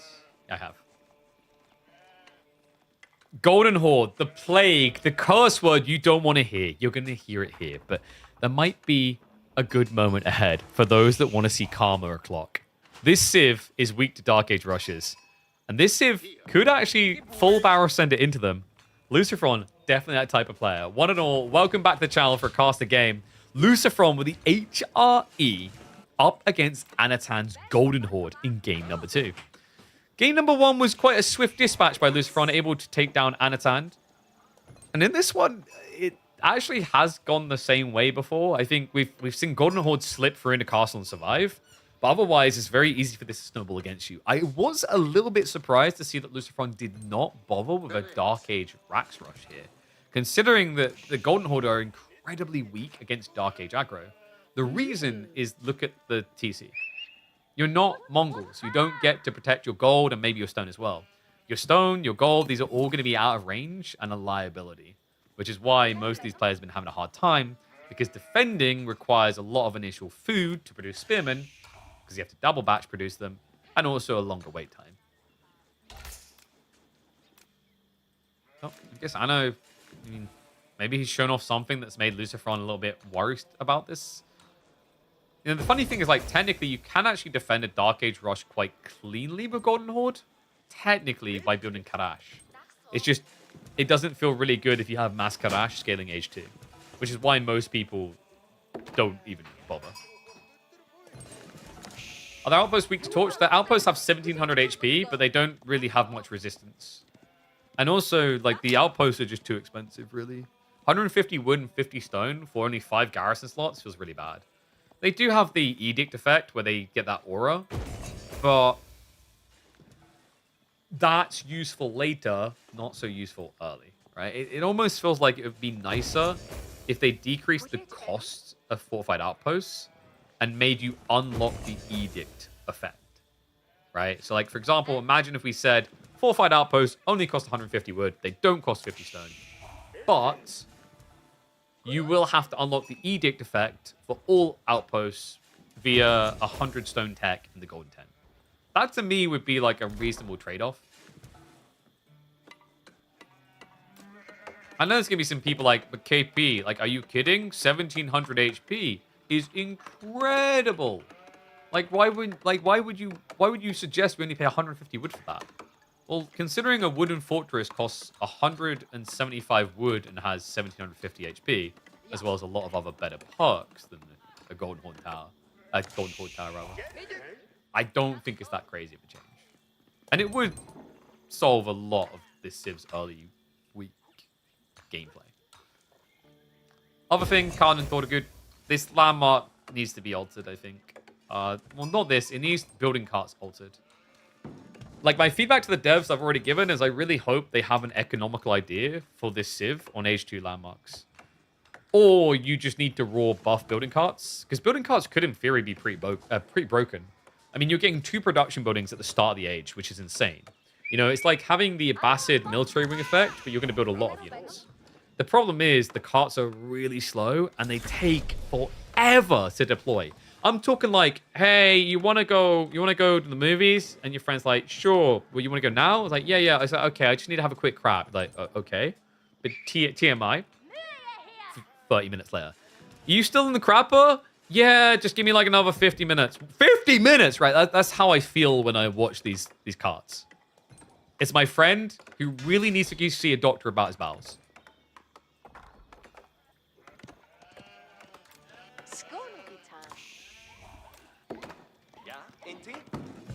Oh, and let's complete that metaphor. And then by the time you finally get to the movies, everyone else is already in their seats. You get the worst seats in the house. That's building carts in a nutshell. I guess the positive of it is you skipped all of the trailers. And that idea is if you go castle, you do immediately get a cart to build a monastery. But it's such a weird little consolation prize. Horse is already dead. No need to keep... No. We're going to delve deeper into this metaphor. There's layers, all right? There's layers to this poop onion. Arden Chapel? Lucifer is going to set it up deep on the tree line. So we're going to be getting, what? Spear Horsemen. Pro Scouts coming through as well. Like, I mean, I didn't really talk about it because I feel like I see it every game with this run of Vortix. I'm trying to think if recently I've had a game where they didn't Pro Scouts HRE. They are by far the biggest believers that this Civ is best played Pro Scouts.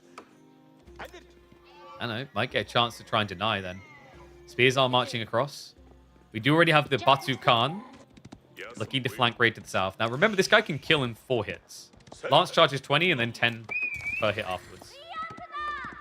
Not the craziest kill rate, but actually a decent one for just a starting unit if you think about it.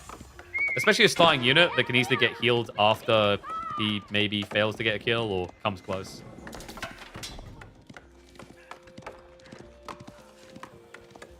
Front side. Has made his intent clear here. Just more spinning coming from Lucifer. Anat is going for the early Karash, by the way.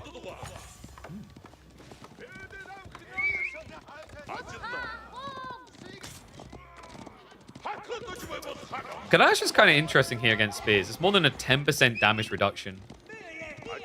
But I feel like you're just encouraging archer plays. So, like, is this going to be Tordagood spam, maybe a few Keshiks? Probably not. In theory, like, this is kind of pushing you towards the direction you want to be, which is Tordagood is your best friend. Like, I saw a recent complaint about that, like, someone had clearly had a Tordagood experience on the ladder, moaning about how broken it is. Like, don't even need the inner Jiffy cheat. He's, of course, talking about the Imperial timing, but, like, even in the early game, I feel like the Tordagood is the one thing that actually makes Golden Horde a competent Civ. If you take it away from them, I don't think the Civ can even compete.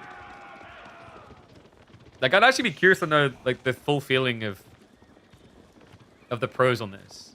Because my instinct is, like, based on what I've seen, if Tordagood got nerfed tomorrow, this Civ basically becomes about as pickable as Abbasids.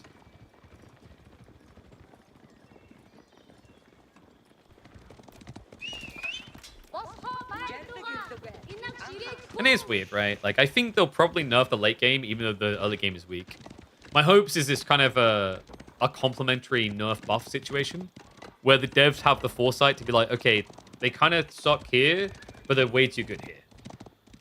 Because with the patch cycle we get in Age of Empires 4, I don't like the idea of us crippling a Civ and then leaving it ages to recalibrate elsewhere. I mean, in theory, that kind of strategy isn't bad if you develop your game frequently. Like you know, you patch drop week 1, then patch drop week 2, whatever. Unfortunately, the heartbreaker is we don't really get that in Age of Empires 4. Sadly.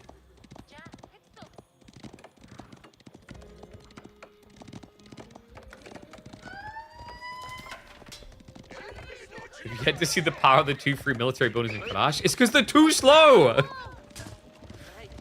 Oh my god. Shiv's out. Okay, a bold way of holding a choke point here. Lucifer just got fully pushed off the tree line.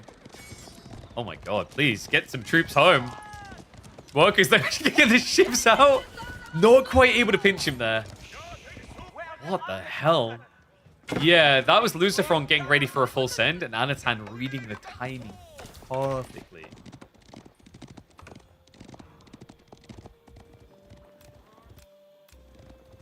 The building time needs to be tripled in Imperial for starters? What? What do you mean?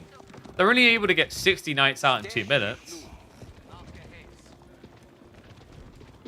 It's kind of funny, actually, because like the other Imperial landmark isn't bad, by the way, for Gold Wars. This is pretty bad, though. Oh, Anno. Chips away at the gold line. There's going to be a pullback. The worker will be clubbed down. However, there's a counter-offensive on the way. We've got the overpriced towers here. Is he using the buff? He's not using the buff, guys. There's an edict to buff your health. And Lucifer?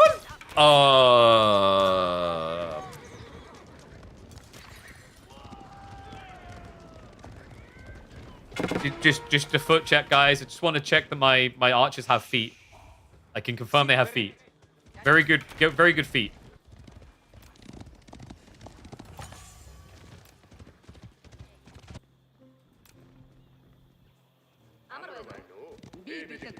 Anna, already up by 5 workers, by the way.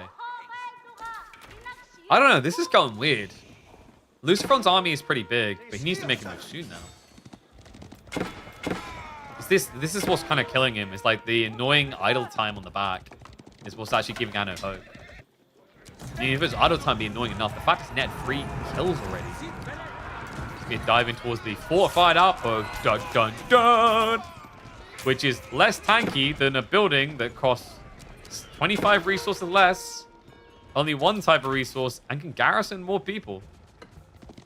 But remember, guys, it's a fortified outpost. In fairness, they haven't false advertised. They didn't call it a fortified fortress. Jesus, that sounds stupid. I now want a building called a fortified fortress, please. I'll take 3 of them.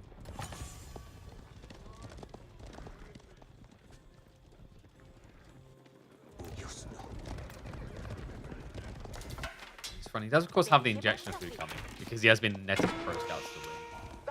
That's why kind of like what Anno done here, right? He pulled out towards the ball. Deer could have been expandable, but obviously didn't get there quick enough.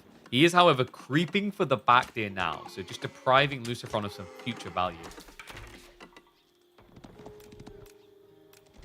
Weird elevation? It's always weird, man. What do you expect? Like, I think they fixed it. There used to be situations where you could actually walk up the river. Waterfalls. The wall. Oh, no! The wall! Not again. That's another -2. He's going to dive. I think Lucifer is going to be forced to just send it now.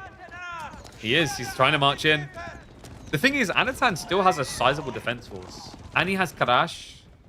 And he's mirrored the blacksmith deck. So, like, his archers don't actually get eliminated easily.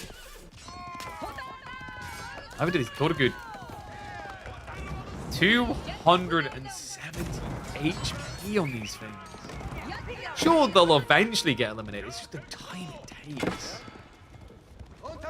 Yeah, this is where Torugud look best. It's like when you just tickle them on the flank. You know, sending 1 or 2 spears doesn't solve the problem, and there's no way of solving this. Lucifer, he can't get a good dive. He calls GG. Anatan, able to do it. And I'm impressed by the way he done this, guys. Like, we talked about how Dark Age rushes is your biggest enemy. Lucifer didn't go for that. What does Anatan do? He reaches the feudal and turns it immediately into a raiding game, outplaying Lucifer in an area that he's historically shined at best. Damn. I don't know, man. Like that to me is like, I wonder what Lucifer's thought process was, like why he didn't value Dark Age Rush. if he would have felt it would have went any better. Because he definitely must have tried something there, and it just didn't pay off in the past. But really good rating by Anno. I think Lucifer had a very early aggro timing in mind, and Anno read through it perfectly. He essentially intercepted him before he could reach it. So next up, we are going to Frisian. It's going to be Tuklak versus Sengoku. Okay. This is going to be a fun one.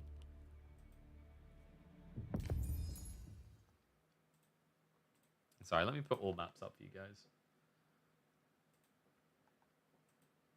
So, Frisian Marshes, and we're getting Tuk Tuk versus Sengoku. Sengoku is actually a really good answer to Tuklak, by the way. Turns out you can't heal things very well if they're grenaded. Yes, that's right. The arch enemy of healing is frag grenades. It's kind of harder to like kiss someone's boo-boos better when their limbs are discombobulated, you know? It makes sense.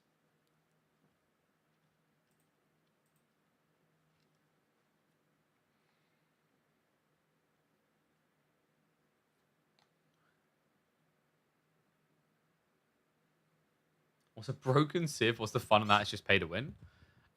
We didn't really reach the pay to win point. And also, like, I don't know, I do feel like there's maybe sometimes a naivety element of like, I'll be blunt on this. Of course, new civs probably have to be like, either they're going to be perfectly balanced or overpowered. Because otherwise, why are people buying the new civs over just playing the olds if they're sweat lords? And this is a 1v1 competitive sweat lord game. And if you don't sell copies of the game, how are you making money as a developer? I don't know. It's the pill you have to logically swallow. The problem is it just feels like it's taking too long to get fixed. But we didn't really see the broken thing in that game. So,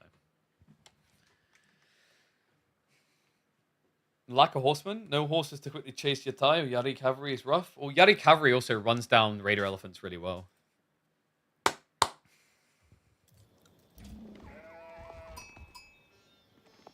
Okay, so we're even Stevens, right?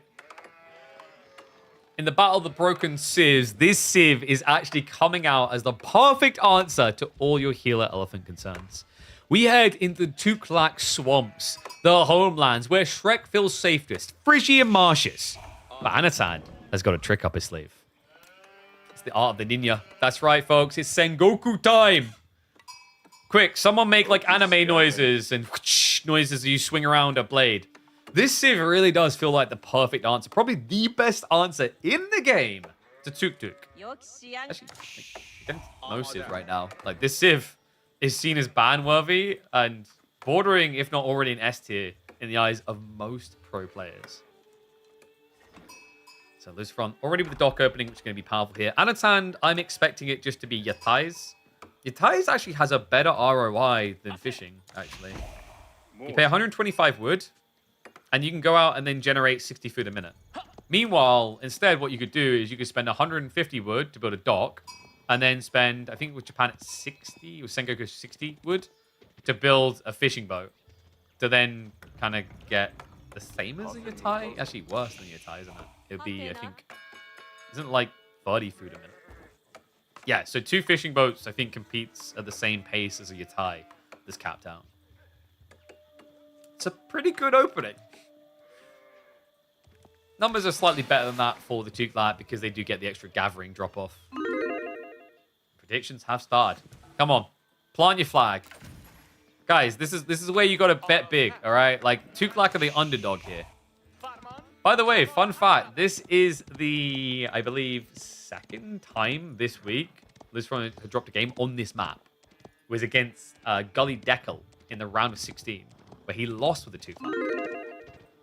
Quite a wild game, actually. That was against English with a mass flood on a 2TC play.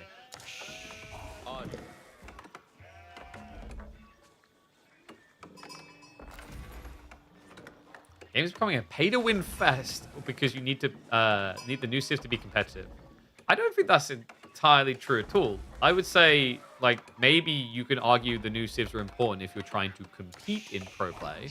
But if you're a casual player, I legitimately don't think the new Civs matter as much as you think. Because most casual players won't even bother. right? Like like there'll be people that'll buy it and they'll be intrigued by it and whatever, and your game mode, etc. But like a lot of people then just hunker back down on the generic Civ pick. Like most people only play 1 to 2 Civs max.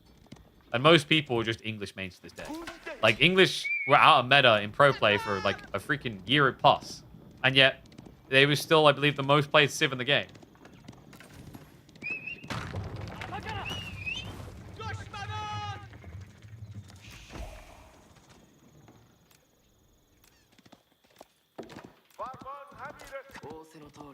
17 sheep to 16. So they're even Stevens. And we do have the full Yatai, right? Yeah, all 3 out already. He does pull him to the ball. Lucifer has gone for the spear play, which is like what you're meant to do. Is technically Sengoku, they struggle against tempo civs, is the theory, because if you can find the Yatais, you can block them out. I like what Lucifer's doing, though. Trying to destroy Yatai is way too hard. So instead, he's going for the gold because you know you can't stop the food. That's actually pretty smart here. Yeah, especially considering how far away the gold is. Good lord, DC's nowhere near it. So we'll just start to poke him down. Workers will have to pull away, but Anno has got what he needs. This doesn't stop Sengoku, by the way. It just makes them less optimal. Because if you did get blocked on the gold, you'd have to buy via trade. Not going to be the case here, though. Anatan threads the needle. Koka Township now on the way.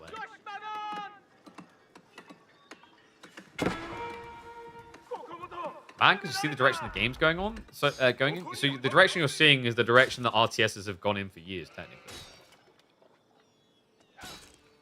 Like, come on, are you kidding me? I played Red Alert 2. Anyone who argues that Yuri's Revenge wasn't stupidly broken is like high as a kite.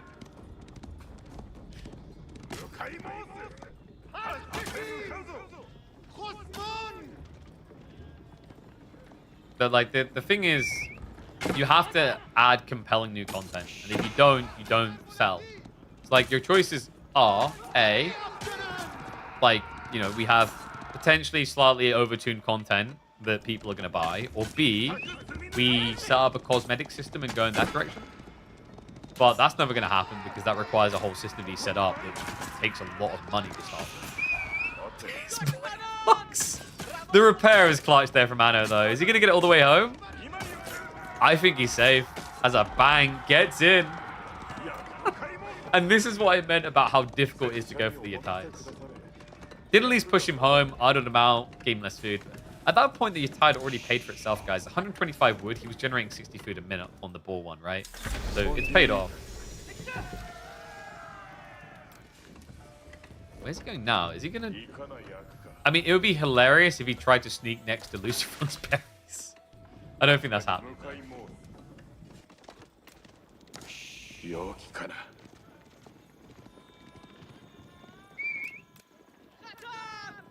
By the way, I'll tell you, even if you're a sweat lord, you want things to eventually break. The problem isn't in things being broken. I've highlighted what the problem is. We just need more regular content iterations in Age of Empires 4. Like, Dota 2 years ago had the perfect patch where, like, every single hero was viable. Practically every single hero. And they still broke the game. It's like, same gets boring. It's the way our brains work these days. Yuri's Revenge is go. You got USB stick? Hell yeah. Hopefully the HD edition. You know, the mod. So, Doc's now coming up. Anno has got the Yumi opening plus the spears. Lucifer has not added in any healer elephants yet. Interesting difference here. Spoke too soon. I kind of knew it was going here, right? I wonder, is Anno going to be a god and do Daimyo Hojo? Because if you go Hojo State, I think Hojo State is actually currently being slept on. Grenadier boys are going to come out. That's going to be able to just scare them off. Remember, these guys cost you the low price of 1 APM. Actually, 2 APM. Click your Coca. Then, actually, it's 3 APM. Damn, that's really expensive. Click your Coca. Press Q. And then spawn them somewhere. That grenade maim is insane. Now, what I was expecting originally from Anno was probably going to be Yumi plus Yari Cavalry. Yari Cavalry is pretty freaking goated with the Shinobi. They do probably too much damage with that combo. But what we might get to see I'm really hoping we do actually, is the Hojo state. Because if you go Hojo state, you can get increased movement speed in your spearman. Perfect for pinning healer elephants and chasing everything else.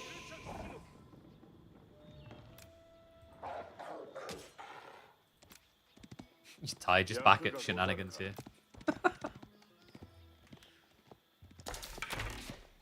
And no one knows if Age of Empires 5 is in development. Like, we literally, like, there's nothing official. There's speculation. I mean, it wouldn't surprise me. In most development cycles, once you complete a previous game, at least ideation begins in the next one.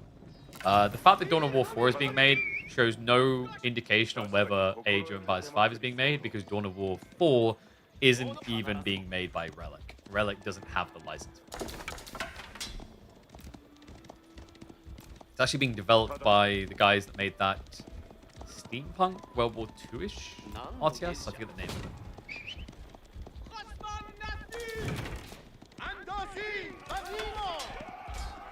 Heal Elephant. We've got the Shinobi.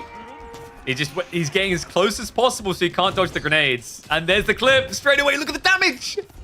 Yuumi doing 50% more.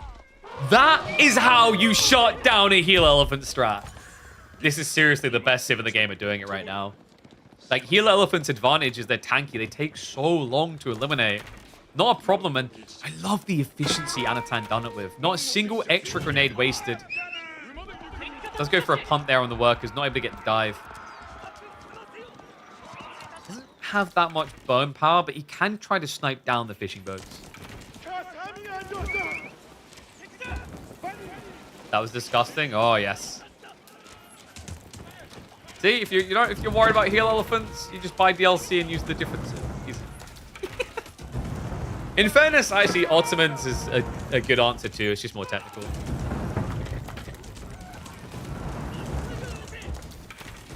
Yeah, this whole debate about pay to win, unless you are literally as good as like Anat and Lucifer, I don't think it really matters as much as you think it does. It really doesn't. If you hard dedicate into playing like Delhi, for example, you probably beat someone who's trying to learn Tuklak at a low rank.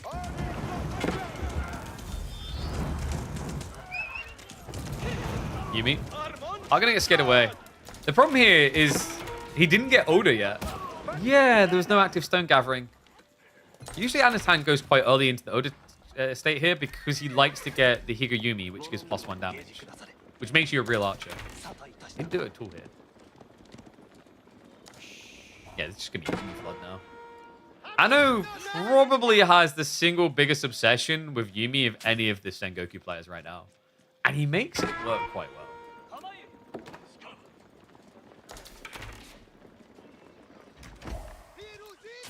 Nice blocker, but Yuumi Hun arriving. A little bit ambitious for the worker time in there from Anno. The summon. Oh! On the blueprint! Yeah, don't ask me why that's a thing. Next up, we'll discover you can just spawn on walls. I don't think you can actually, thank God. That was sick. That actually just saved the worker. A clutch spawn. Look at that, guys. What a sick move. And it only cost him 3 APM. Damn. So worker alive, new dot going up. Yeah, Ty's going to move further away. Which is smart, because Lucifer's playing Heal Elephants. He can't really go deep for the Yatais. He wants the short route. This is how people have been countering Tuklak on this map, is they try and play wider, eventually going for the fishing. For now, Lucifer's going to be the one to make the move towards the economy. And I'm just dragging further away. A Yari cavalry switch, but only at the beginning of it. I'm just not going to turn. Numerical advantage here. Heal Elephant's trying to come in to assist, but it's just too much Arafar. The Heal Elephant's just going to be ignored. Don't look him in the eyes. Do not look him straight in the face. Yeah, just going to kite away. This is a nice thing. Yuumi, they're quicker. So it's hard actually for the Heal Elephants to get in melee. Now the follow-up Spearman. He hasn't got the ninjas right now. They're on cooldown. For the archers, they're just gone. I know. He bided his time. I really like the way he keeps using this civ against the Tuklak. Because the other thing we say is, like, you know, the idea that you can beat healing by just getting enough to eliminate is cool in theory. Well, there's a lot of civs that can struggle with that scale point, but the Yuumi archers do not. They're cheap. They're really efficient to spam up. Now the pin. He's got the grenaders. Yep, clips him here. Spears chasing. Easy snipe down and finish off on the back heel elephant. He's going to pursue the others, which are getting maimed right now. Look at the follow-up DPS. Does dodge that grenade just in time. Important he did, guys. If he didn't dodge that grenade, that's another elephant down.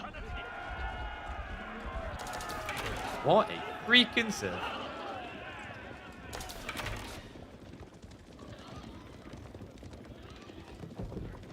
Shinobi decrease defenses? No. Shinobi decrease your movement speed and increase the damage you take by 50%. What does that mean? That means a Yumi will go from doing 5 damage to 7.5 damage each. That's a hell of a booster. Especially considering healer elephants only have 2 armor.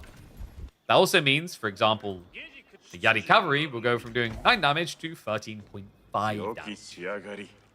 This is how you address elephants. Super effective, and to be honest, I wouldn't say that hard to execute. Not to deprive the players of their skills, but like at your skill levels, this is not an insanely difficult thing to pull off. You just have to remember to cast it. Yeah, and to be fair, like if you're a lower rank, you don't have to be super crafty with where you throw grenades, because like most lower rank players are probably not dodging those grenades anyway. If you think about it, most of Age of Empires 4 hasn't really taught people to dodge projectiles. Unless you played back in the Mass Mangonel meta, which was a very long time ago. Mirror Tech timings, House of Learning coming through. I, however, prefer this. This is definitely the superior landmark. I think House of Learning has some really cool variants to it, but outside of maybe Mahoots, every single one of these techs feels quite situational. Whereas a sake brewery just giving you over 500 gold income per minute for 5 workers is always going to do it. A little bit of a weird placement, by the way. I think he's going to end up with 1 mat here. Remember, this spawns 5 mats for you to gather gold from. Yeah, there you go. Boop, boop, boop. Oh, nicely played. They're all in range. That means he's going to be getting the Matsuri buff. And guys, he's already almost capped out. He just capped out. 30% buff rate on these gold farms. Look at the income. Raking in the sake. Best rice farmers in all of Japan.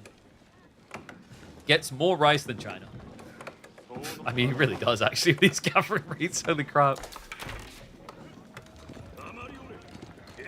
22 in gold, so he's rushing the upgrades. Hiku Yumi coming in. Yumi veterancy as well. Lucifer with a night switch. This is, I think, a strat that's feeling weird with Tupac now. It's like, the only advantage with Lancers is they can heal them. There's actually nothing else if you think about it. It's not like when you play Delhi and you work towards a +3 damage. It's not like when you play Chushi and you build towards an attack speed. You have Anat starting to prep something, but he's going to get the grenades coming out. Good connector there. Needs the follow-up. Oh no, he used them too early. Guys, it doesn't matter. They last as long as they can spawn for. 90-second cooldown, and they can exist for 90 seconds or until they've thrown 4 grenades. He does overcook with the grenades. He gets a single elephant, but we do have the Daimyo and the Mounted Samurai coming through. And this is going to be the big kicker. These guys, they pack quite the wallop. Pack speed increase, damage looking good already. Yumi with the pursuit, and at this stage, man, just look at the damage. It's 9 to 9. There's only a slight more health here, but in mass archers, that's not a good thing. So the chase is on. Anat stuck to his target, is not going to let him get away with this. At this stage, Dao is not really that threatening either. Yumi just the dive in, gets the elimination. Chase can continue. Yeah, so now it's just going to turn into Mass Knight versus Mass Knight. Lucifer needs numbers on his side to feel good for multiple reasons. The Daimyo is a huge kicker for Anat, giving him a 15% attack speed buff. Not to mention the extra health. But the other thing that's going to matter down the line is the Ninja. The Ninja are going to give plus 12 damage to the Mounted Samurai. So if you thought it sound busted when I said the Yumi get like plus 3 damage, we're going to be talking about an extra 12. It makes you feel like you're using Imperial Knights in custom. Folks, the cooldown, it's available. So he's just going to back up here. Bait him in a little. And surprise! Happy Death Day! Good snipe there. I like the reaction. Lucifer actually got rid of 2 of them. But there's still 3 remaining. I believe they've got 1 grenade each. And the bulk is quite big. He pulls them back. I think he's looking for the archer mass. He is. He's going for it. Here we go. Frag grenade in. Does get the clip. That slows down everyone. He can't move away anymore. And the Mat Samurai are in. This is munch time. This is death time. He still has grenades left over for the back. And then Gashima Ashigaru coming in too. I think this is done, folks. Like, Lucifer is looking pretty cooked. No knights in the field. Anno with a mass flood. And the GG comes in. Healer Elephant Civ always throwing in the towel to this one. I mean, Sengoku, I gotta say, like, right now, it is looking like the strongest Civ of the expansion. I still am curious to see where Macedonians is gonna lie early 2026, but going into Christmas, I don't think it's Santa putting presents under your tree. I think it's ninjas. Oof. Anno Chad. One game away from a grand final showdown with Vortix.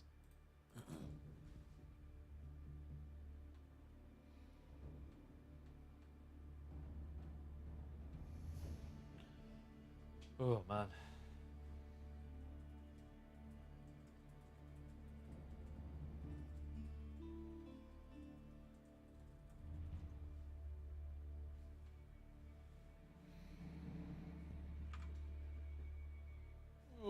Is this pay to win conversation still going on?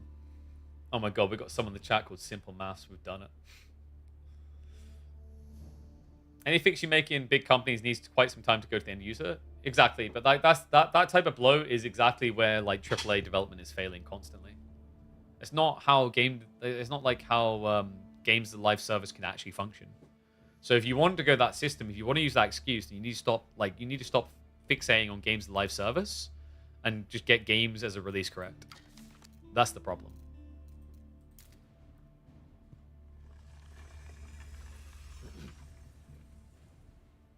Shinobi's not safe for work? Yeah, but you wouldn't know. You never see him. Guys, what do you mean the ninjas are OP? I couldn't even see him.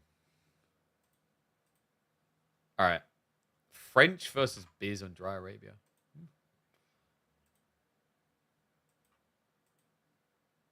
Mark that in. This one can usually go either way.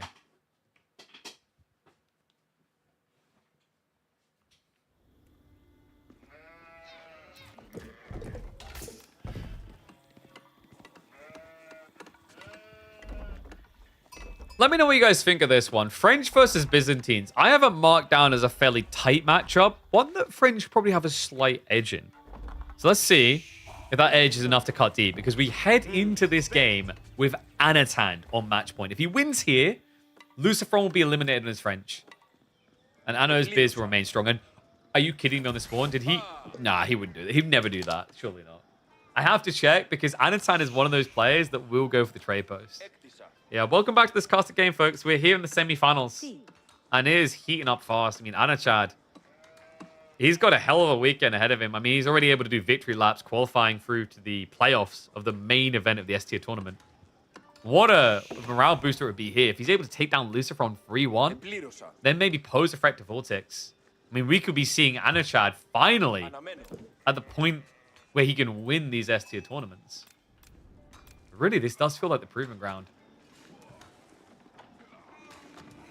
I'm glad you guys enjoyed the AoE4 content. We've been here non-stop. I should be getting grey hairs by now. How many tournaments have you got? I've lost count. I think I said it the other day. I think we're up to 44 weeks of this league. Which is... I need to get live. Okay, so what's going to be the plan here? French is probably going to try to raid. I wonder if he'll play Pocket Economy or if he'll go Pro Scouts. I actually think this is like not the worst spawn in the world to go Pocket Economy, because the board's close to the west tier. And you have all your goals behind. The reason that's important is you want to try to stranglehold Byzantines. Otherwise, their number one priority here is usually to just system up and then go for castle.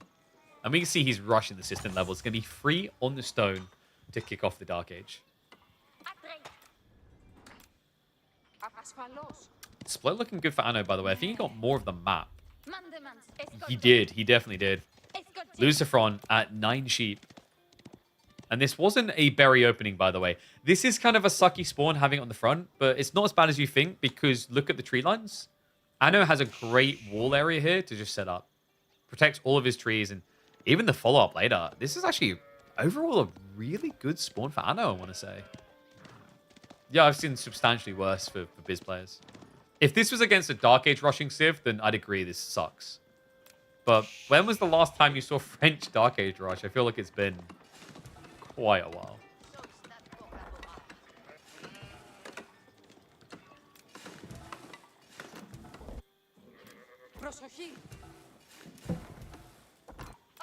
It's a 14 sheep in the end for Anat. I wonder if this does force him into Pro Scouts. Well, wait, hold on a sec. We got survival techniques on the way. Oh, sorry, no. Yeah, survival techniques. I was going to say it's not in age 2. He's got wheelbarrow. I really, really would like to see just a worker pull.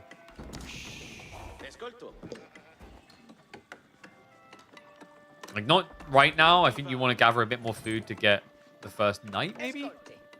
No, he's going for it. Here we go. It's going to be a straight Pumba. Yeah. And then he has the fallback of deer afterwards. I think this is just such a better way to play French now.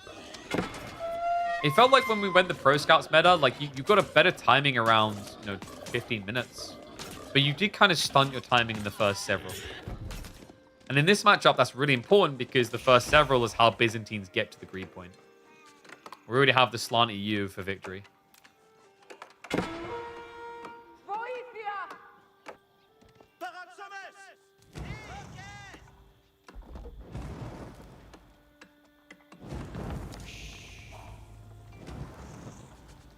Is there still an argument about new civs? Damn, you guys are running today. Yeah, like... the problem is often... So for example, like Tuklak heel elephants. I'll say this, right? They're not the most OP thing about these matches. They are probably the first or second most toxic thing, which is why I keep crying for the nerfs on them. But, like, there are solutions like we talked about.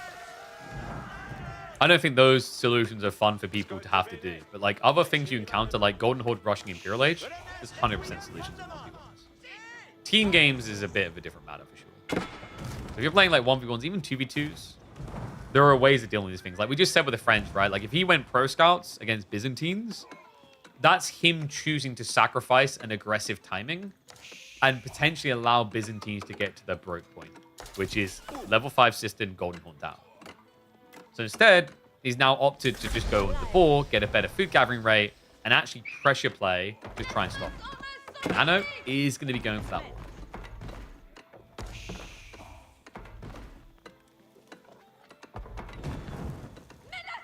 Attempts to block it. Not too bad, but should eventually get stabbed away. Poker stick's coming out. This front can't actually hang here long enough, surely. Wait a second. No, the final stab comes in. He can get the wall. He can get the wall just in time. Oh, that was so tight. Anno deciding to pull that worker instead of completing the wall was clutch. Stops the knight getting in momentarily. I mean, he can still get around here, but there is going to be Limitane now waiting for him. Damn. The difference one worker can make. Limitane wasn't bracing there. Bit of an error. No Akrotoy means we're probably looking at some idle time on the berries. Just being very elegant about this. Anytime the Spinman steps up, clubs him in the face.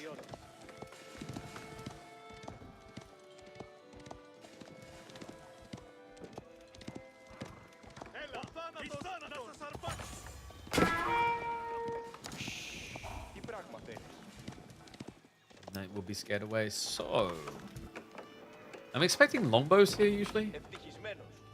He'll likely hold on. That's the nice thing we've seen. Byzantine players have actually started to kind of like wait a bit more. They don't go merc choice necessarily the moment they have the olive oil. I've seen players stockpile 1,000 olive oil and then make a choice. Because it just forces your opponent to reveal what they're actually up to.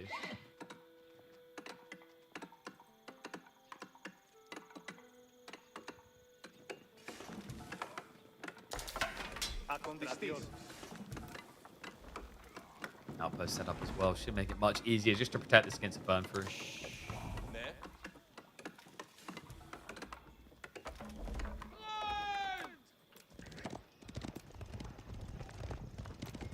from this front. I guess sneaking. There's only one spearman actually. Oh, one that's relevant. The other one gone. Yep, clubs him down. I know, a little bit spread wide there. Does get in position in the end. Who's winning this right now? I think you definitely need to see a few worker kills in the coming minutes to really feel in control as Lucifer. But it's not super scary. A, the lead isn't very big, and also the way he's playing it right now is fine.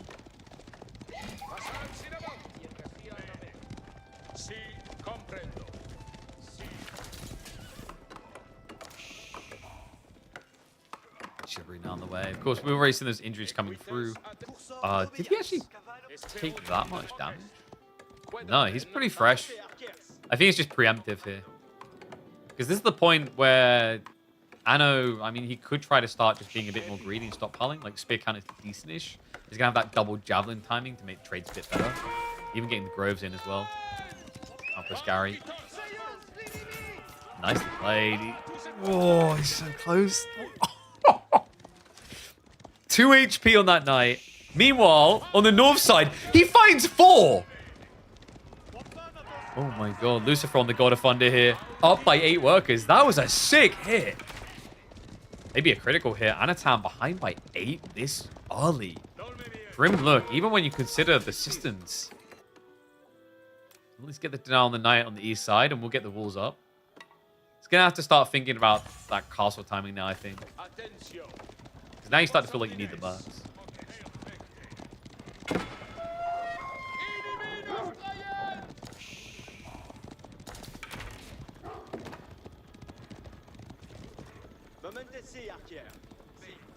Yeah, we've given that guy a little timeout.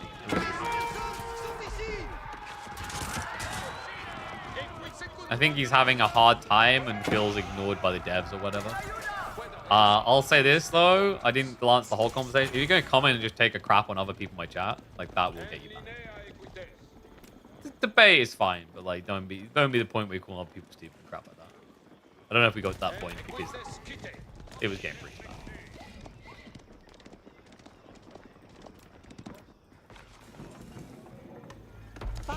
Like, you know, if you guys really want, we can just like rent out, you know what we can do? We can rent out like a big dinghy in the middle of the Atlantic, and you guys can literally just fly out there and have shiv fights. I mean, technically, there's no specific country's law there. I don't think I'd be facilitating murder arenas in that situation. I'd probably need to hire a lawyer to check though.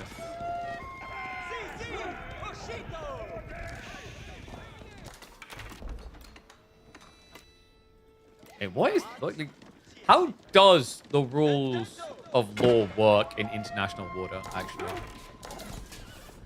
Is there any? There are maritime laws which apply everywhere, aren't there? But I don't think they apply. Like, I don't think they cover everything. Everything's legal as long as you don't get caught. That's true. That's why the Shinobi are winning everything. Ninjas never get caught.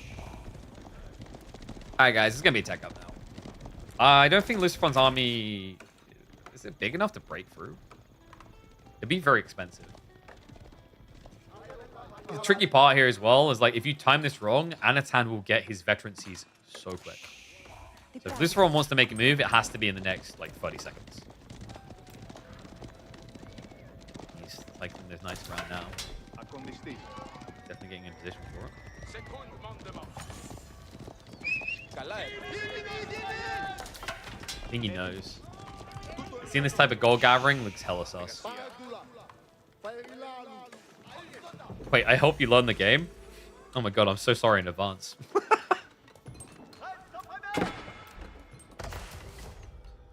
Alright guys, you want to know why no one's playing Macedonians? Because you know what it is? It's residual effort. Like, this is how people build Golden Horn Towers, but when you play Macedonians, you're half right. You do build it next to a TC, but you should be building it next to your opponent's TC. There you go. Take the lessons I've given and take them forward. Then we can have someone moaning about nooses being OP more. When the Golden Horn Tower rush comes in your base. Dum dum dum dum.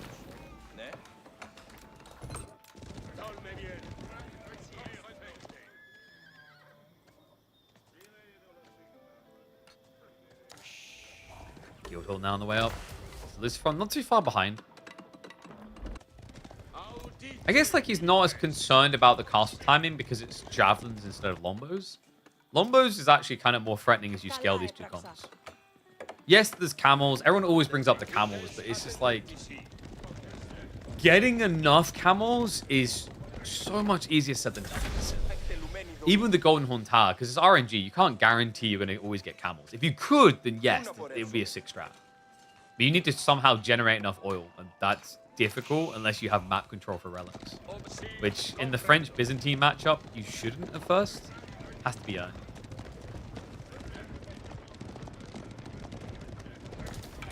But you got Golden Horn Tower rushed in the base by Macedonians. Yes, it's taking over! I thought about doing it back when Byzantines released with them, but, you know, not enough people subbed to the channel. We didn't crack the Road to Conk deal. Otherwise, it would have been Golden Horn Tower rushes. You guys missed out on some premium stuff. Once you step up, it's going to be forced to retreat. Monk play already on the way. Anat going to be greedy. Lucifer and looking to punish. We'll flip the villagers slightly. Limitane outnumbered, a bit ambitious. Yeah, Lucifer, it may not be veterancy for knights, but the numbers are still good enough for it. Oh, there's a single one there.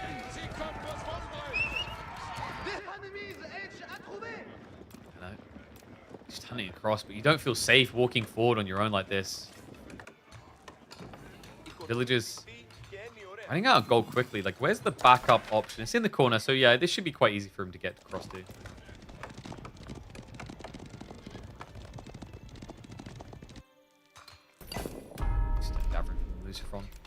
So he's getting ready for the keep discounts. It's going to protect him against the cataphract switch later. Also just gives him the great discounts. Can I zoom out? No, I just want to check it. Oh, look. I can see the horse's nostrils from here. Mate, you're in the wrong channel if you want it like this all the time. This, to me, is the most boring thing in AO4. Static, deep cam. You know, at first I was on board when we got panoramic, but the more I think about it, I'm not sure if I do like it.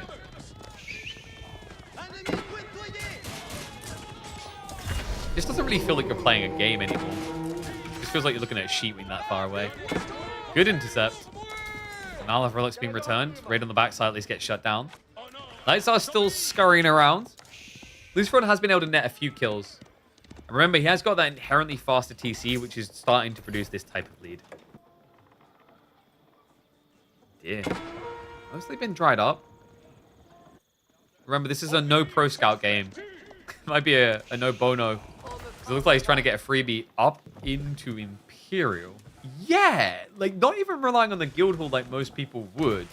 He's not waiting it out. He's sitting on a stack of food and gold.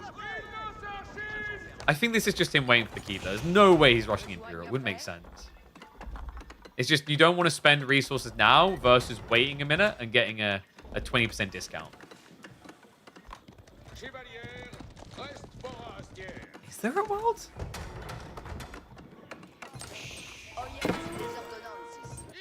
It would be a bit odd.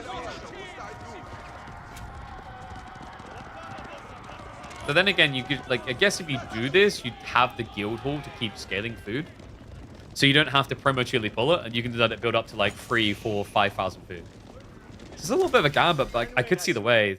Especially considering that Anat doesn't have many farms. He's only got 5. Guys, I actually think he's going Imperial. Holy crap, yeah. No reinvestment. So I guess is dropping it here. Red Palace Center would make a lot of sense. Then you can try to siege in past it. Would secure the 8K, secures one of the sacred sites, blocks the crazy fast route to your base through the center of the map. All right. 17-minute trigger on the Imperial. Definitely not your use. He's got 2 TC as well. Yeah, because obviously it becomes a cheap castle. Right? You'll have bolts to defend the flank. Not to mention an even faster TC because we'll go down to 16 seconds.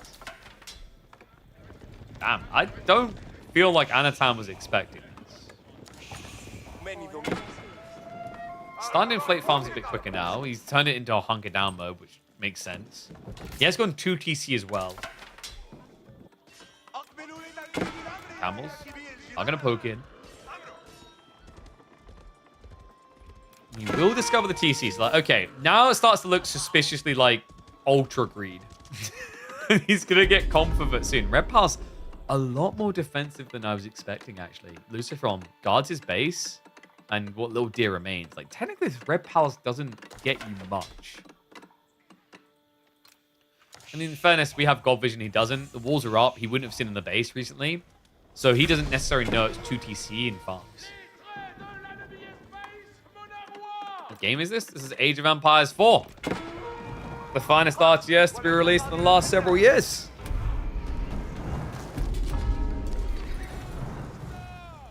Typhon's immediately on the way from Lucifer. Only 3 relics, but it's worth it.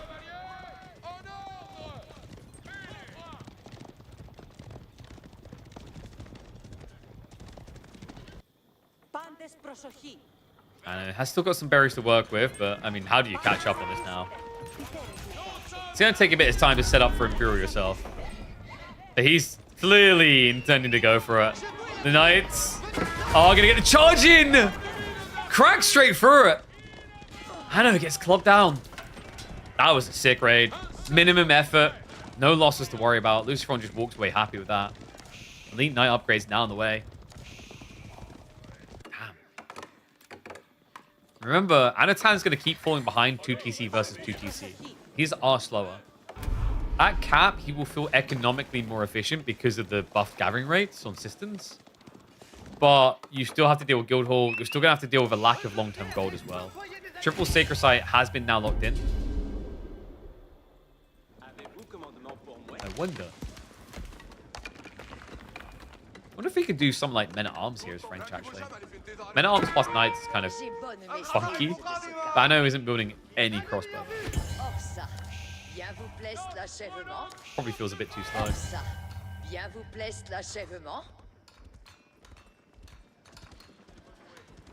Camel. Just a single camel. French villages, like, they go, oh no, my heritage of knights. You cannot build the royal cannons. You can just build normally cannons. Unless you mean Byzantines, in which case, probably will be looking at him going for the foreign engineering company. You don't really tend to see Palatine School anymore. Yeah, Palatine School actually might, like, really need a buff. I don't remember the last time I actually saw it from a Biz player. Definitely been a hot second. Not going to be waiting around too many more seconds for this. Lucifer approaches the base. Elite Archer upgrade just got queued. Knights are already elited. Elite and ready to be yeeted. Tane will be able to scare him off. That's a lot of Levatane as well. I know he's got the numbers, he's got the timing, he's ready to go Imperial. But the comp he's gone for, he doesn't need much gold. Yeah, 2k is enough. Get confirmation in it. It's indeed going to be foreign engineering company. Now this is where things get interesting. Because the camels are going to provide an armor aura to the entire army. And Lucifer is half archers. This is bad. This is really bad for him, actually. Not just that. Wait, is he actively producing knights? Or is that just RNG? He has built the Merc House back here. So we're getting Royal Knights, which, when he gets the elite upgrade on his Mercs, is going to upgrade them as well. Also, I believe the thing they get from the foreign engineering company is the cantled saddles. I can't remember if they get Royal... I don't think they get obviously Royal Bloodlines, but I don't think they get Chivalry. I'd have to double check. But I'm pretty sure they get cantled. They might get Chivalry. Cantled is really good because it gives you a huge damage buff at the start. This is pretty cool.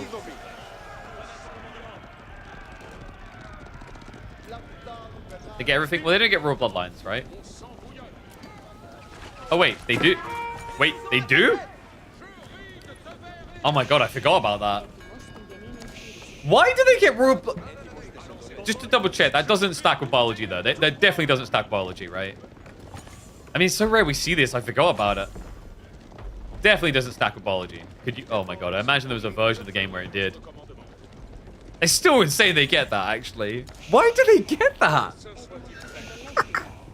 I mean, in fairness, is it any more insane than camel support? Look at this army. 5 ranged armor on Limitane.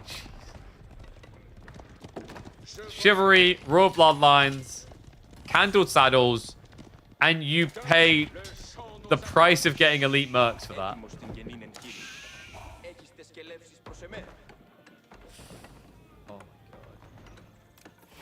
Yeah, I completely blanked on that one. It's been so long. Because we've seen some Royal Knight strats, but it's usually like it's done in Feudal or Castle and then forgotten about. And this is not the biggest problem in the world. Lucifer does still have the Arbalest emplacements to protect him. Then again, if he spreads a bit too wide, it's going to become problematic. Like here. Oops. Some workers club for free. Decap attempts coming in. Trying to shrink the gold mass. Phoenix gold. Anat to get some himself. Alright, we might want to... Oh god. Yeah, like, the walls are kind of griefing you, Anna.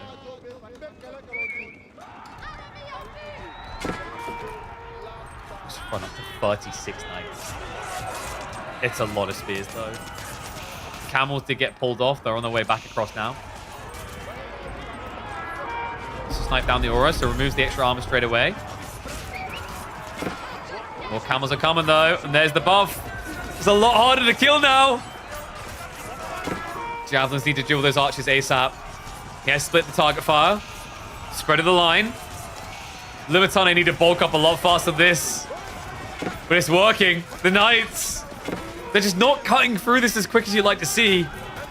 They will win. How many got Finn, though? Wait, did his number move down at all? I feel like it didn't. Surely camel support should be better than... Camel support, camel on ease. And yet a full at-ease soldier. The knights, dude, I think he almost lost like a dozen of them. But the health bars just do not empty fully. Oh my god. Also just good target fire by Lucifer. I mean, this is always the annoying thing about Javs in these late game fights. You're just overkilling. Like, I know he was splitting 2 groups. I feel like you need to be splitting 3, maybe 4. Extra wolves coming in. He needs time. I'm kind of shocked by how bad Anno's food income is. Like, he didn't get more farms in. Maganel placements now, but against knights with this much health? Case is on. Lucifer on. I think we're getting a game number 5. He's found it. For a moment, I wanted to believe that the knights couldn't win with all the auras against them, and yet still, this unit middle fingers it all. And the comical part is people moaning about new civs. Yeah, Lucifer just took good old French and done the good old classic that's worked since 2021.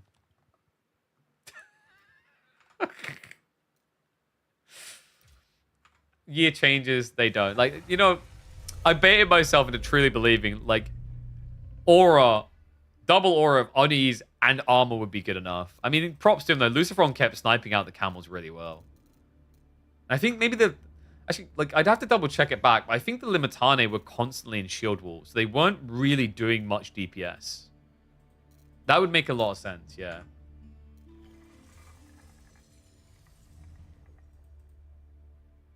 So Lucifer evens it up.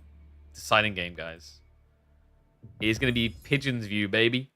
Iabid versus Mongol time.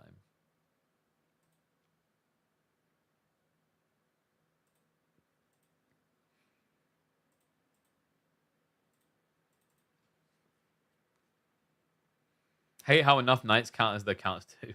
I mean, yeah, it's the pop efficiency, right? Like, it has to be because it's so expensive, but it is kind of wild sometimes.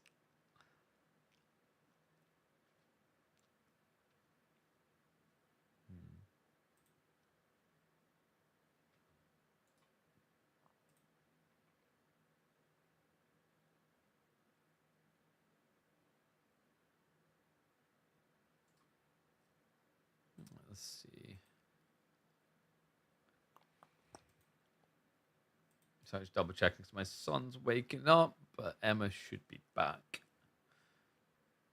No crossbowmen to hold the line. Yeah, it's like it's tricky from his position because he just doesn't have much gold. He's just baby in the corner, you know. And you're going imp, you need so much gold already just to get elite techs. So like kind of skimming yourself between like elite techs and then going back for crossbows, it feels really weird. And then at that stage, if your opponent starts going to arbitrate, well, good luck there. Because arbitrate just take a crap on crossbows. Then you become even more reliant on jabs.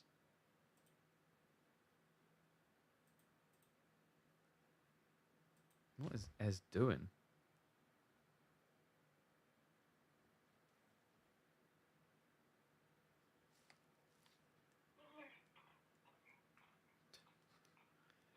My son is just like headbutting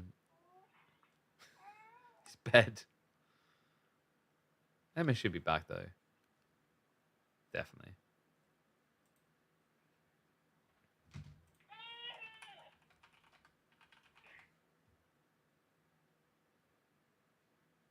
I mean, she needs to get him up anyway. It's 4. He's meant to only sleep until like 3 usually. Maybe half 3.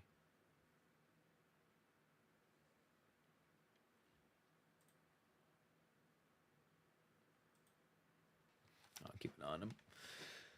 All right, let's go.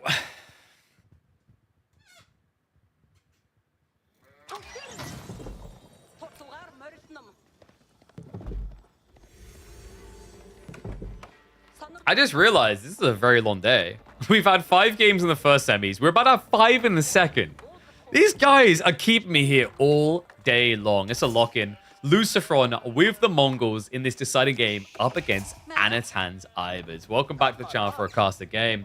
We end this on Pigeon's View. The ultimate place to go to surprise ambush everybody.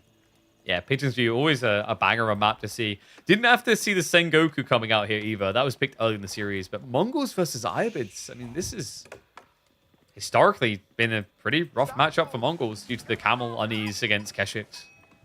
Times have changed, though. I think Mongol players have gotten better at using the feudal age to their advantage. And looking at this spawn, could be a damn good game for it. Gold, deer, all on the west side. The other gold out in the middle of the stealth forest. It's a very kind of risky spawn here, Anat. I'm imagining Anno's probably thinking about Dervish. He's actually a really big lover of Dervish play. In fact, when Dervish meta started to come in, he was probably the most practiced player with it already, as he'd been attempting it for like months beforehand at that point.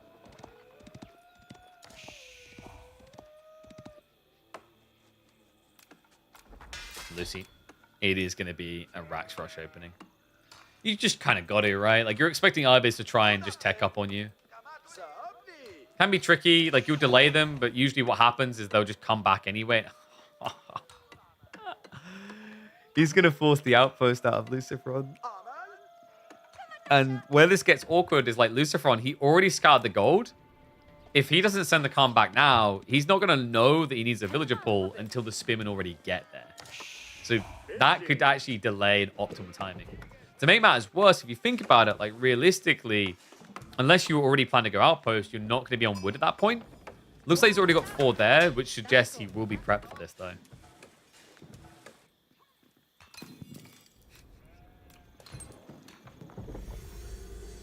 House of Wisdom going to be coming in. So Moment of Truth does approach. He's keeping 3 on gold. This could just mean he wants opening Desert Raiders. It could just be that he is going full Castle Rush until he's taken off of that timing.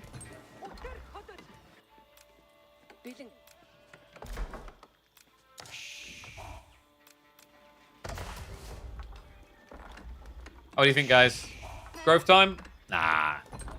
Got to save that for the castle. So you can go either one. This boy loves his camels. Dervishes, it is. 2 minutes out. Lucifer will park that bad boy right up in his face. Yeah, because Anatan doesn't actually have enough on the goal to really deny it. And oh my god. All right, we're getting a little bit too close and personal here. You know, like, buy me a drink first. Sheesh.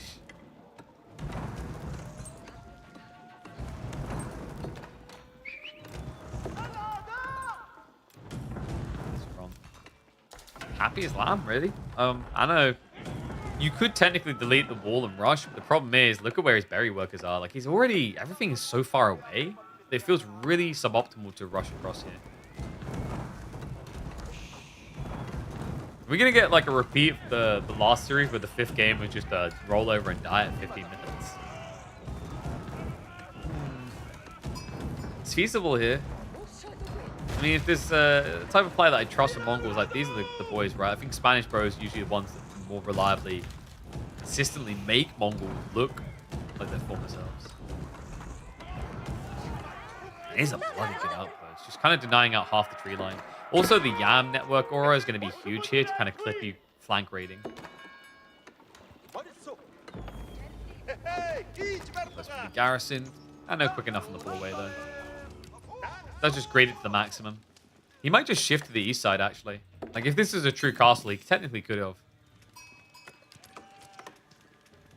Instead, of course.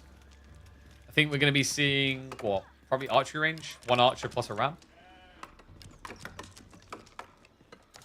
Russia Tower on the right side gold is so expensive, though, is the problem. Because it is the thing. If you get Scar doing that, he'll have his loggy wing. And then he just pulls workers with shivs. Yeah, it's just kind of dicey. The thing you have to really understand about outpost rushes is there's a really intriguing dynamic about how you approach it. It's actually an art. If you remove all options from your opponent, they will do something desperate to reattain. Oh, you mean I rush the tower? Yeah, take this out. Yeah. Oh, you mean set one up? I get what you mean. Set one up here. I think you can just tower rush this, technically, with double dervish. But I think instead it's just going to be a ram and take his time. Yeah, like, the art of tower rush is like a very interesting thing to think about. My eyes opened to it when I cast with Mister a few years back. He's like, you see this outpost here? Notice how he could have got a little bit closer but didn't. The reason he didn't is because if he denies all options from his opponent, then his opponent is going to do something drastic to get options. But if you are more of an inconvenience with your outposts than a denier, your opponent will try to play around the inconvenience rather than deal with the denial. It's very interesting when you think about tower rushes in that way. That's why we don't really see people with all-in tower rushes anymore. People have gotten very good at saying, okay, I'll just pull workers at this point in the night. And then you end up losing out.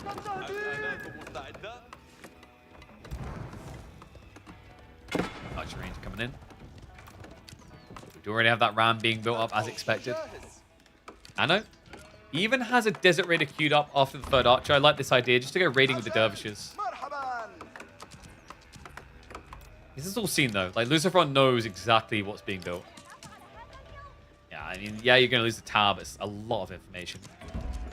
He does have Magadai coming. Magadai can be a little bit tricky against dervishes. Because if you don't have enough damage, you don't burst through the healing. And obviously, this early on, he will not have enough damage. Definitely needs to scale it more if he wants to crack it.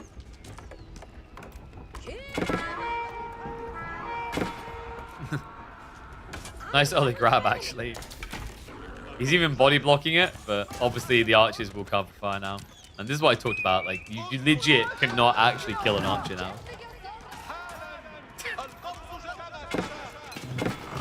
And technically, he could have like done this differently, where you just dive in and burn it with spears, but you're probably expecting archer range opening from Mongols anyway. And the problem is, like, if you go spears here to burn that down, it puts you in the weirdest position, because if Ivids play the Stable's archer range, you can have Desert Raiders as an alternative. Can't build them out of that.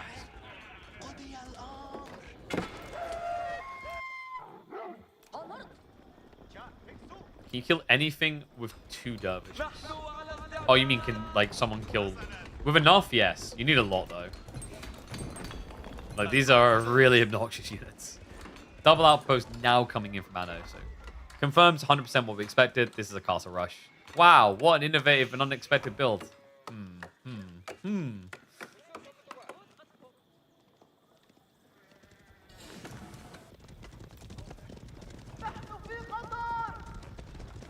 Might need to crack another Red Bull, blimey. Actually, I think it's the hunger setting in. How long have we been live? I've been 4 hours. It's gonna be like a a half-hour cast again, maybe so. So blacksmith to follow. I mean, seeing archers, seeing Magadai, just want to have the undermesh ready to roll. Wonder, is there a world in which he does military wing reinforcement? It's not the craziest idea here, actually. Probably would feel nice to just have that timing around the infantry wing, though. Like, you get your mosque opening, you double to triple stables drop immediately. There's a lot of upsides for it. Love that ram. Just moving in. It's like, okay, you really want to cram that up in my face, huh? I want to get your Mongol junk all up on me here. Get out. Scram. Go.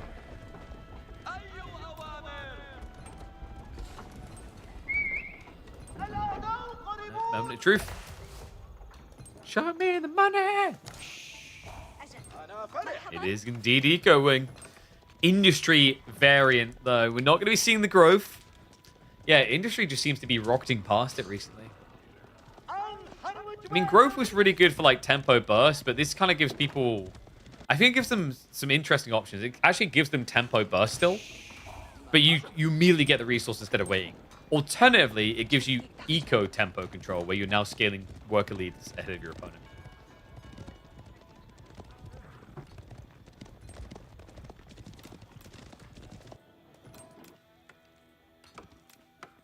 Lucifer is, of course, getting ready to mirror. Probably step readout. You don't really have that big of an army. So, like, Kurotai isn't as crazy of an idea. Or as powerful, rather, an idea. And yeah, considering the outposts already come up in this area, it's seeming like it. 1k wood is a ton. Technically, we don't know how much the wood weighs, so it is a bit misleading to call it a ton. Swaggy, I don't think you've done the math on that one.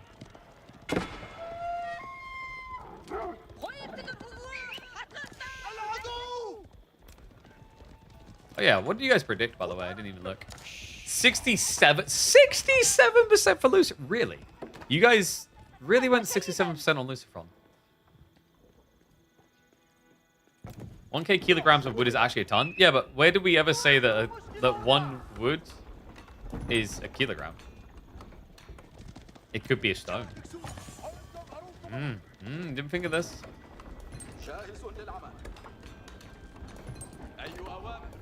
Also, I'm pretty sure those logs look like they should be bigger than a kilo. No? Like, they definitely look bigger than a kilo. Like, if that is meant to be a fell tree, that's definitely bigger than a kilo. Actually, like, when you think about the size of a tree having 150 of them in them, they should be less than a kilo, probably.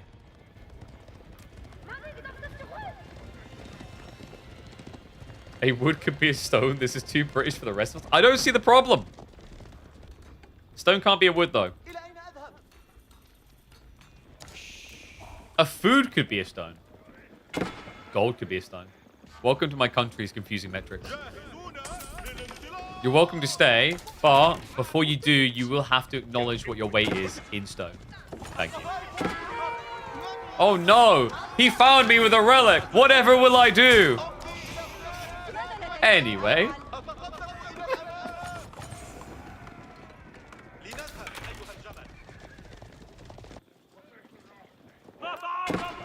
By the way, he went Kurotai. Oh, wow. Okay, I wasn't actually expecting that. I thought he'd be worried about the economy. Because your opponent's already dragging relics back. He did go 2TC, so I guess that's the fault. Like, you can either step readout and try to mirror 2TC, which sounds really hard. Or you go for an all-in kill point. Alright, salute, salute, carry on, soldier. Crossbowman already queued.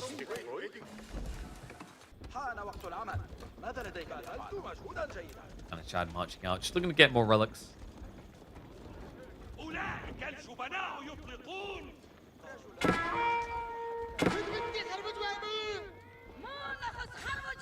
It's so weird, actually. The more I think about it, like, despite the progress we've made to have a lot more feudal meta presence, there is still an insane amount of matchups where it's like, there's attempts, but you know it's going to be an alrighty then when going past.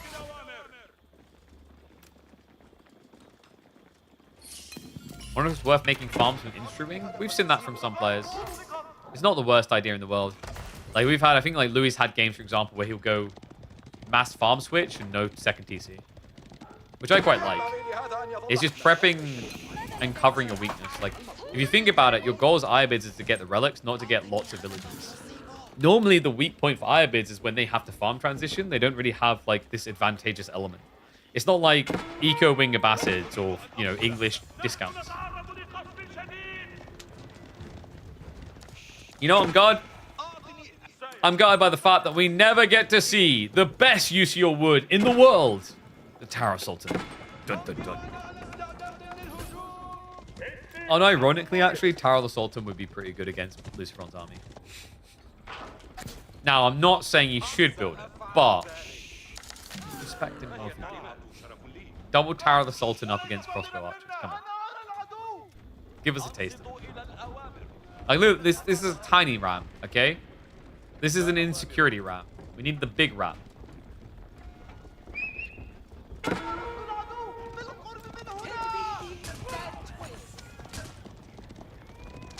You guys ever realize that Tower of the Sultans would actually be like one of the best units to sell cosmetics for? You could just like have a cosmetic that's just like a giant statue of Salahadin. The problem is, and you know why they never do it, it's not the reason you think. It's not like the cosmetics issue of getting them in game in the first place and the backlash or any of that. It's just like if you had like a giant Salahadin Tower of the Sultan, the ram would look like it's his junk attacking. That's why we'll never get it. Anyway, that random fought out of the way. Camel Lancers into the fray. High-speed arrow does get activated. Gatling gun mode. The Kurotai finally able to deploy. Let's not back off. You have to back off a long way, though. The Deer Stone now activating. Wait, but the egg scouts waste a lot of time. So only the Keshiks continue the pursuit. All right, this is where we need the Tower of the Sultan. Actually, probably not. There's a few too many Keshiks. I know. He has got the strong point defense. He went double Springleton placement over here with some of that stone. Good call. One he preempted as well with that double outpost set up early. Quick wall attempt is going to have to be bailed on. Slow down things a little bit, though. Double Sacred Side could be a good option here for this strong. Control's going to be hard, but it's just the scaling eco.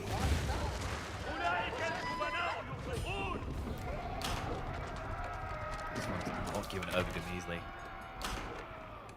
Yeah, I've got crossbow massing up. Also, another fort here. Normally, Ibids, it's good to find any reason to go into Manjaniques if you can. You know, you're static in your base, you're against a lot of archers and crossbows. But it's actually not a great option against Kurotai. Because Kurotai offsets a lot of your spread damage. So you really need someone that bursts instead. What kind of correlation is that? Well, because the Tower of the Sultan's really tall, guys. And if the Tower of the Sultan's really tall, then you made it look like a person. And with where the ram hit comes out, like, you're kind of like below or at waist height. Which means it would just, like, with a ram at the bottom, it would just look a bit sus, you know? And then you just put the voice line in. It's all in this. All in this. How have you guys not thought about this stuff? It's the most important things to think about and figure out in Age of Empires 4's history, guys. Its future depends on it.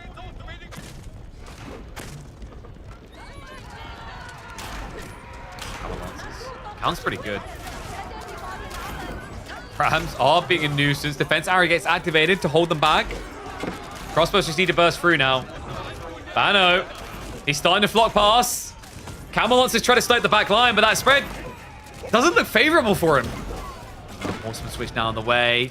That might be a saving grace here. They rush out. There's not many Keshiks left. Lucifer has got mass range against a horseman spam. He's going to have to bail.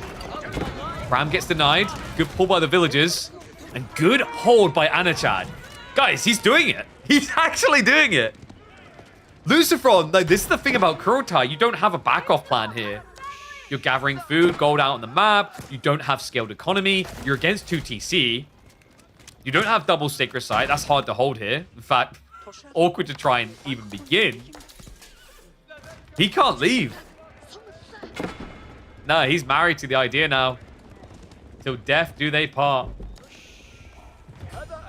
Anat He can taste it. He's on the verge of doing it. On booking a showdown against Vortix in grand finals.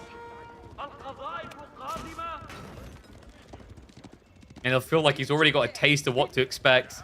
Beating Vortix's bro to get there. Damn, that was sick. Double Spoon and placement, and also the Horseman timing. I think Lucifer would have kept pushing if those ponies didn't come out. He just doesn't have the burst against them. The 5 range dam, the 155 HP, it's just such an inexpensive and effective trade out. And now the raid at the back catches a few workers, idles out the economy. The only option really left for Lucifer on his raids, but Anna was just switched onto it all. Check his vision. Like a Belarusian Sauron. He sees everything. Everything he needs to. Everything in his domain.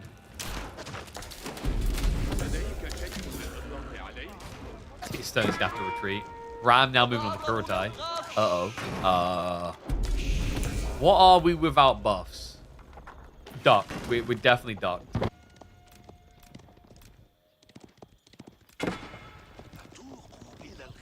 Cavs on the move again. He's like, okay, if you're not going to come dance with me, I'm going to go dance with your poor unarmed citizens. It's like one of those cowboy dances, though, you know, where you shoot the gun at their feet and they're like, oh. It's going to be that type of feeling because I think Lucifer's going to spend a lot of time running and not so much time gunning here.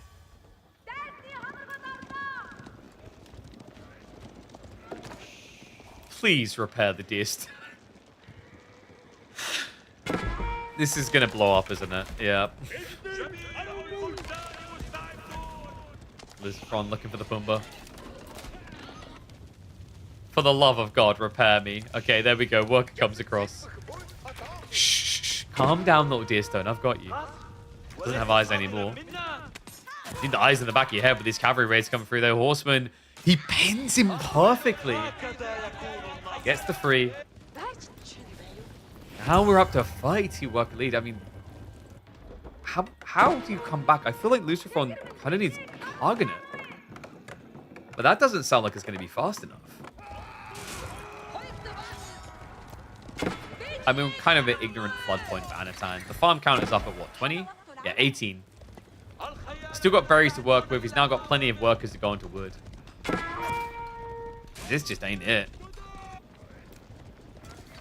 Mong L's going to be taking exactly that.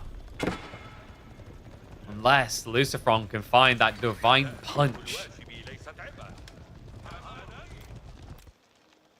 It's going to be a full ham send up, but the deer starts to fire again. Please just repair this stupid landmark. Finally. Where's my head?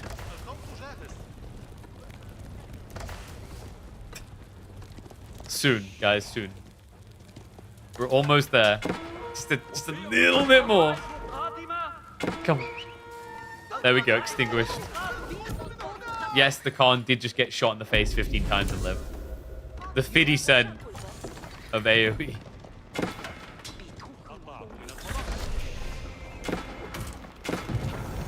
This is it for Lucifer. The point in no return. Marches in. Double spoon and placement. He's playing out of range. He sees how big the mass is and waves that white flag. He's done it. Anatan on his way to a glorious week. Only one opponent remains. And it's the boogeyman of the midweek muster.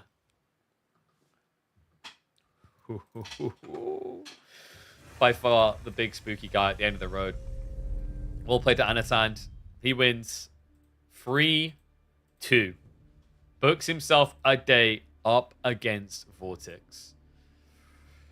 Guys, this has been the final boss for pretty much everyone each time he signs up. I mean, I think he would have probably won 12 out of 14 weeks if he signed up every single week. That's how good and consistent Vortix has been looking. So Anatan is going to need to deliver his S game to get a dub here. Just waiting now because I believe Vortix was watching those games in the background. They should be setting up momentarily. Let me get the draft as well. Yep, draft just started. So remember, guys, every single map will be played if we go 7 games deep. Civ draft coming in now.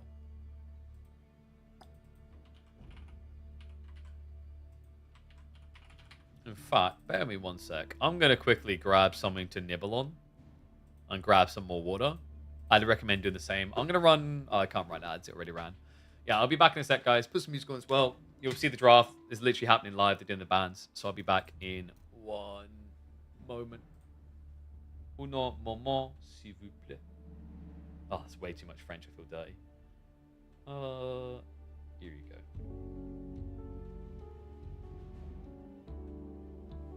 Macedonians got banned? That's weird. They're coming, guys. They're coming. Be right back.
I'm back. Alright, guys. I had to give Freya a cuddle. Beat our back Octagon is on at the same time. I mean, I've said my part in this. It was easily avoidable. Yeah. It is what it is, to use that overused statement. So, draft's complete. Let's see what the boys have got in mind for game number 1. So, opening map's going to be Lippany. Just got myself some chocolate bourbons.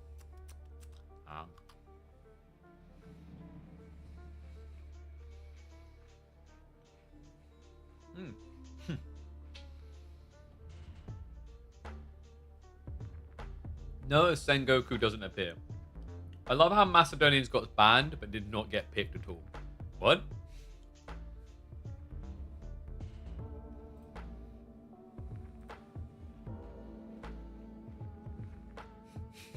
Hmm?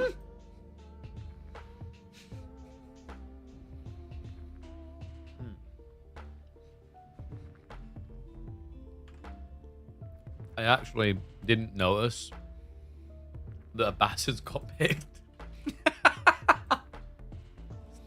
And they're coming out in game 1. We've got a Bastards versus Byzantines for the opening game. I mean, that's a curveball, dude. Didn't we start this the last series for Anat with a curveball? Weak Knights Templar against Strong Mali. Easy throwaway pick. What a stratagem.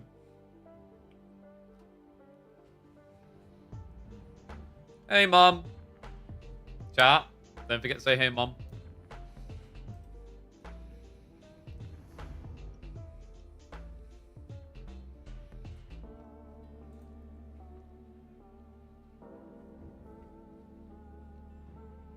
Macedonian bands, weird, they're not even that good.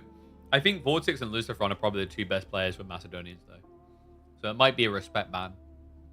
They are really, really good at playing the Radari.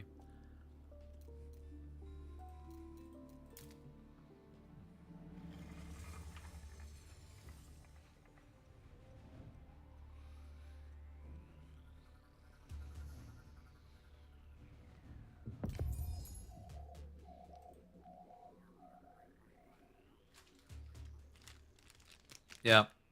I'm just eating my way through some of these really unhealthy biscuits so that you guys get entertained. Can I get an Ura? I don't know why we're now Marines. Can I get Uras in chat? We power through. It's probably going to be 3 more hours of my life before I see healthy food. Actually, healthy-ish food. I'm pretty sure Emma has just done chips and chicken nuggets. So, yeah.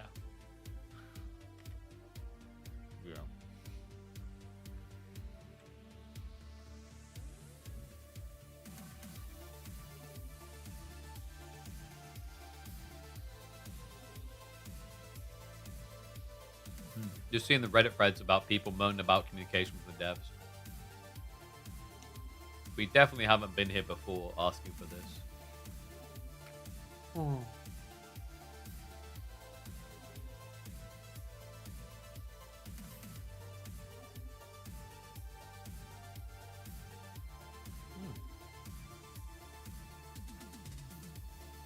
God, mouth's so dry. What's up, Blue Hoy? Appreciate the prime. Appreciate the sub, brother. Welcome to Swarm. What a legend. Thank you. I'll answer you in a sec, Cam. Show me this piece.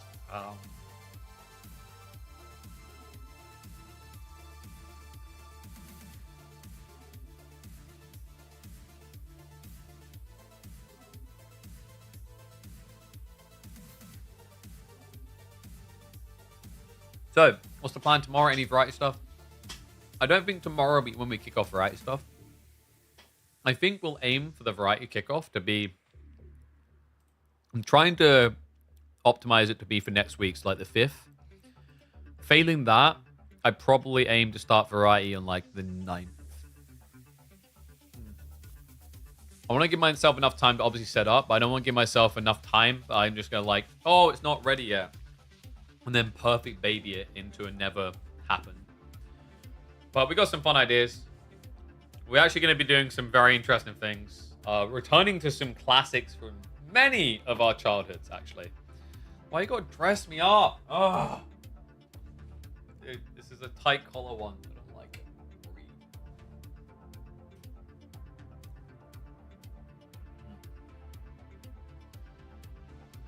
Alright, where we go? Eh.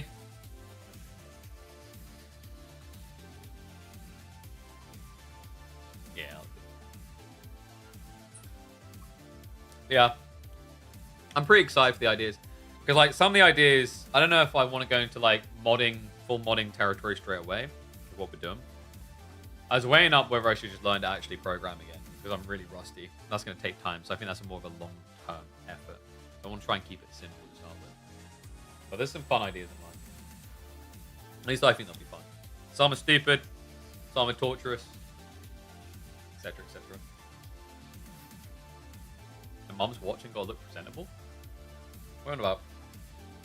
I've always been the most presentable for children. Others dressed like crap.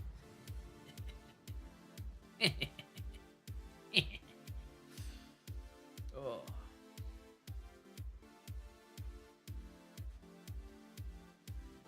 There we go. Got a little loop-de-loop. Got our tie on. Look at that. It's nice knitwear as well, guys.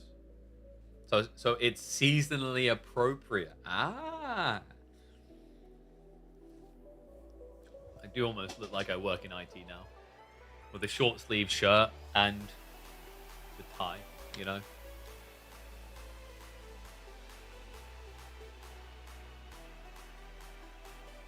Be the final word on if ABBA has any game this patch. I mean, dude, it's like...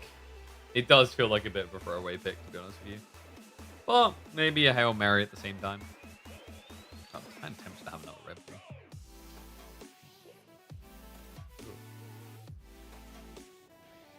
Alright. Y'all ready for this?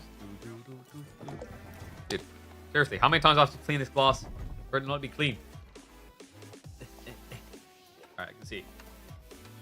And away we go! Alright. They're considered by far one of the worst civs in the game. Yet we're here in the grand finals, and Anatan just picked the Abbasids. What is this crazy man up to? Is it a throwaway pick, or is it finally ABBA meta time? Okay, hold on to your horses. Well, hold on to your camels, folks. We're going to see if this civ can be viable. Anatan opens the grand finals of the Midweek muster with the black flag. The unexpected. The Middle Eastern civ that gets ignored. Vortix, a little bit more expected. It's going to be a Byzantine opener. Good map for ABBA, and technically, I mean, we're on Leponieval maps, right? This is a map where you have extra berries to access as the game goes on. But this civ has just felt flatlined, gone, non-existent. We've seen a few attempts at it. I feel like it looks maybe best when you try to use it on water hybrid maps. Let's see what Anno's cooking up here. Oh, dude. Whoa. Oh, my God. It's breeding season for the deer, apparently. This is kind of a ridiculous spawn. It's good and bad, because, like, his gold splits one way, his food splits the other. So if he wants to attack, it's a bit more annoying. But, like, if this is just a food-dense game, oh, my God, he hit the Holy Grail. Double deer and berries almost all on one screen. I mean, technically, it is on one screen here. Vortix just discovered it. He's like, what the hell is that? Compare it to Vortix's. I mean, come on. And you don't even want to touch deer as Byzantines anyway. So, triple system play. I like how someone started like, this will be the final point on whether ABBA is like, good. And it's like, uh-oh. We kind of needed a bit of a ridiculous spawn for it to feel possible. Yeah. This is a bit odd.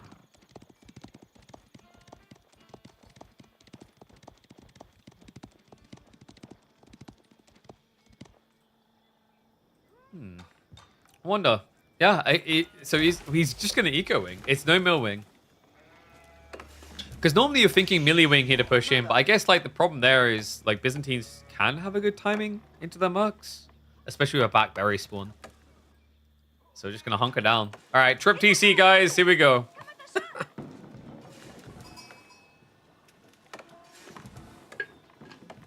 Oh, man. Now that someone mentioned the variety content plans, I'm really buzzed.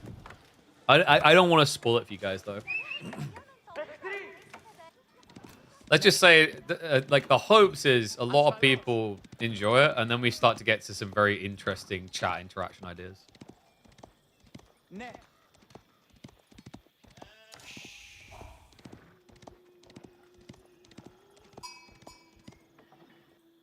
So, oh, wow. Whoa, whoa, whoa. This man's a mathematician. So, wait, someone get the ruler out. Is that a perfect L? I think it is. Or a V for victory here. Let's just go for L, because I don't think it's actually a perfect V. Sheep all overall. Understand. 15 okay. 15 sheep. Are you kidding me? I don't know. He's going to get more as well in the corner, isn't he? Time to open a kebab shop, mate. Whew. Anatan goes on to win Red Bull Wallol 2026. Sets up a kebab shop with his family at home. Eventually goes bankrupt. He has to go back to playing AV4 competitively. Is he even gonna get? Is even a way out? Isn't there? Oh, come on. Oh, I don't think there's any more sheep though. I think that's everything. Still, you're pretty freaking happy with this, guys. 16 sheep. Meanwhile, your opponent's down. Oh, sorry, wait. I was about to say, yeah, the numbers didn't make sense. 16 sheep versus 8.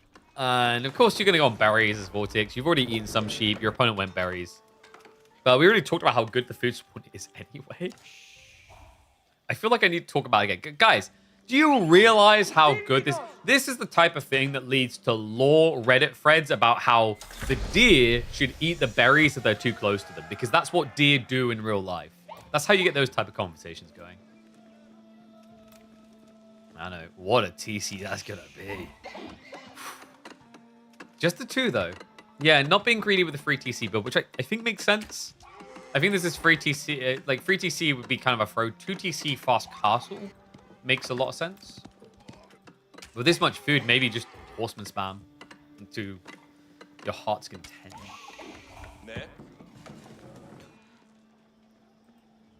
It's just going to be setting up backberries. Wonder if he realizes that that's actually an exposure point now.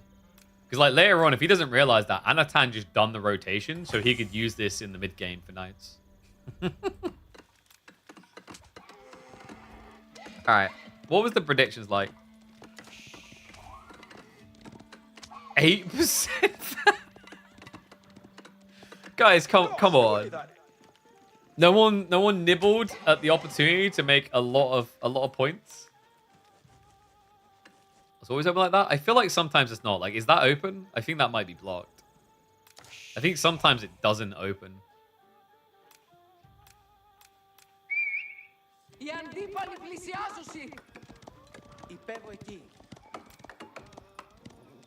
Vortix. I've also want to say, notice there's going to be ponies coming. Obviously confirms the 2 TC already. I think, do you just rush castle here? No. As I say, we're gonna ham spam on the spearman. 4 get queued up. Before maybe like 1 or 2 and slowly roll it.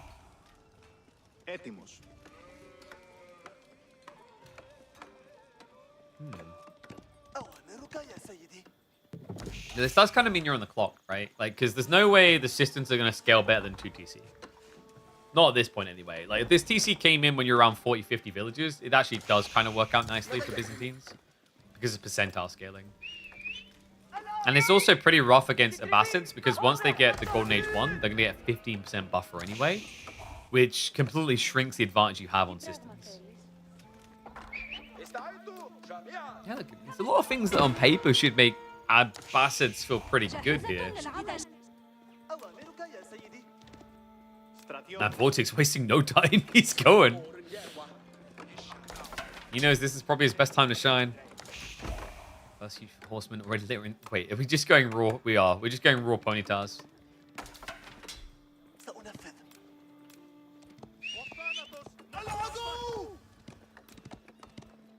Good reaction on the scout, I know. Just dodging any extra damage being done. It means Lombos can finish him off easily. We have got Camel Archers as well. Okay, this is cool now. Because Camel Archers, remember, they get double damage versus Limitane. So this is actually a counterplay. And a straight up ram. It's going to be Hero Siphon coming in from Vortix. Horseman poking the back. We'll force out the Akatoy. A little bit out of time, but nothing too much. I don't know. Is this too slow with Cam Archers? Cam Archers take a long time, folks. They take 35 seconds each. Yeah, same time it would take you to build a Streltsy. Same time it would take you to build a Knight.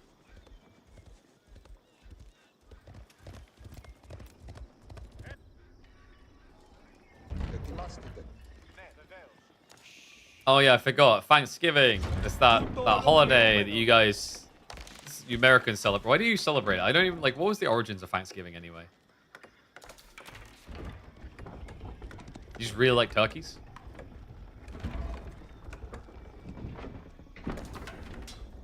So, involving early European harvest celebrations. Haha! You kept your colonial traditions and presidential proclamations.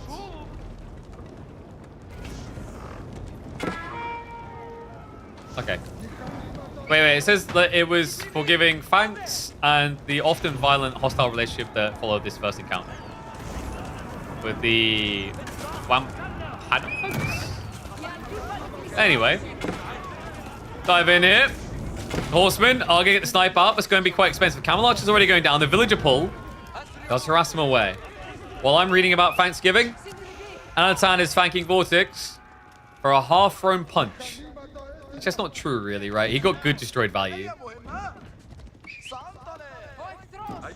Yeah, I think Anno realized this idea of camel archers is cute, but it doesn't work if your opponent's attacking you. So we are switching archers now. Which, if we were doing that to begin with, probably would have looked a bit more threatening. It's freaky. All right. Vortix is going first on Thanksgiving. He would like to thank Anatan for picking a Bastards and trying to build TCs against one of the best anti-TCing civs of the game early. I mean, look at it. The Rams even have metal wheels.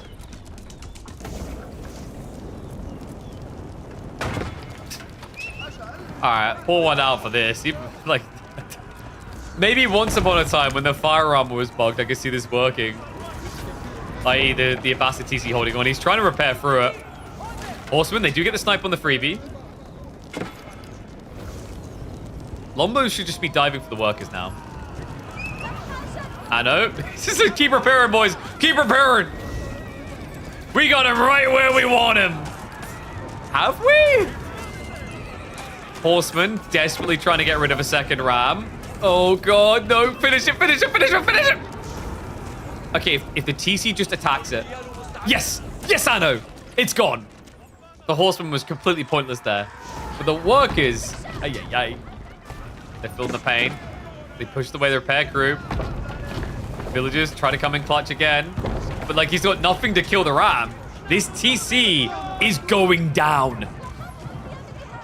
Lombo's going to guarantee it. The worker's now getting sniped out. Textiles try and help out, but not going to help enough. That's all repair crew dead. That's the TC value gone. And this is over. The Curious Cipher may be destroyed, but it does achieve its objective. That's going to be game.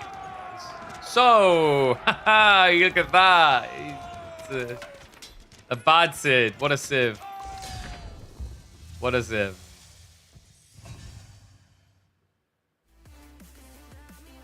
What is it? Strategic throwaway?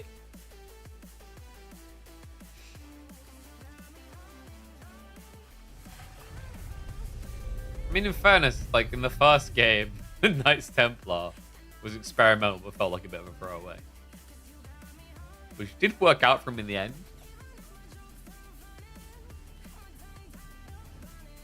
Puppy got a win with Abra and Aegis. Really? What was the matchup, though? That's going to matter a lot, how I feel about that. I'm assuming it wasn't Byzantines. And it wasn't... If it was, it wasn't 2TC. KT. Okay, that's different. That's very... Like, on Frisian against KT as well, that's very different. Still Gold Flappers, but that's a very different matchup. Abba beat KT? Yeah, if you're building fishing, it makes a lot of sense. Alright, anyway, let's get a point up on the board. 4-6 in the lead early. We're heading into Relic River next. French versus Iowans. I wonder if anyone will try for fishing. Like, technically, both of these civs can try and fish at the start.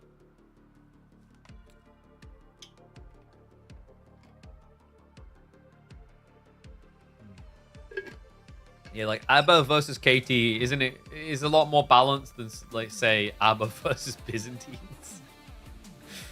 Like, one of these matchups is not like the other.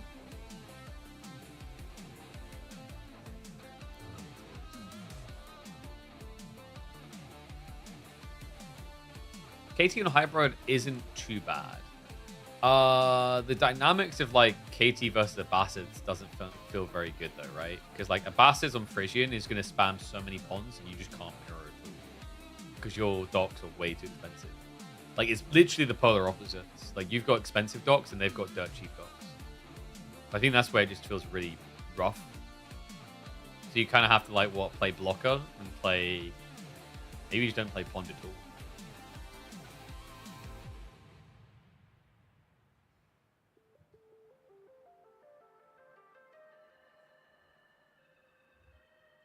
Yeah, we do get a decent amount of French IU.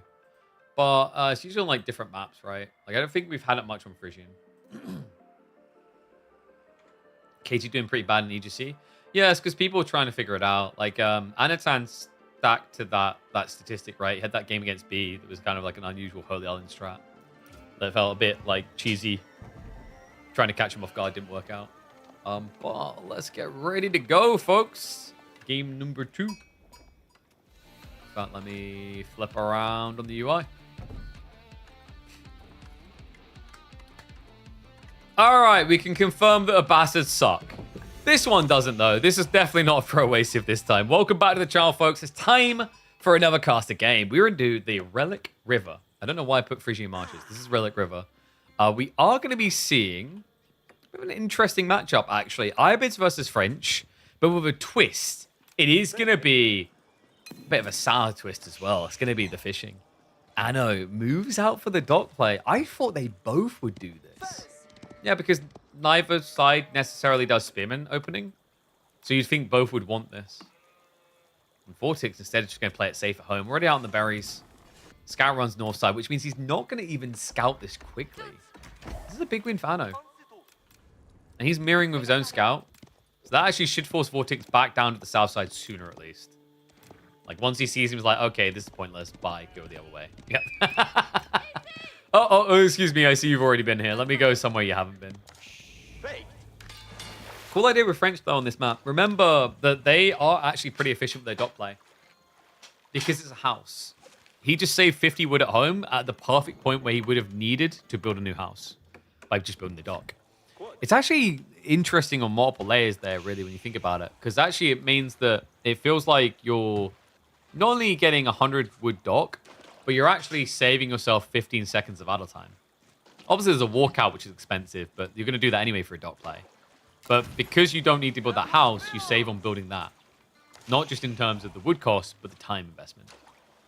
And that brings you pretty much in line with, like, Ibids. It's not too far off at that point. You know, 15 seconds, that would be, like, what, 10 to 12 resources probably gathered. Whereas for the Ibids, they're going to pay 75 wood to build a dock.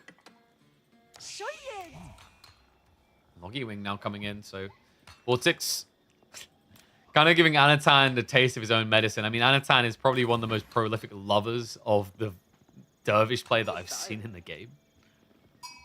And we've seen how powerful it can be, especially against French, it's brutal.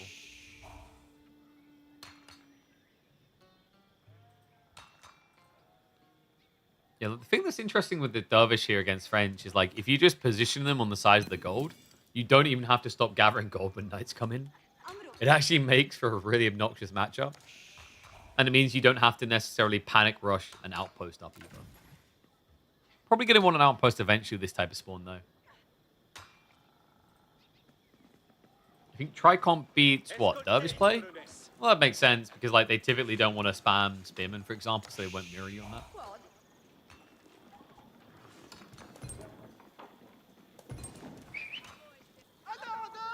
Minimap's so zoomed out. It's literally the big, like, are you kidding me? This is the biggest size minimap you can get. I think you need to get a bigger screen.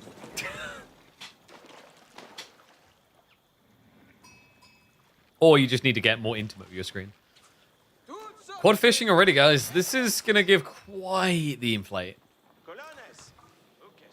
Yeah, I don't feel like the timing is going to be that much worse for Anatan either.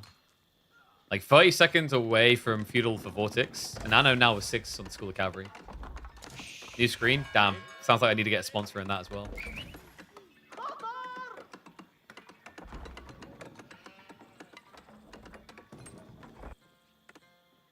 And Wolves coming up. Yeah, this is Fast Castle.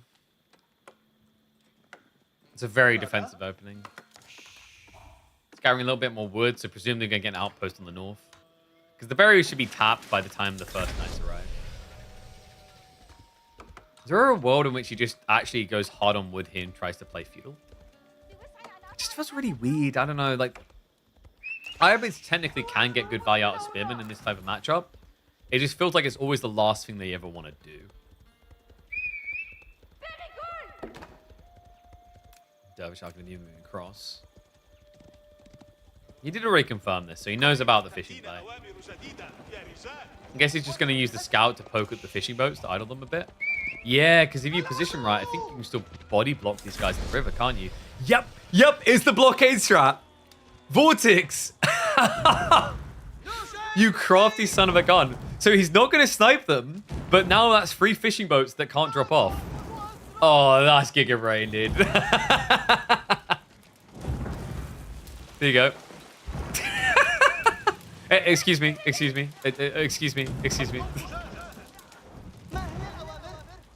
Oh, that's absolutely brilliant. Yeah, he tried to bait him. It's a good old fishing blockade. Horseman coming across. Wait, why not a knight? Like, okay, so now we're just doing war crimes against sheep. By the way, yep, Dervish do heal sheep. He should have brought them closer. Guys, if he brought them closer, he could actually perma heal them. Because I'm assuming that you can target heal them too. Can you target heal them? Right, Archer ship will eventually break him out of this. Yeah, Scout has to start moving. He's had his fun. Yeah, but look at the difference it's made. Anno missed out on a lot of food there. He then got forced to build an archer ship, which is another hefty 230 resource investment. And now Vortix is on his merry way towards castle. What? Damn. That is a flex right there. Vortix lost 3 sheep. It's true. He's still got 10 to work with, though, which is enough for this play.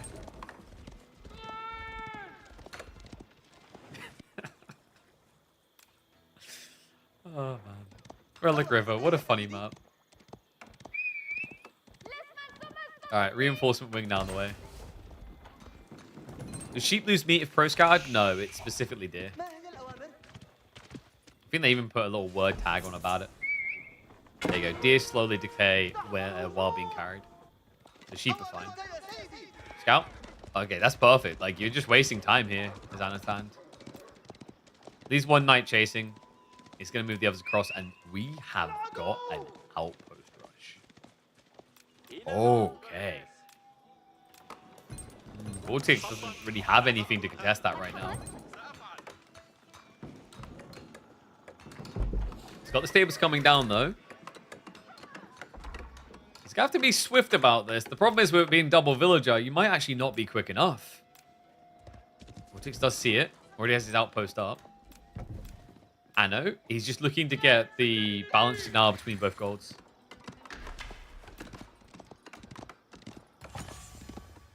Knight's horseman to guard.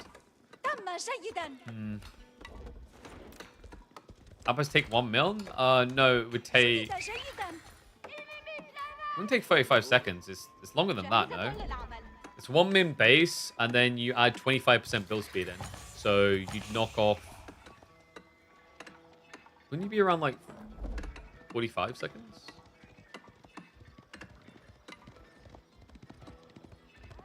...45 to 50 seconds, no? I don't know. Someone been counting from start to finish here?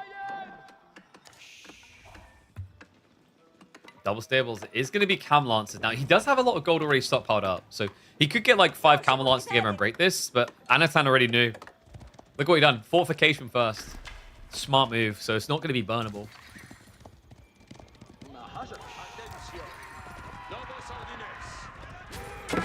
Desert Raid. Ooh, gets in just in time. Desert Raid is an interesting choice by Vortix, by the way. Didn't even talk about it. We've been seeing a lot of Industry Wing, but against French, pretty smart. Unfortunately for him, Anat had a great idea here. Blobbing Horseman like crazy. What's your favorite voice line? Probably like an HRE villager when like you build something, they go like, wahoo. Desert Raid's built knights? Yeah, but it's not knights, it's horsemen. That's the idea. The Camel Lancers are actually going to be equally important here for Vortix. Relic's already coming home. This is the power Dervish, by the way. Like, I think if your opponent goes Growth Wing, this works. If he goes Dervish, it definitely doesn't feel very good. Because the problem now is, like, you're going to get passive gold gem. Poke right in there. Anat gets the one hit.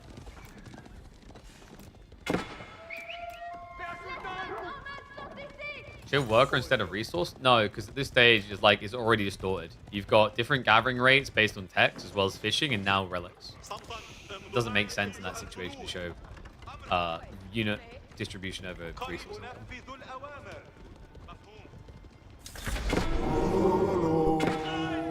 Yeah, Horseman just not going to shut this down unless you bring them all up for the body block. And it feels like right now Anatan's got a lot of things to guard. Vortix is moving into raid. You're still trying to camp the gold, and you're trying to intercept relics. It's so much.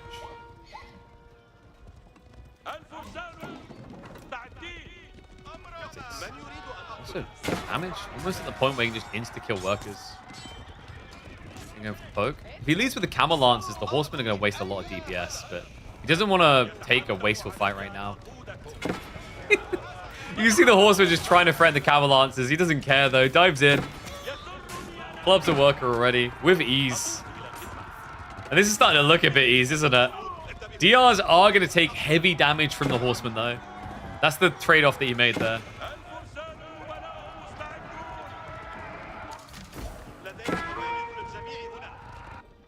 Oh, still just not being actively touched. He is on the D on the back. There's actually a risk that Vortix can have food issues more than gold issues. The relics are going to pad him nicely on gold, but food is the thing that I'm kind of question marking. He's got the corner, obviously, but you're going to have to, what, wall this in or set up outposts? Because it is pretty far out there. And he still doesn't even have wheelbarrow.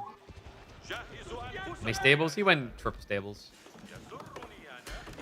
I've got the blacksmith coming in. Second Moss needs to start appearing now. I mean, this looks like a 5-roll game, guys.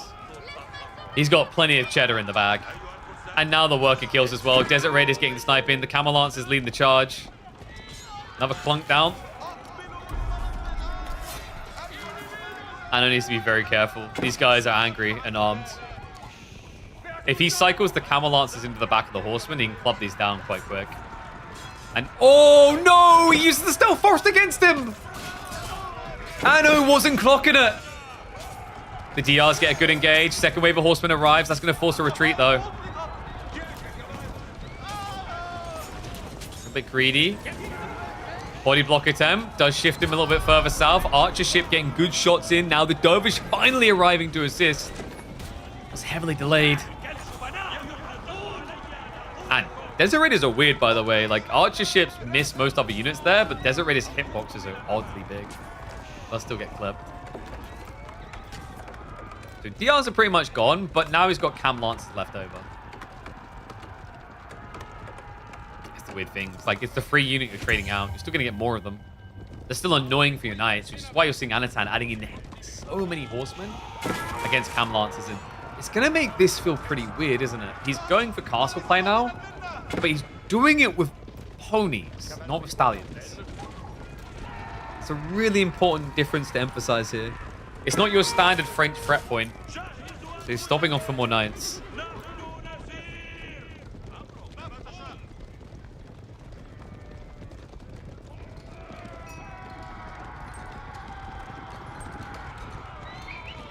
And I'm actually fully reinvesting 4 more knights queued up. And the food hasn't got too long left, right? I think he's been draining it quite fast. It's got probably like about, I'd say 1,500 food max left. Ships out. This is the difference between having horsemen or knights. Your damage just barely registers here. I mean, that's without textiles. They just don't care. Big clash. Numbers not really that favorable for Anatan anymore. And the Dervish healing, this is the biggest problem. It's sustained presence. As Vortix will not just sustain, he will exceed and increase his lead. Now up 2-0. What a sick opening. The fishing blocker into the fast castle, into the full-out denial. I mean, Anatan tried to throw a curveball with these horsemen, But just gave us a cold, brutal reminder of just how brutal this matchup can be for French. Yeesh. It's getting speedy now, guys. 2-0 up. Anno needs a win.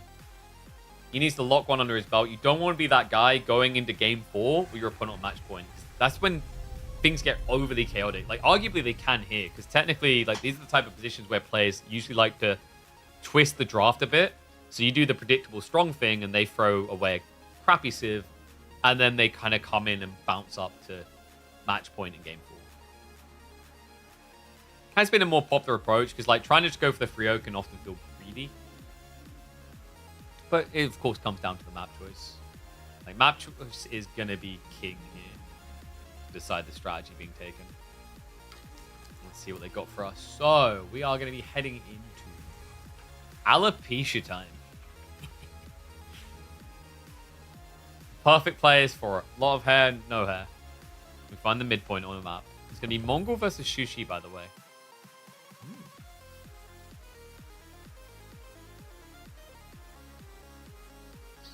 Ooh. Isn't this, like, annoying for Mongols? Because you can't really do anything. Wait, we still got music on? Oh, whoops. Yeah. Yeah.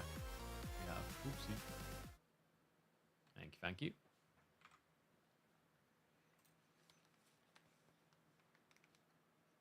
Don't camels counter horses? The whole idea is horsemen get bonus against desert raiders. So, yeah, you lose 20% of your base damage, but you're getting so much extra damage that it's a good trade. All right.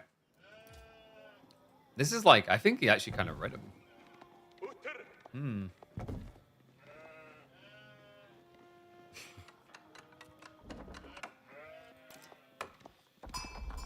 Want to know how not to lose to Mongols? Don't participate.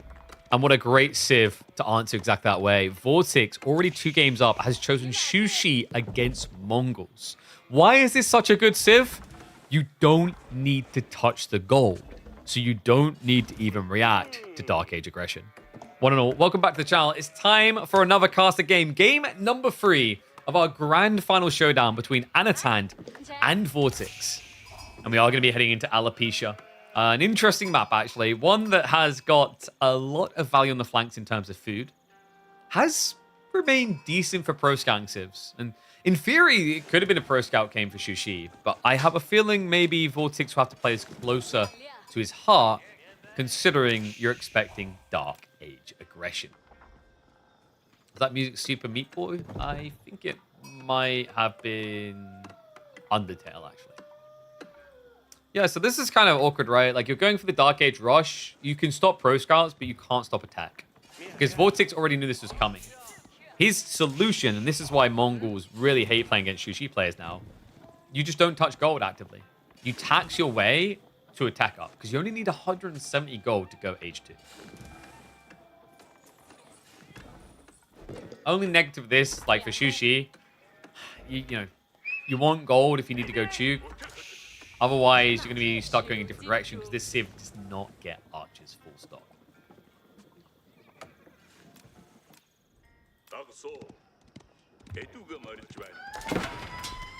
Why is Shushi considered a welfare China? It's not just ancient techniques. It's the inefficiency of their song by comparison. Like, you know, Chinese song just feels a lot better for inflating. Also, the taxman effect. Like, the Imperial Academy is insanely powerful. Like, technically in the late game, Shushi kind of have better options, actually, militarily. That's really where I think they thrive. Like, you get to the late game, you know, the thing that they done really well with Shushi, and I don't think the devs often get enough credit for this, is they essentially created a variant civ that is cav specialized, which is intriguing because, you know, if you talk about China back when Shushi came out, China was infantry specialization. It was palace guard, it was later on hand cannoneers, and then before that it could be like siege.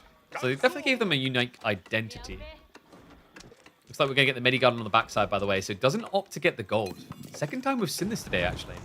Last time didn't end very well. That was B. He was playing up against Vortix.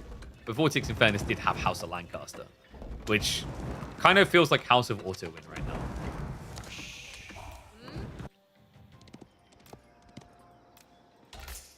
Anna will be prepping an age up.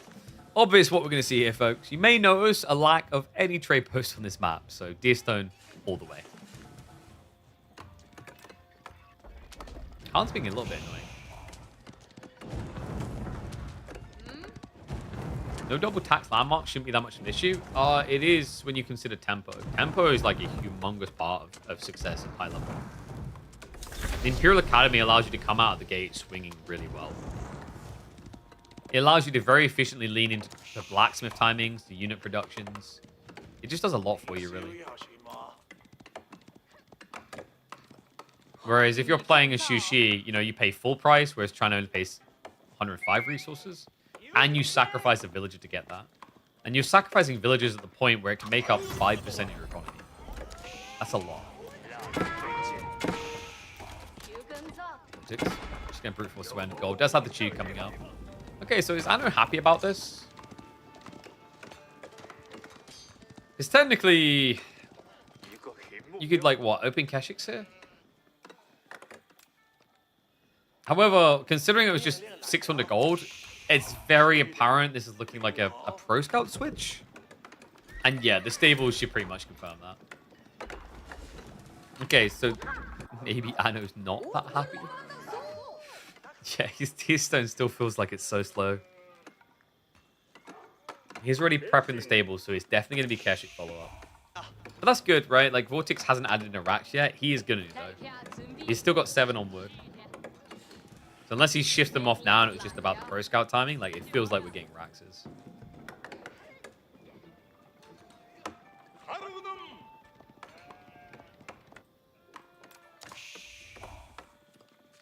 Imperial Academy producing eyes and not having to make them from TC is too good. Yeah, it's like, it's been an insane landmark. I think Imperial Academy is one of the best feudal landmarks in the game, full stop. Meditation Garden, very mid of pack. Shushi can somehow make IOs instantly be fine. Yeah. It's like, it's an insane buff when you think about it. Gives you so much tempo, flexibility, and you're not really sacrificing anything. Like, you know, if you consider the fact that China gets them with a third off of the price as well, like, that's an extra villager worth of saving. On top of the fact that you're not having to produce them instead of a villager. Good intercept there, catch the tube. We didn't get the racks that fast, actually. Vortix was quite greedy about this. Swift on the strike. And props to him for this, by the way. He went Horseman over Keshik. I think that's why it worked out so well. The Keshik timing here would have been heavily delayed. Horseman spawn faster, arrive faster. Still going to be a bloody nuisance for the scouts. See that? They are bringing it back. And the spearman... Oh, he got eyeballs on a little bit late there. So the deer will make it underneath safely.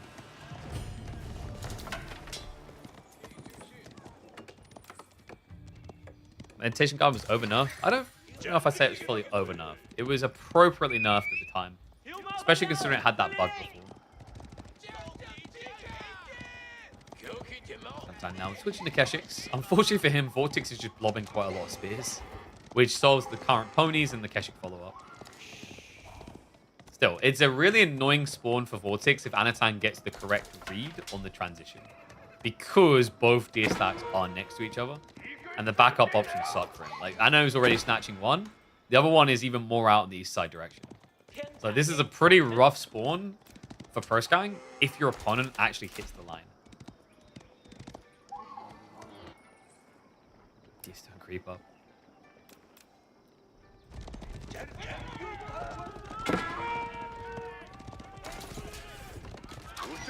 Outpost to be rushed. Movement speed arrow activated. Can't really dive that. Yeah, the problem here is like Anno has no archers. And archers is technically like the thing that could slap all this around. He's switching now, but that delay is going to cost him. Vortix able to go back to gathering the gold now. He'll be able to scale more Chug, and he'll scale them fast. He's already got 3 IOs, so if he ever needs to supervise, his thumbs up on that. And we're getting quite a lot of deer home already, really. Yeah, what, quad deer, I think, underneath this? Sometimes it's a bit awkward because I think he's actually gathering some of the sheep instead. He switched the deer on the west side, though. So he's getting the superior gathering rates. And he is superior because even though Anatan has gone on deer himself, he knows he can't beat this gathering rate. Shushi have supervision, so they get 20% more.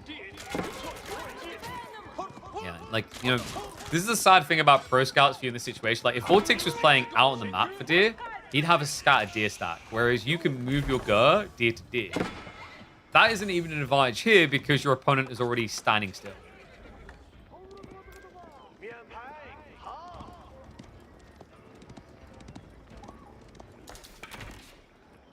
Anat, what are we looking for?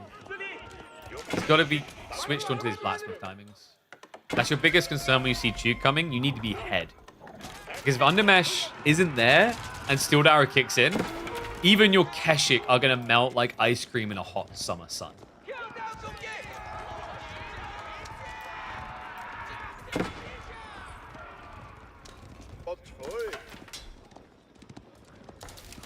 Kind of a bit odd, actually, the way that Anna is being pulled left and right.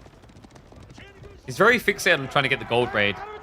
But like I said, the negatives of the deer spawn, the positives of the gold spawn for Vortix is it split the map and create this weird dynamic where he can very easily counter Anno one side and then the other.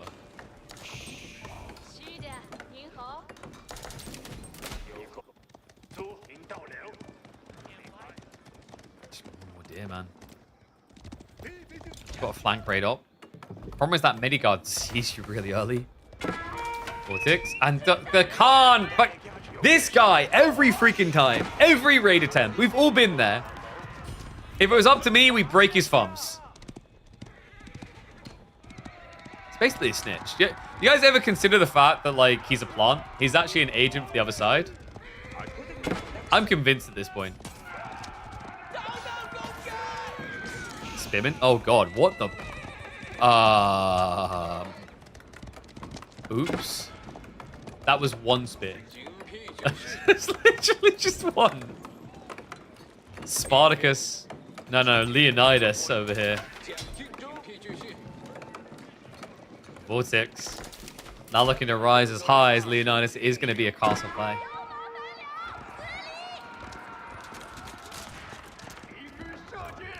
Dive in attempt. That's the power of the village. Immediate garrison power. Keeps him safe. I know. Not really able to risk a new dive there.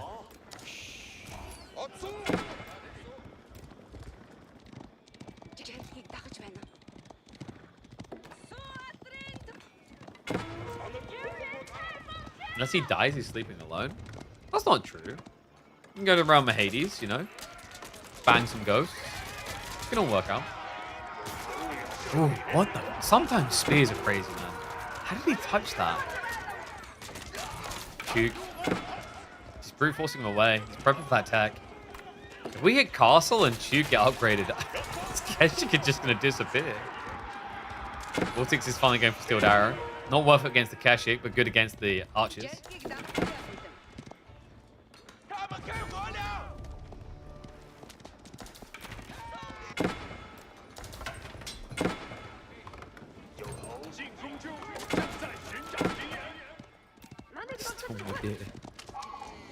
Yeah, it kind of feels like Anno's given up on stopping Pro Scouts, but I mean, what are you going to do with that wide side? At this point, his best hope of stopping this is just denying the gold. He's doing the best he can as well. He has got the deer stones. Problem here, though, is he doesn't like have a Khan Hunter to edge the range. Or rather, should I say, he doesn't have them with the army right now, which is a bit odd. There you go. They're showing up now. Remember, Khan Hunter is going to give you the 0.5 extra tile range, so you're one tile higher than Chikao. With Gam, that means you can shoot and move away. The question now is, was it too late? Mount Academy is on the way for Vortix.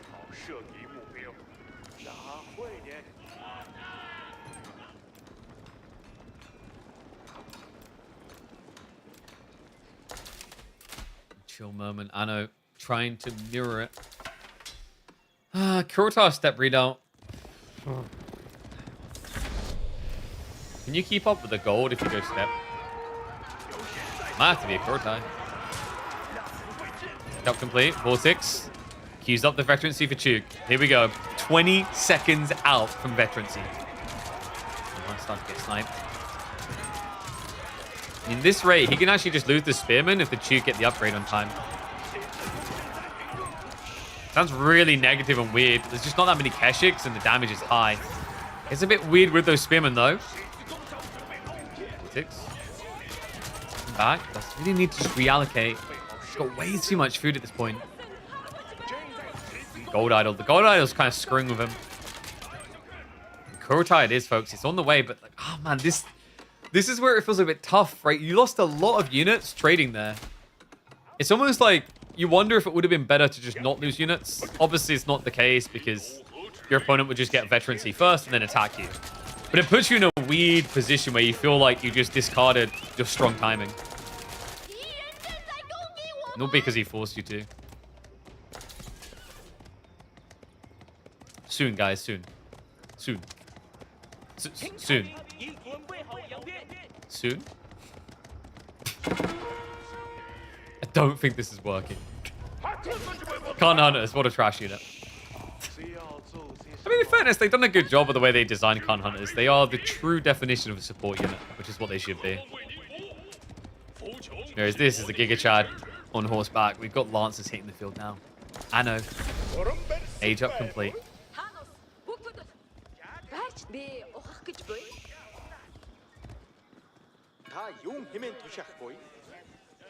Anno less 117, looking more like 0-3. Vortix has so much food in reserve. If he just doubles down on gold, it's going to be a Lancer vomit.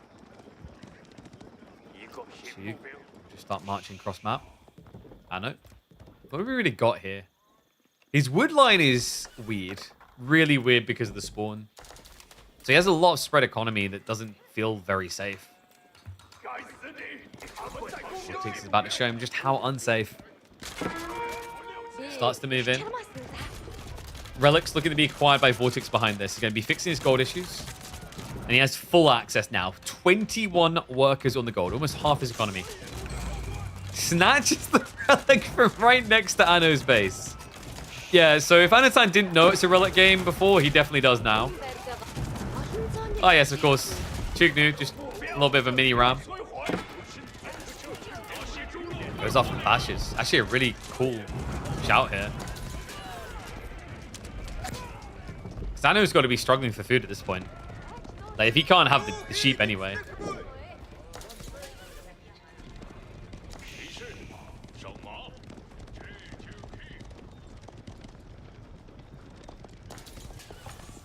Vortix, back sub. Anatan looking for a counter-offensive. I'm not trusting these Keshik's about now. It's not that they look shady. It's just that they look a little bit I shouldn't say that word on recording. They look a little bit shaky. There you go. That's the word. Oh god, that's like the worst place to raid. Oh no! Here come the heavy cap. Sorry, you were saying? It's so annoying to try and raid them. It's all the garrison spots.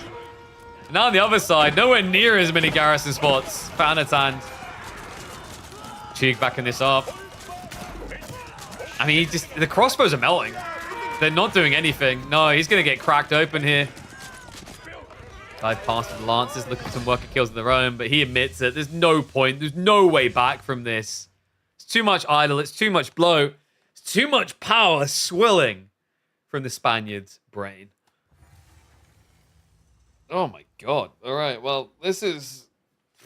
Good thing we had both semi-finals today. This is turning into a really quick day, guys. Whoopsie.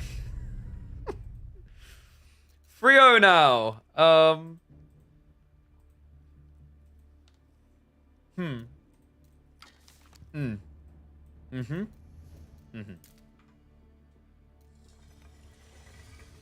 Dry Arabia next. Rus Golden Horde.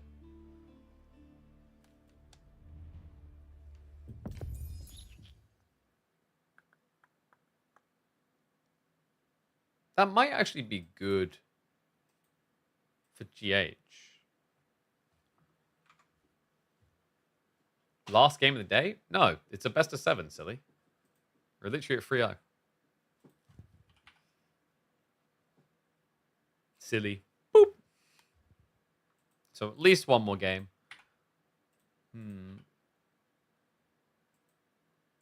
I guess it's going to go like, what? Maybe Knights Archers? I think you just pressure play this as Roos.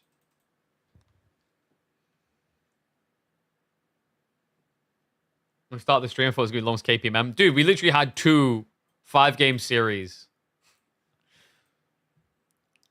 Like, how is it actually now just turned into 4-0 grand finals? Like, what the hell? What the hell? Deprived is the word. Am I being pinged in the background?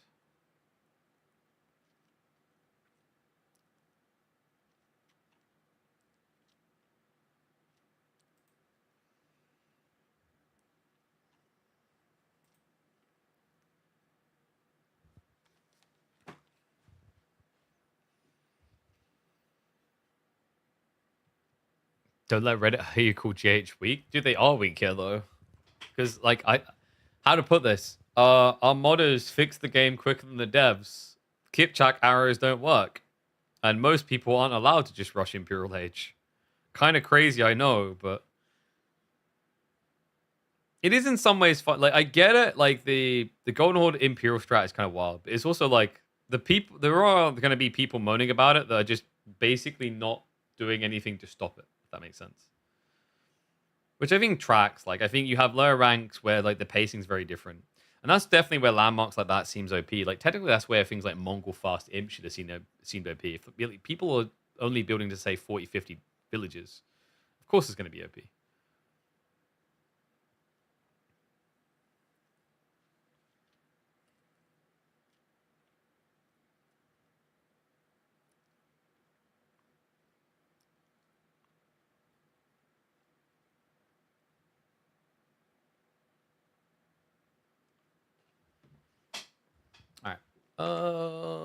Which side are we going to be spawning on? Did we get predictions up? Thank you very much. So I'm just like double checking things in the background I get pinged on. Thinking about my food as well. I believe we are on the right side again. We are.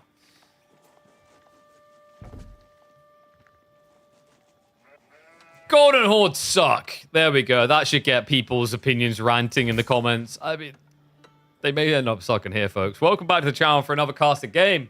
Could be Anatan's last death cry in the grand finals up against Vortix. Vortix with a roost to try and take down the Golden Horde. This is going to be interesting. Roosts in the past have been very focused on getting castle age, but I think if you play full feudal here into Golden Horde, you actually have a really good shot. Yeah, like feudal knights plus archers backing it up sounds pretty darn good. Looking to spawn though, it's not too bad. Deer plus boar over here. If you pull the boar in, you can win a fortress and just kind of not play pro scouts. I think that might be the way we're going to see even Roost moving, where like pro scouts isn't for every single game. Because playing pro scouts here does kind of give tempo to Golden Horde, but it's good. Good news for Golden Horde though. Good news for Anno, considering he's got no points on the board. This is not a civ that should Dark Age rush you, ever. And that's really important for Golden Horde players right now. Because they've kind of been struggling against that.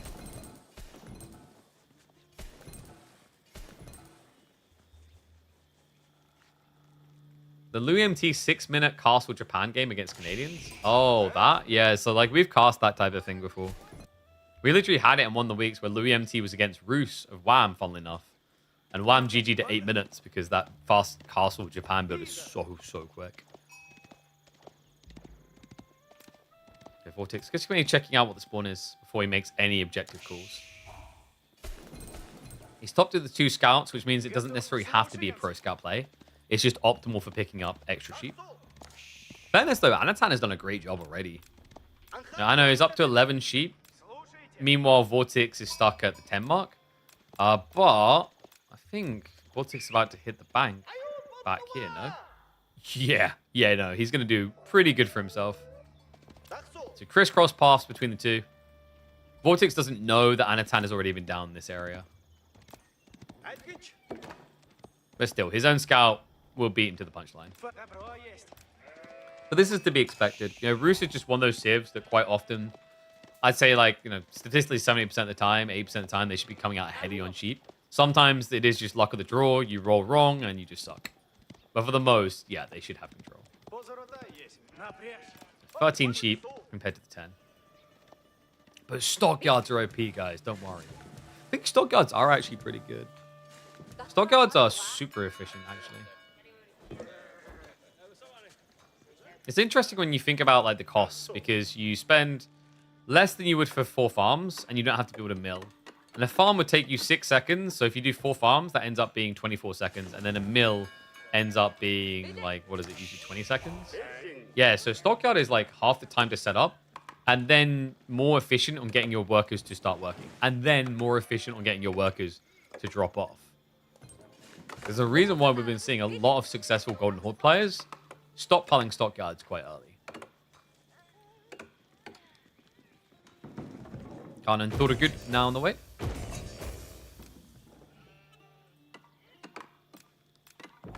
Vortix. We're prepping the lumber camp. He has gone up to the 3rd scout, so starting to look like we are going to be getting pro scouts here, guys. I mean, technically, it could just be about burning the Uvu. I have seen some players opt for that. But, you know, he didn't start by doing that, and he added in a 3rd scout after coming back, so the timing feels a bit weird. Also, doing it this way into pro scout sets you up to pick up the enemy deer first. Might be a little bit dangerous considering the Torgud that will be coming out quite quick.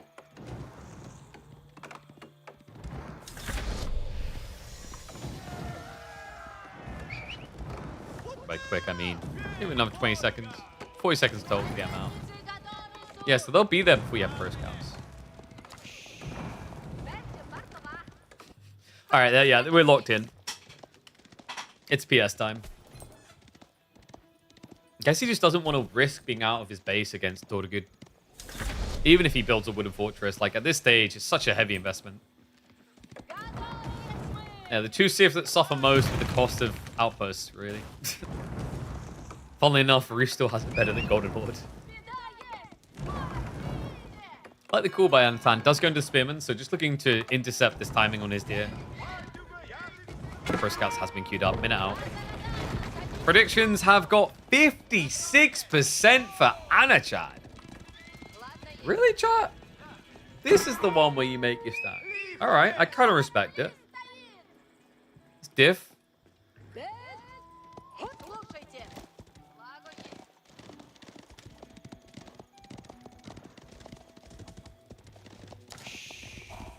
Batu can't chase him all the way back. He makes the right call. Like, there's no way you should ever be getting the deer from the enemy side.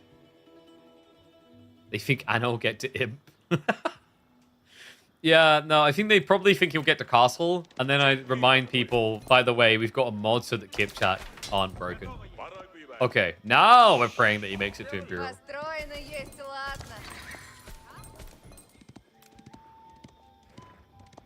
Second Evu. Sorry, what was that in chat? Anat won't go for a second over, like, other new... Might want to reverse that statement quick. Yeah, Batu can't really contest this on his own. He needs his boys. Summon the lads! Like when you're going out for a ball in the city, get drunk. Feels weird to get drunk on your own. You gotta bring friends. These guys are clearly drunk. Hello? You guys wanna... Like, can you stop sniffing his butt and start... Yeah, let's actually get into action. What does the Kipchak mod do? The Kipchak mod fixes the splash damage that is unintended on the Kipchak triple shot. So you still get all the other elements of, like, it stacks bleed and you shoot 3 times, but you won't do air roof effect damage. Shout out to Hussein for creating that, by the way. I guess used by our tournaments. EGC Finals is also using it.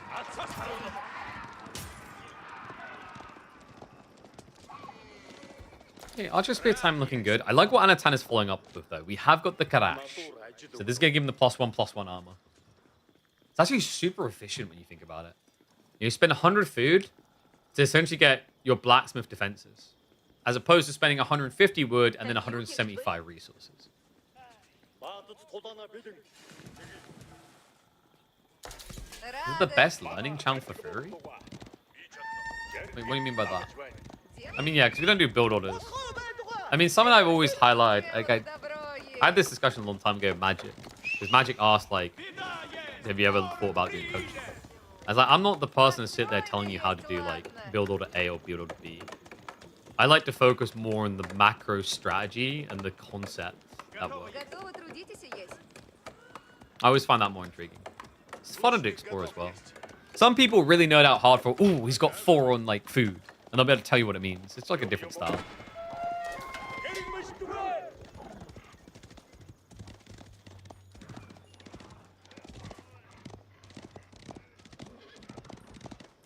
I don't know, just lobbing up spears. It's going to be the correct call, though, because knights are on the way.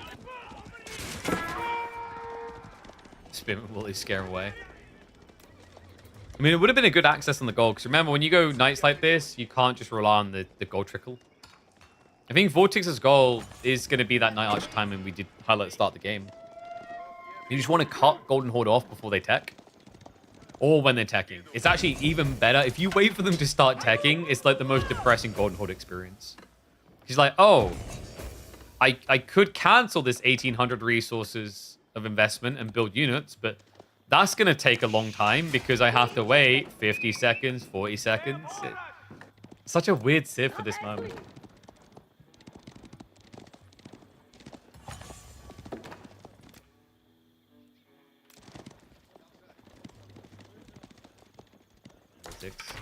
He's having a sniff in. He's got the undermesh, so I don't know if you really go ram yet. Probably want to scale a bit more, but it is going to be an option down the line against the fortified outpost. Especially if he wants to snatch away additional deer.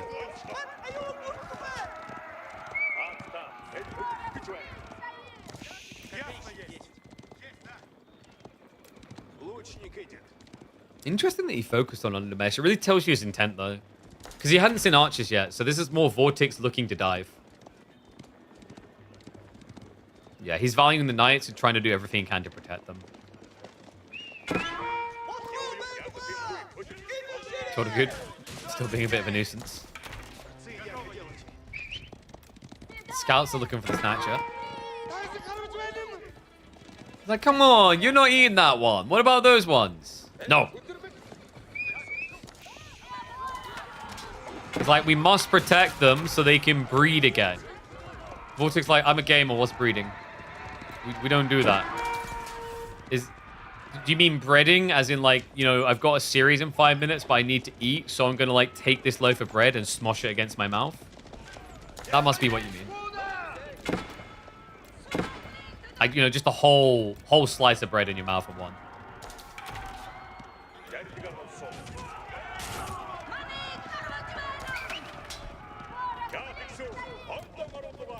I know. He's going for it. Has he actually threaded the needle, though?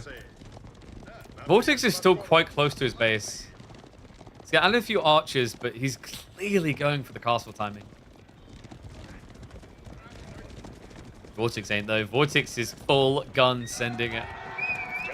Steel arrow about to complete. He's got an edge there. Anat is delayed. Still a minute away. Why is he a minute away, though, is the real question. The resources were definitely there earlier. Maybe he just didn't think he'd need it. I think he thought he was going to be safe. Sneak out onto the ball. Vortix finds the moment without wheelbarrow. This is hella ballsy. He snatches the deer. Makes a break for it. Not the end of the world for Anat because he can just get stockyards, and we are going to be seeing Muscovy Yasak.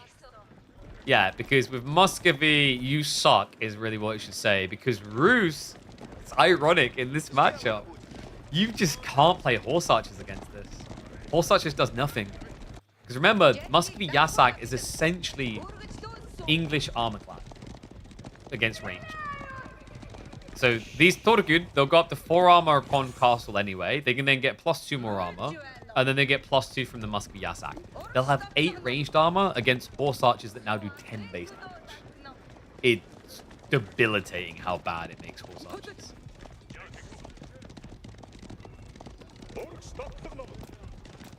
Good. Yeah, I'm gonna find the ball, but this is the difference between like an outpost and a wooden fortress. If there's an outpost, you probably try and burn it. A wooden fortress just has more firepower, more health. High trade house coming in, Vortix.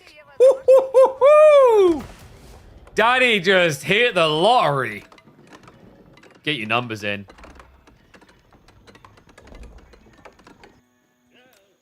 That man is a wise investor.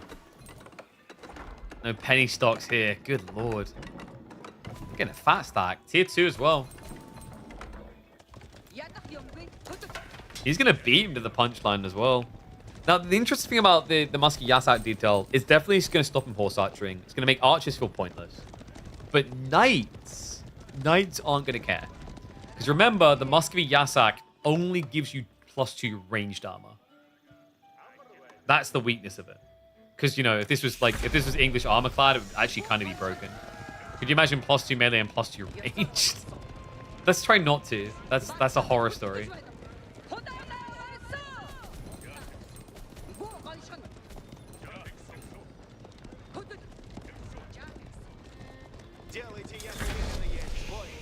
Take up just triggered for Anat. He's gonna ride in again. This is gonna take a while, guys. He will beat the spearman though. Yeah, you're gonna want to rally more across here. Anat, okay. I was about to say, just charge them. Beat their asses. Kill them all. Maim, destroy. He might have to come home. Vortix is sending it. Veterancy timing as well. Look at this. We're just 20 seconds out. He's going to have the edge. Some knights peel off on the workers. Huge idle time. Anno. 41 villages rather not working. He's forced to summon the Rus tributaries. He just paid for that in stone. Archer Sphere is going to reform. Villagers are still not working. Like, this is tragic. No economy working at all right now for Anno. No worky, all right? No protection, no worky. At this rate, they're going to be twerky outside of the college for 50 bucks at a time, but I don't think people are going to pay that much. He's onto the tree line. Oh my... This is all he can gather. Tortugud is going to start coming home, but the Spearman is still alive. Knights have been cleared, so he's going to hold. He will not go that easily. Vortix, did he just overcommit? I mean, it's hard to say, right? Like, you lost a lot of army, but you did just idle out Anat's hand entirely. Shifts over to the berries now. So this is going to get some food income. Knights are going to remass. Vortix behind this. The high trade house is 145 gold. So pretty decent. Did he just drop the monastery? He did. Monastery just came in, so he's going to be looking for relics now. That's what makes it seem a little bit over-ambitious for Vortix. But one big plus side is he forced the Rus tributaries early. This is a sick clutch move you can do, guys. Get some Rus tributaries out because they have bonus against Cav, quite tanky, 200 HP. The trade-off is that Anatan must have spent, at that point, I'd assume 300 stone to do this, which hampers his timing into the better techs. Like, you want to be getting your hands on things like the batch production, which will give you an extra crossbowman every time you queue up the 2.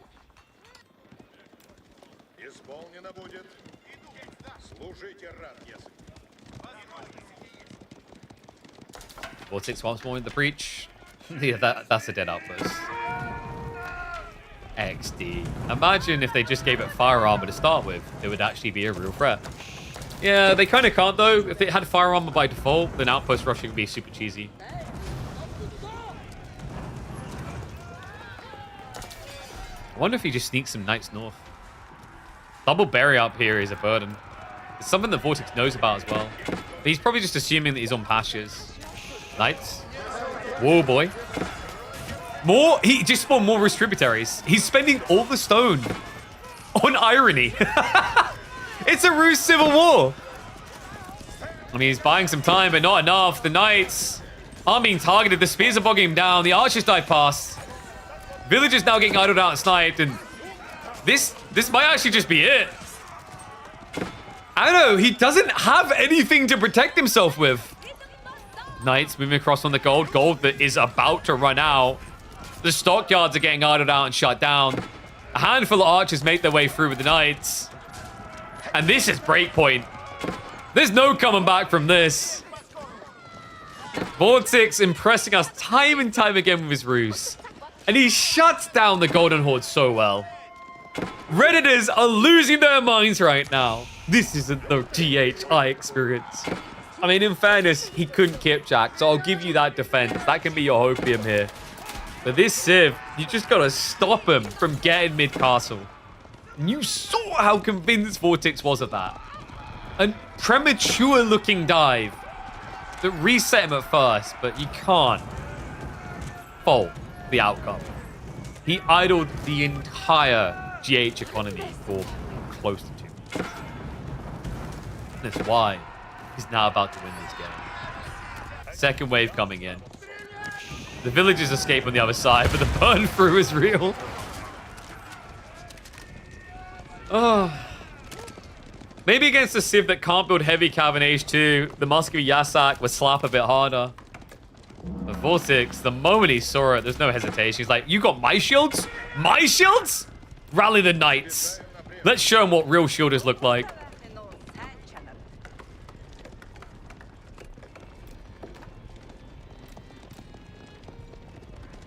4-0, guys. Can't believe it. Little bit of a fizzle end to the day. I know, just not able to hold a candle to Vortix.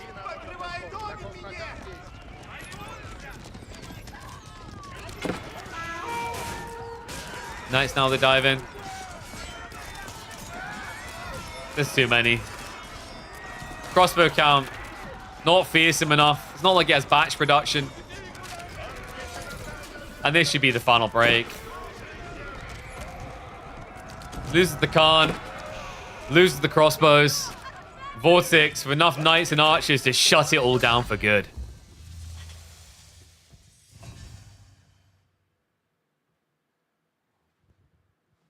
Oof, oof, oof, oof, oof. 4-0. Good God.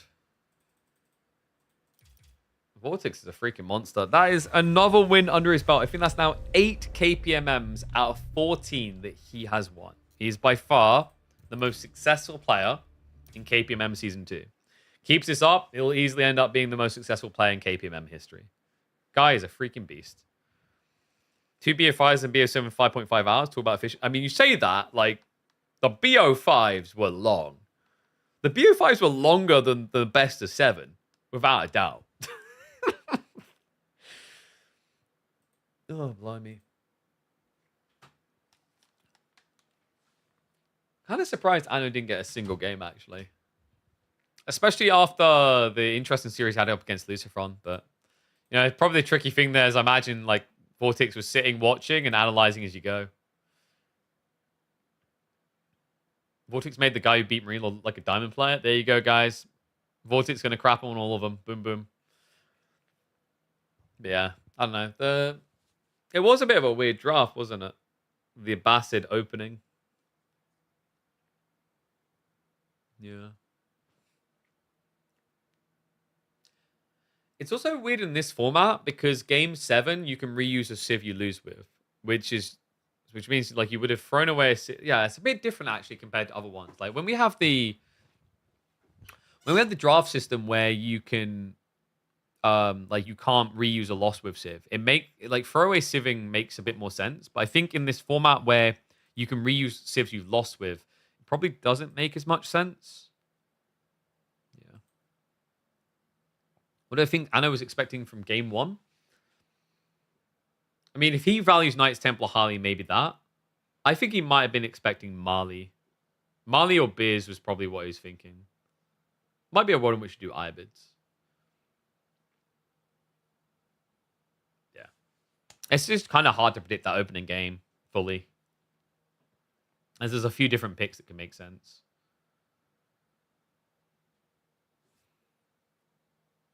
But yeah, that's going to be it for today, folks. So, Vortix takes another dub. We will be back tomorrow. I'll probably look to go live at maybe 1 p.m. UK time. I might target around 1 p.m. UK time. We'll have the third place matchup, which of course will end up being Lucifer versus B. That should be a fun one. And then we'll maybe hop into 1 or 2 of the round of 32 beginners for the next week. Not sure if I'll do an ultra long stream. I'm not going to start the variety stream tomorrow. I've still got some work to do with that. I'm kind of targeting a soft goal of next Friday or the Tuesday after that. For those who don't know, we're going to be doing some different content here. We're going to be doing some interesting stuff with games like Elder Scrolls. Okay, I guess I can give you a teaser. We've got stuff on the list like Cyberpunk, Elder Scrolls. I might see if I can get an emulator for Banjo-Kazooie. GTA. What else did I have on this list? Doom. There's some spicy things coming. I personally think there'll be some very fun things as well. It's on my phone? Yeah, but you can't see what it says on it. So checkmate. But guys, what I'll do now, I'm going to end the streams on YouTube, TikTok, Kick, etc. Thank you for watching those, guys. We will be back tomorrow, so make sure you got notifications turned on. Twitch, hang around, because we're going to find someone to raid.